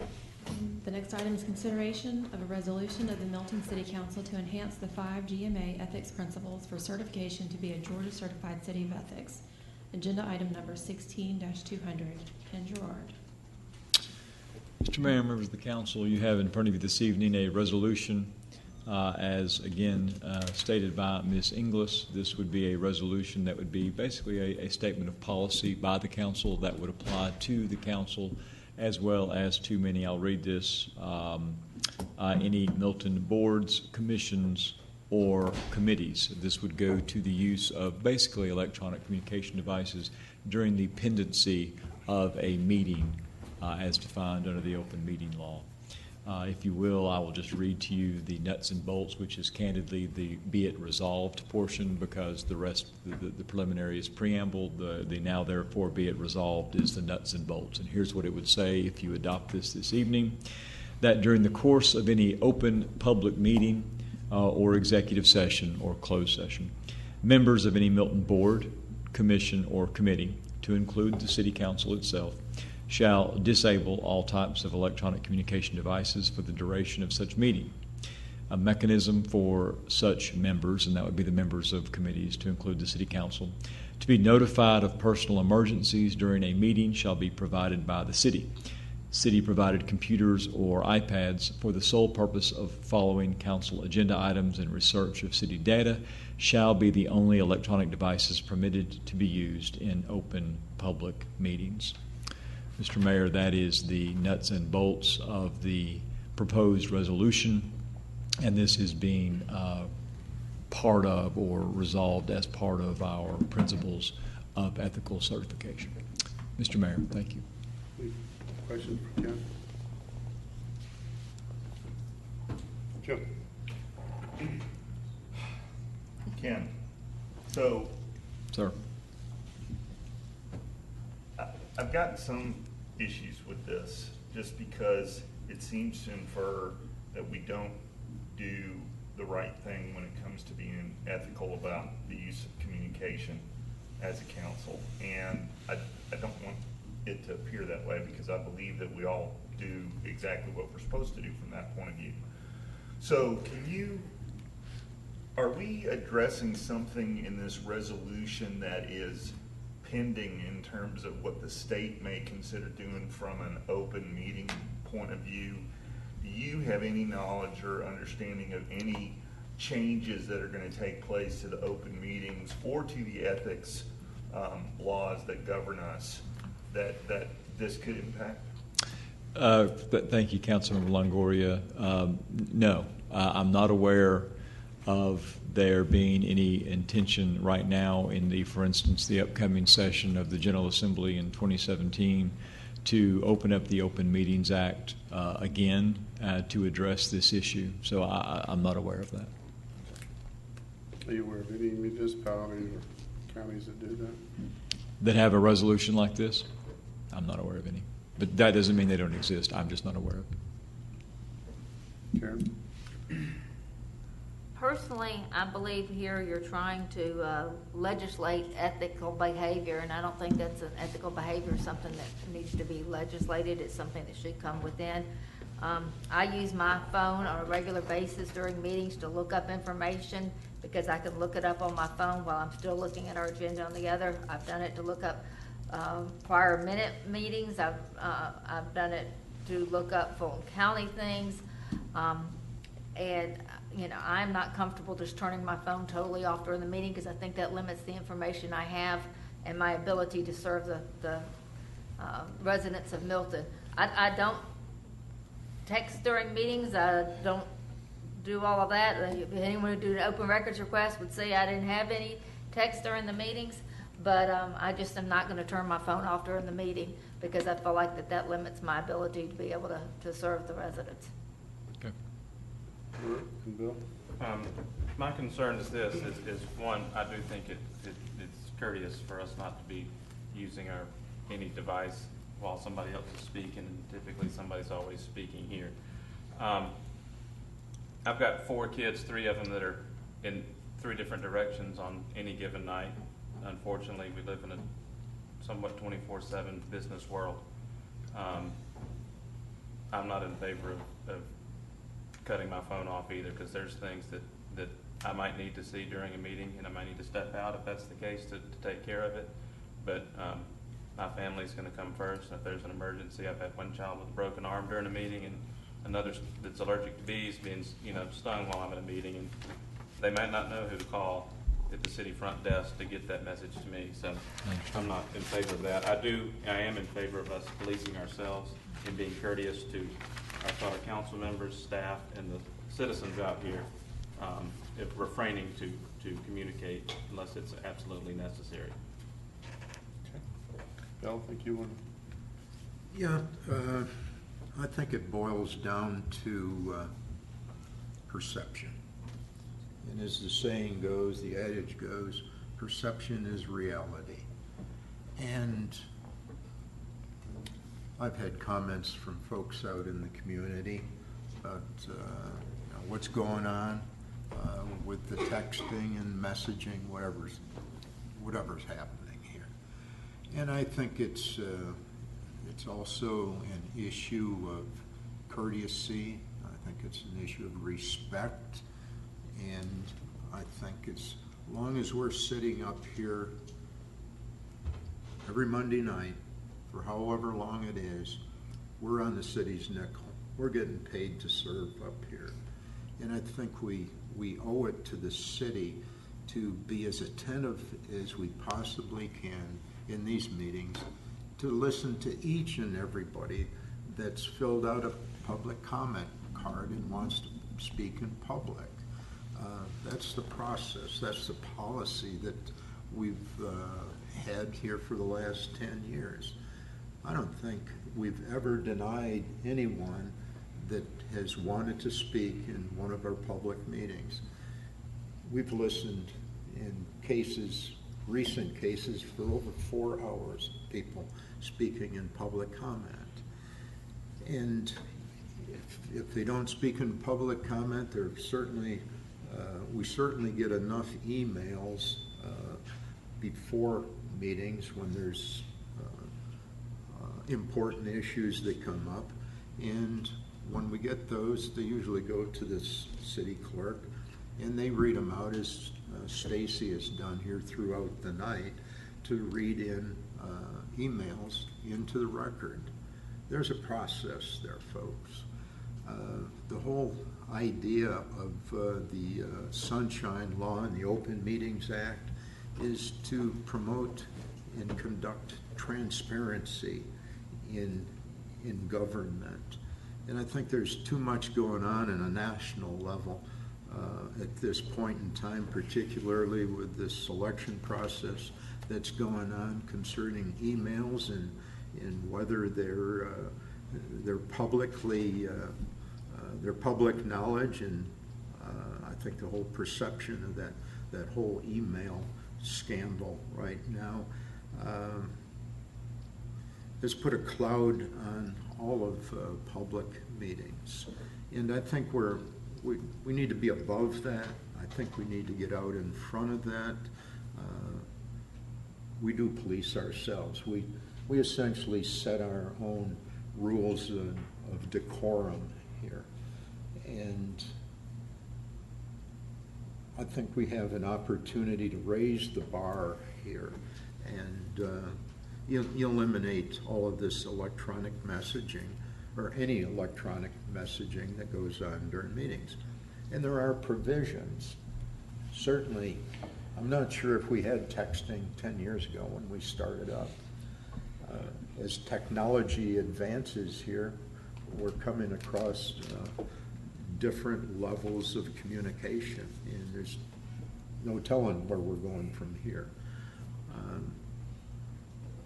I think it's. I think we have an opportunity to address this issue in this point of time before this whole communication technology situation explodes. I think it's the right thing to do. We can make provisions. We're that technologically savvy here. Certainly have people on staff that can field emergency messages for us during the course of the meeting, and even if it's delaying our electronic devices out in front of Stacy or David or who else is available on staff to monitor them and say, hey, Bert, you have an emergency call here. But there's two parts of this.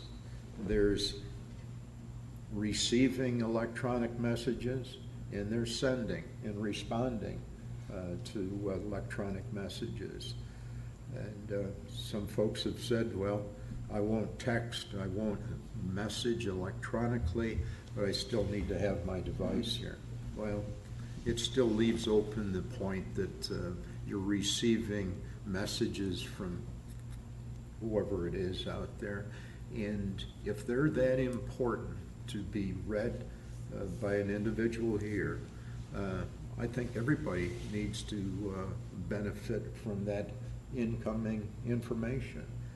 And if that's true, then we need to flash all of those incoming messages up on the screen, let everybody read. So that's where I'm coming from. I'm not directing it to anybody. I think I mentioned here in a memo that if you go out and Google electronic or texting during public meetings, you'll immediately get over 100 cases nationwide of different jurisdictions that have gone through this same issue time and time again over the last several years. So it's not something new. We're not unique in that respect. I think we have an opportunity to set the bar higher and further police ourselves. Hey, Brent? I guess my concern with just not having any ability, there's two things that were brought up that I think are valid uses. If you get a message that is an emergency, and I think out of respect, then if you had your device and you saw it, you don't need to sit up here and respond. You could excuse yourself from the dais and go. But I think from a commitment standpoint, I'm willing to say I'm not going to do electronic messaging or texting. And I think from a citizen standpoint, I think our citizens ought to understand, residents ought to understand, we're not going to be looking at texts that you may be sending to us or even last minute emails because you've had the time. Once the meeting starts, you're the only ones who are out there right now or whoever's in cyberspace, but the way, I think what your expectation can be from us is that once the meeting starts, we're paying attention to the meeting, to each other, to staff, to you if you're doing individual public discussion. You're coming up and actually sharing your views. So we'll pay attention to that, and I think people need to have the expectation that we are not going to be responding. And I've had to tell people too, after the meeting's over, that I'm not going to respond to you when you send a text. I'm not looking for your text during the meeting. So I have no issue on that side, but I do see, the option of what Karen said, if you need to be able to reference through and look up data or be able to receive emergency messages, things could change up here. Right now, if future council members we may have someone who's a single parent and you're the only one, and I guess I'm not in favor of giving staff the task to monitor my personal cell phone to look, but I will be disciplined and I'll put mine to the side. But if it vibrates, I may look. If it's not an emergency or my wife's saying, hey, you need to get home, that's, I guess, I don't know how you easily do that, especially when we have meetings that now run 6 hours and 5 hours and 4 hours. But I do agree with the concept of no texting and letting the public understand that don't expect us to be monitoring your text if you're sending this to us when we're in a meeting or sending emails, because we're not going to be looking for those. Joe? So, I understand the spirit of what we're trying to do here. I would hold up the fact that I think we all, as council members, took an oath to uphold the laws of the U.S., the state, the county, the city, every single jurisdiction that may have influence over us. And so I believe because of that we're all willing to not do the things we're not supposed to do. That's just the bottom line. We don't send emails, or we try not to send emails to everyone if they're not part of a city email address. And we don't conduct meetings when we're not supposed to, and we don't gather together in a quorum outside of any publicized meeting. And that includes us not being able to text more than 2 people at a time that are on the council, because that would be considered a quorum. So we do the things that we're supposed to do. The open meeting laws are supposed to govern us. It's not necessarily supposed to govern the citizens. And the reason I have a problem with this is I want to give every citizen every opportunity to tell me exactly what's on their mind whenever it is they feel that it's right for them to do so. So I don't want to stifle anyone telling me, Joe, you need to be thinking about this, or Joe, why aren't you doing that? Most of the time I get text messages in the meeting, somebody's, whopping me upside the head because I'm doing something they don't want me to do. And I welcome that. I like the fact that people can do this. The reason we don't have everyone speaking at the same time is because we wouldn't be able to process that information. However, this problem is going to, if anything, the future holds more communication, not less, is, I guess, the best way to put it. There is built, the idea that you mentioned where there'll be screens with information that streams because it's the people asking questions. I mean, I have that already every day. I'm in 16 different WebEx meetings where that's the kind of information that we get when 50 people are meeting in 50 different locations across the U.S. and we're all trying to communicate. And so I'm confident the software may already exist for city councils to meet in that fashion. And if they don't exist, I'm going to go home and try to figure out how to write it, because that's the direction that we're going. So I am for the council members maintaining the open records laws and doing those things that they're supposed to do to conduct themselves properly. I'm not for anything that would restrict, stifle, or minimize the amount of input that we get from the citizens. So that's my concern. Just go down the line. I would agree, well, a little bit with everybody, but, I would never want to block citizens from being able to email, text us, whatever. Now, granted, we don't have time up here to respond or maybe not look at them or whatever, and that's incumbent upon us not to get involved in something like that. That's just common respect. Now, my wife might text me at some point during the meeting saying, should I hold dinner? And I might text her back and say, no, it's going to be 3 hours. So, that's going to happen sometimes. Or as Bert says, I've got kids and they're everywhere. You want to be available if there's an emergency, whatever. I look at my phone right now. It looks like I got about 15 texts from some buddies that are watching the Harley-Davidson movie. I haven't had time to look at them. I'd be glad to flash them up on the screen, but they're giving play-by-play on the motorcycle race. So, but it's incumbent on me not to get involved in a personal conversation and or a big, lengthy one with citizens. So, again, I certainly I think we need to police ourselves. Now, one concern I have when this is brought about with ethics and mention the Sunshine Law, and Ken, I'm going to ask you to kind of explain to the public what the Sunshine Law is and whatnot. If someone receives an electronic communication from a citizen and that just went to them, I don't believe that has anything to do with Sunshine Laws. But if you could at least put the whole quorum and Sunshine Laws and decisions just to make sure this is not, considered unethical. Well, the Sunshine Laws are basically comprised of 2 statutes. One is the Open Meetings Act and one is the Open Records Act. They both do different things with the same objective. The Open Meetings Act obviously governs how you conduct the city's and county's business as an agency. The Open Records Act defines how those documents by which you conduct your business are available. The Open Meetings Act, at its heart, anticipates that the public's business will be done in the open. I mean, there's no other way to say it. So I will say this as well. Councilman Longoria asked me this question.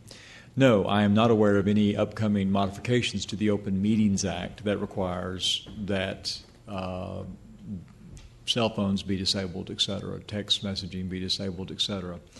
I think it is a policy issue, not as much it's legal or illegal, but a policy issue about the disabling of devices. Like I mentioned, I'll say it again, I'm not aware of any other jurisdiction that does that. There may be, I'm just not aware of it.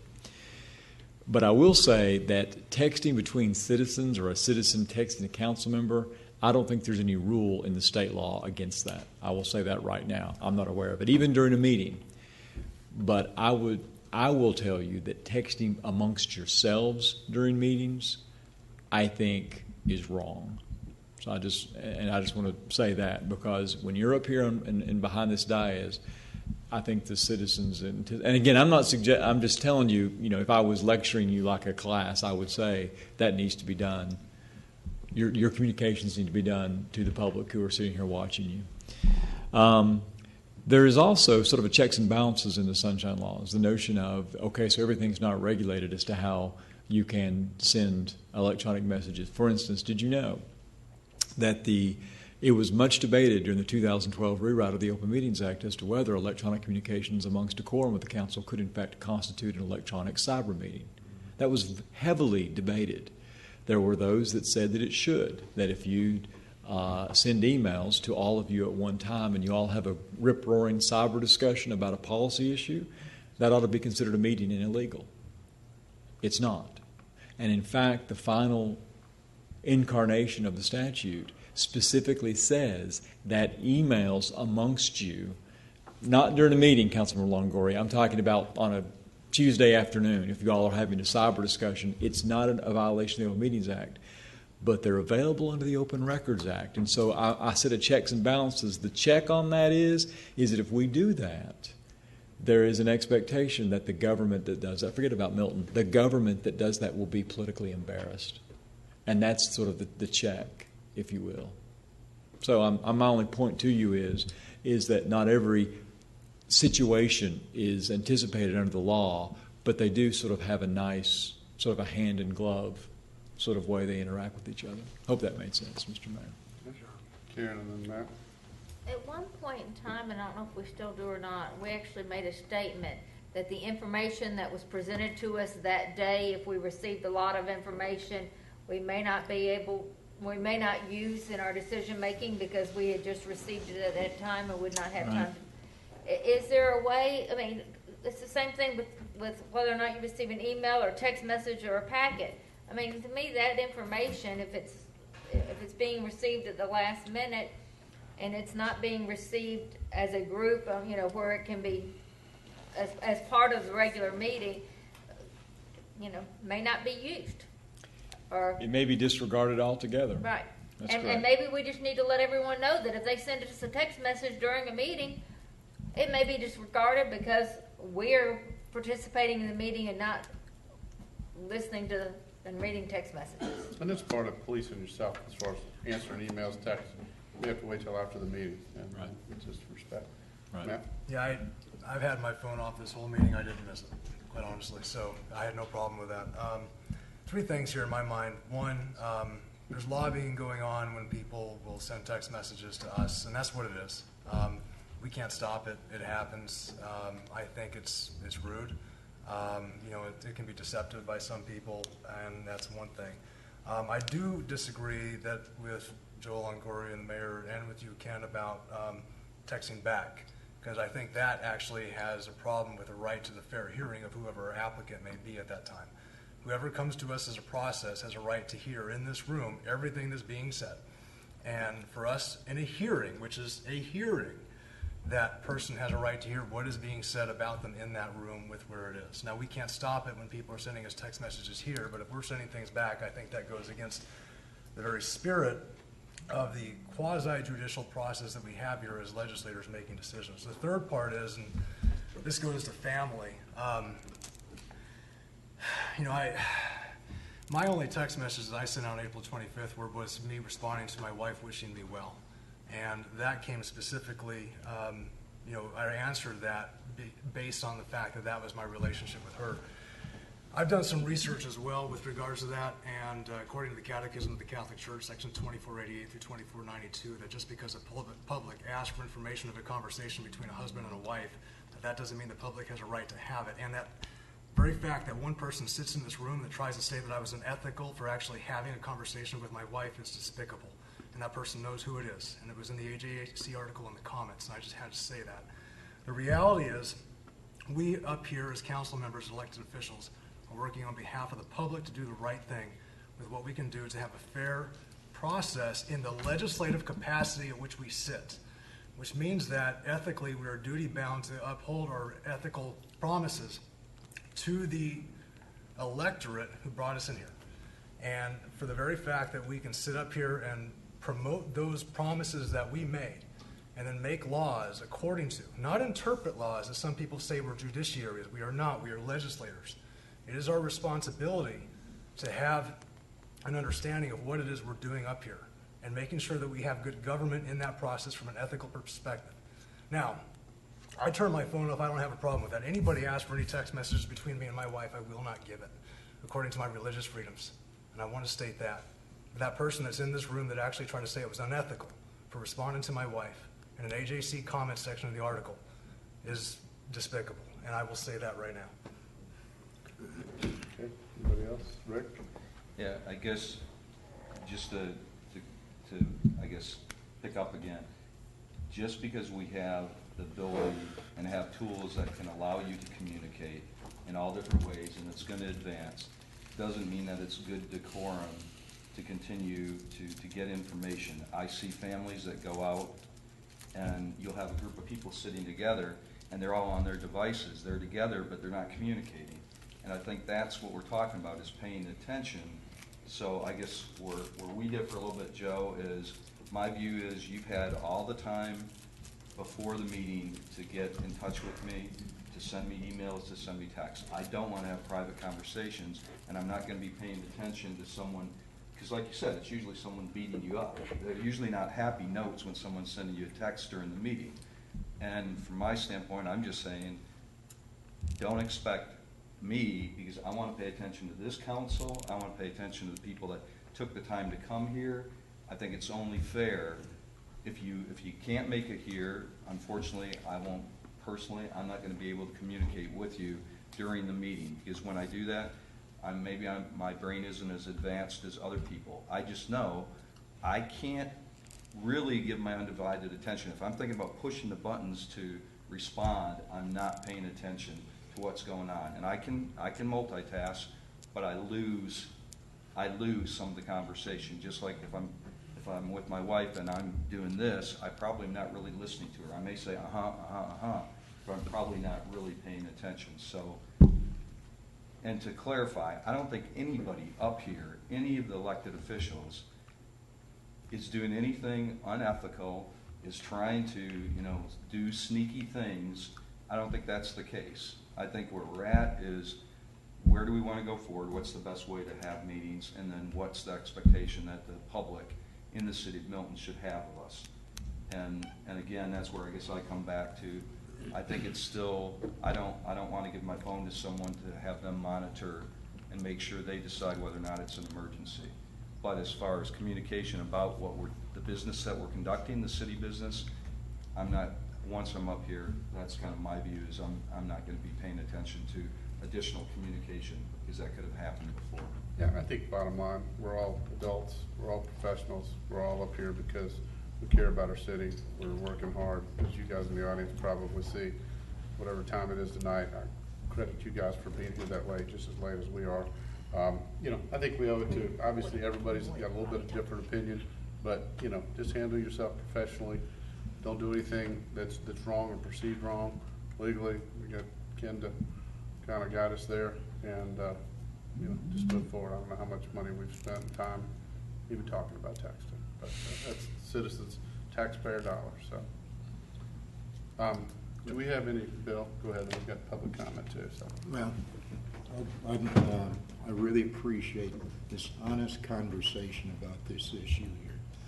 But at the risk of repeating myself, I'll say perception is reality. And I just ask that everybody keep it in mind. So. Okay, good point. All right, Stacy. Yeah. Tim Becker.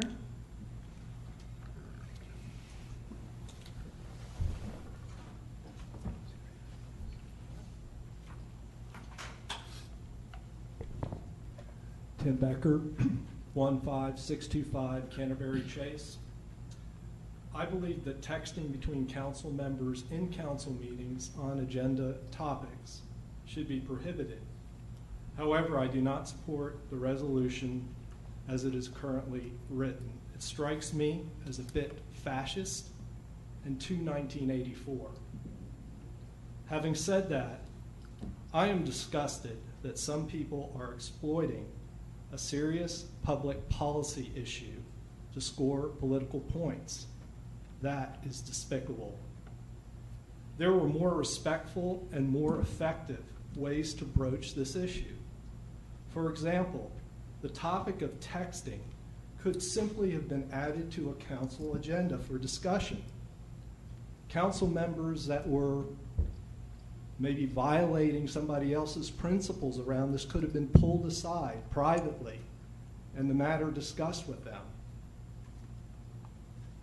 Instead, a public spectacle was created and shame was brought about on the city. I don't like to see that kind of article, and it was a planted article, and we all know it, in the AJC.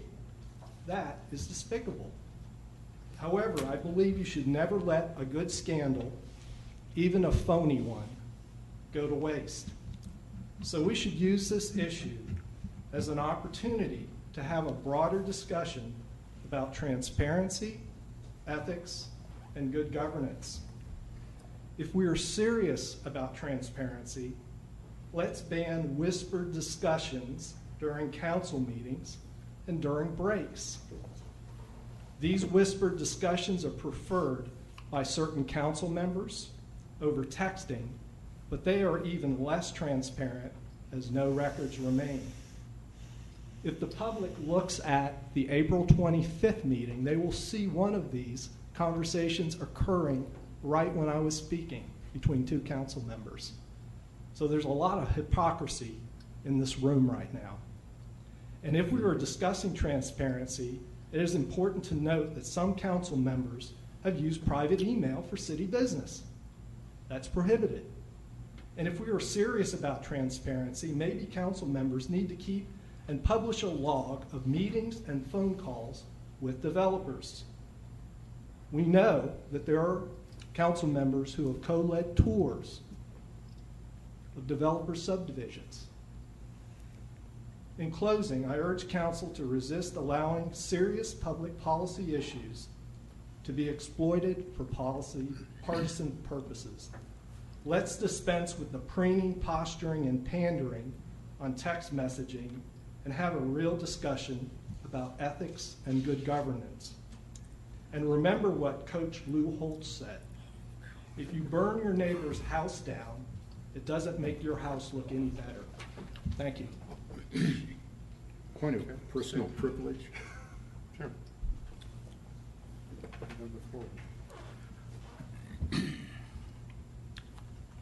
Message that I just got was ethics is how the other guy should conduct himself. And when I see blogs out there in the public domain chastising, excoriating, criticizing, and attacking a person's character, that's how I define hypocrisy. And there's a living example of it here tonight, and I think everybody knows who it is, and I guess we're going to continue that. It's part of the First Amendment right, I guess. But when people violate it, they're no better than who they're criticizing. Thank you. All right, is there any more public comment? We have one more, and it's to be read into the record. It's from Jennifer Pino at 175 Oakhurst Leaf Drive in Milton, Georgia. Sorry, I'm sorry. Who was it? Jennifer Pino, I think is how she says it. It's P-I-N-O. It says, I propose a ban of electronic communications between city council members during city meetings. Council should take this opportunity to have a broader discussion about transparency, ethics, and good governance. And that is the final public comment. Okay, I will close the public hearing, and if there's no other discussion, I'll open up for a motion. Make a motion to deny agenda item 16-200. I'll second it. Any discussion? All in favor, please say aye. Aye. Any opposed? No. Okay, that was. I didn't catch the nays. I'm sorry. Yeah. Forgive me. One. Okay. It's 4-3. Yep. 3 nays and four ayes. Thank you. You got it? Okay. All right.